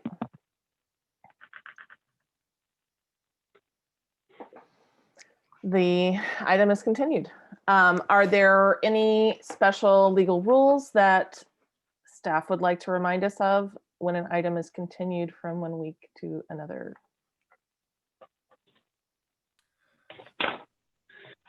There are not in particular. We will have the same set of disclosures at the beginning of the next, when we open up the next meeting, as we usually do. Thank you very much. Okay, so I assume the 18th is still on as a PTC meeting with just a different agenda. And the Bart, you're still on your audio.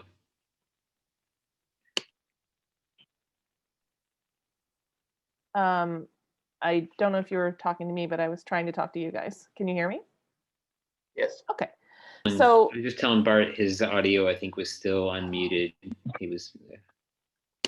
good point. Okay, so we have now the 4th, also the 18th of November, and then the 9th of December will be our final planned meeting of the year. If you have any absences or anything, please do let staff know. So the next item is approval of minutes for the 9th and the 30th. I believe some revisions were sent in. So I'm going to abstain from the 9th. Same. All right, so do we? I move wanna to have approve the separate minutes. motions? Oh, okay. Do you want to do them separately or together? I guess separately. Okay. So Commissioner Alchek has moved to approve the minutes from the 9th. Any seconders? All right, Commissioner Suma, Commissioner Heckman, you look like you might want to say something. I mean, with revisions? I can't hear you, but he's. So on the 9th, I had submitted revisions. For the minutes of the 30th, I think both Commissioner Riggs and I submitted revisions. So Okay, we'll get to that one in a minute. Motion. Okay. Yeah. All right, so Mr. Newey, would you like to conduct a vote on the minutes for the 9th? Yes, Commissioner Alchek, Aye. Commissioner Heckman, Aye. Commissioner Lowing, Yes. Commissioner Riggs, Abstain. Vice Chair Rupavar, Abstain. Commissioner Suma, Yes. Chair Templeton. Yes. Okay, the motion carries 5-0-2. I move to approve the minutes on the 30th Any seconder? as revised. I'll second. All right, Commissioner Suma, any discussion? Okay, could you please conduct a vote, Mr. Nguyen, for September 30th minutes? Commissioner Alchek, Aye. Commissioner Heckman, Aye. Commissioner Lowing, Yes. Commissioner Riggs, Aye. Vice Chair Rupavar, Yes. Commissioner Suma, Yes. Chair Templeton. Yes. Okay, the motion carries 7-0. Great, thank you very much. All right, next up is committee items. Any committee items? Commissioner Suma. The NVCAP is having a joint meeting with Parks and Rec on November 5th to discuss the final hydrologist report. And this is in regards to options to affect the creek and the nearby area to the creek that goes through the NVCAP area. And there is a survey for the public and a separate one for the working group, the survey for anyone in the city on the NVCAP website, if anybody's interested in promoting that in their neighborhood or taking it themselves. About the 3 options. Thank you very much. Mhm. I can give you a quick update from the XCAP. We took 2 weeks off. We're working on chapters to describe the pros and cons of each crossing for South Palo Alto, each alternative that's available. And those will be published at the end of this week as drafts. If you want to read through those, if you have any particular concerns, you can contribute to that, or you can always send in public comment to the XCAP as well. Commissioner Alchek. This is, what would you call this? Academic question? I'm curious if our city attorney, city assistant attorney, I'm just curious if by chance a commissioner was elected to city council next week, would that change their ability to attend a meeting or vote on a meeting? I'm just curious. So I guess this is something that we would still need to look into further. But our kind of preliminary take is if a commissioner has participated thus far and then is elected to the council, that might affect their ability to participate in the council deliberation.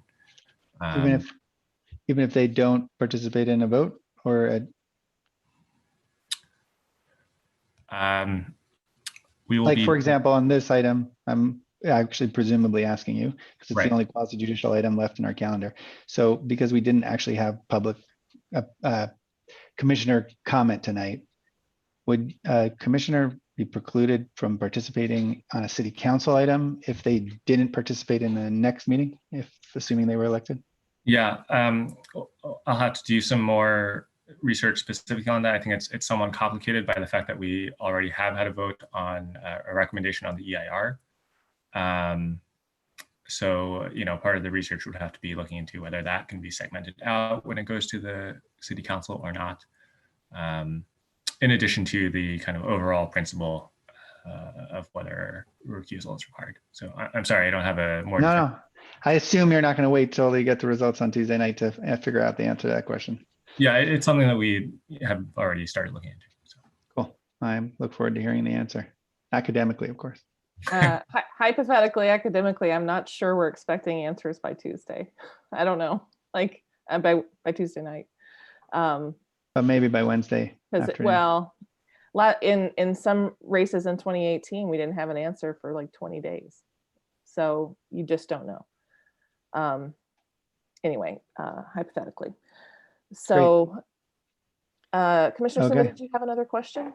One quick question for our legal counsel, and that is, since this meeting is continued, I was assuming we should have no contact with any members, no further conversations with the applicant or the other side or any members of the public. Is that true?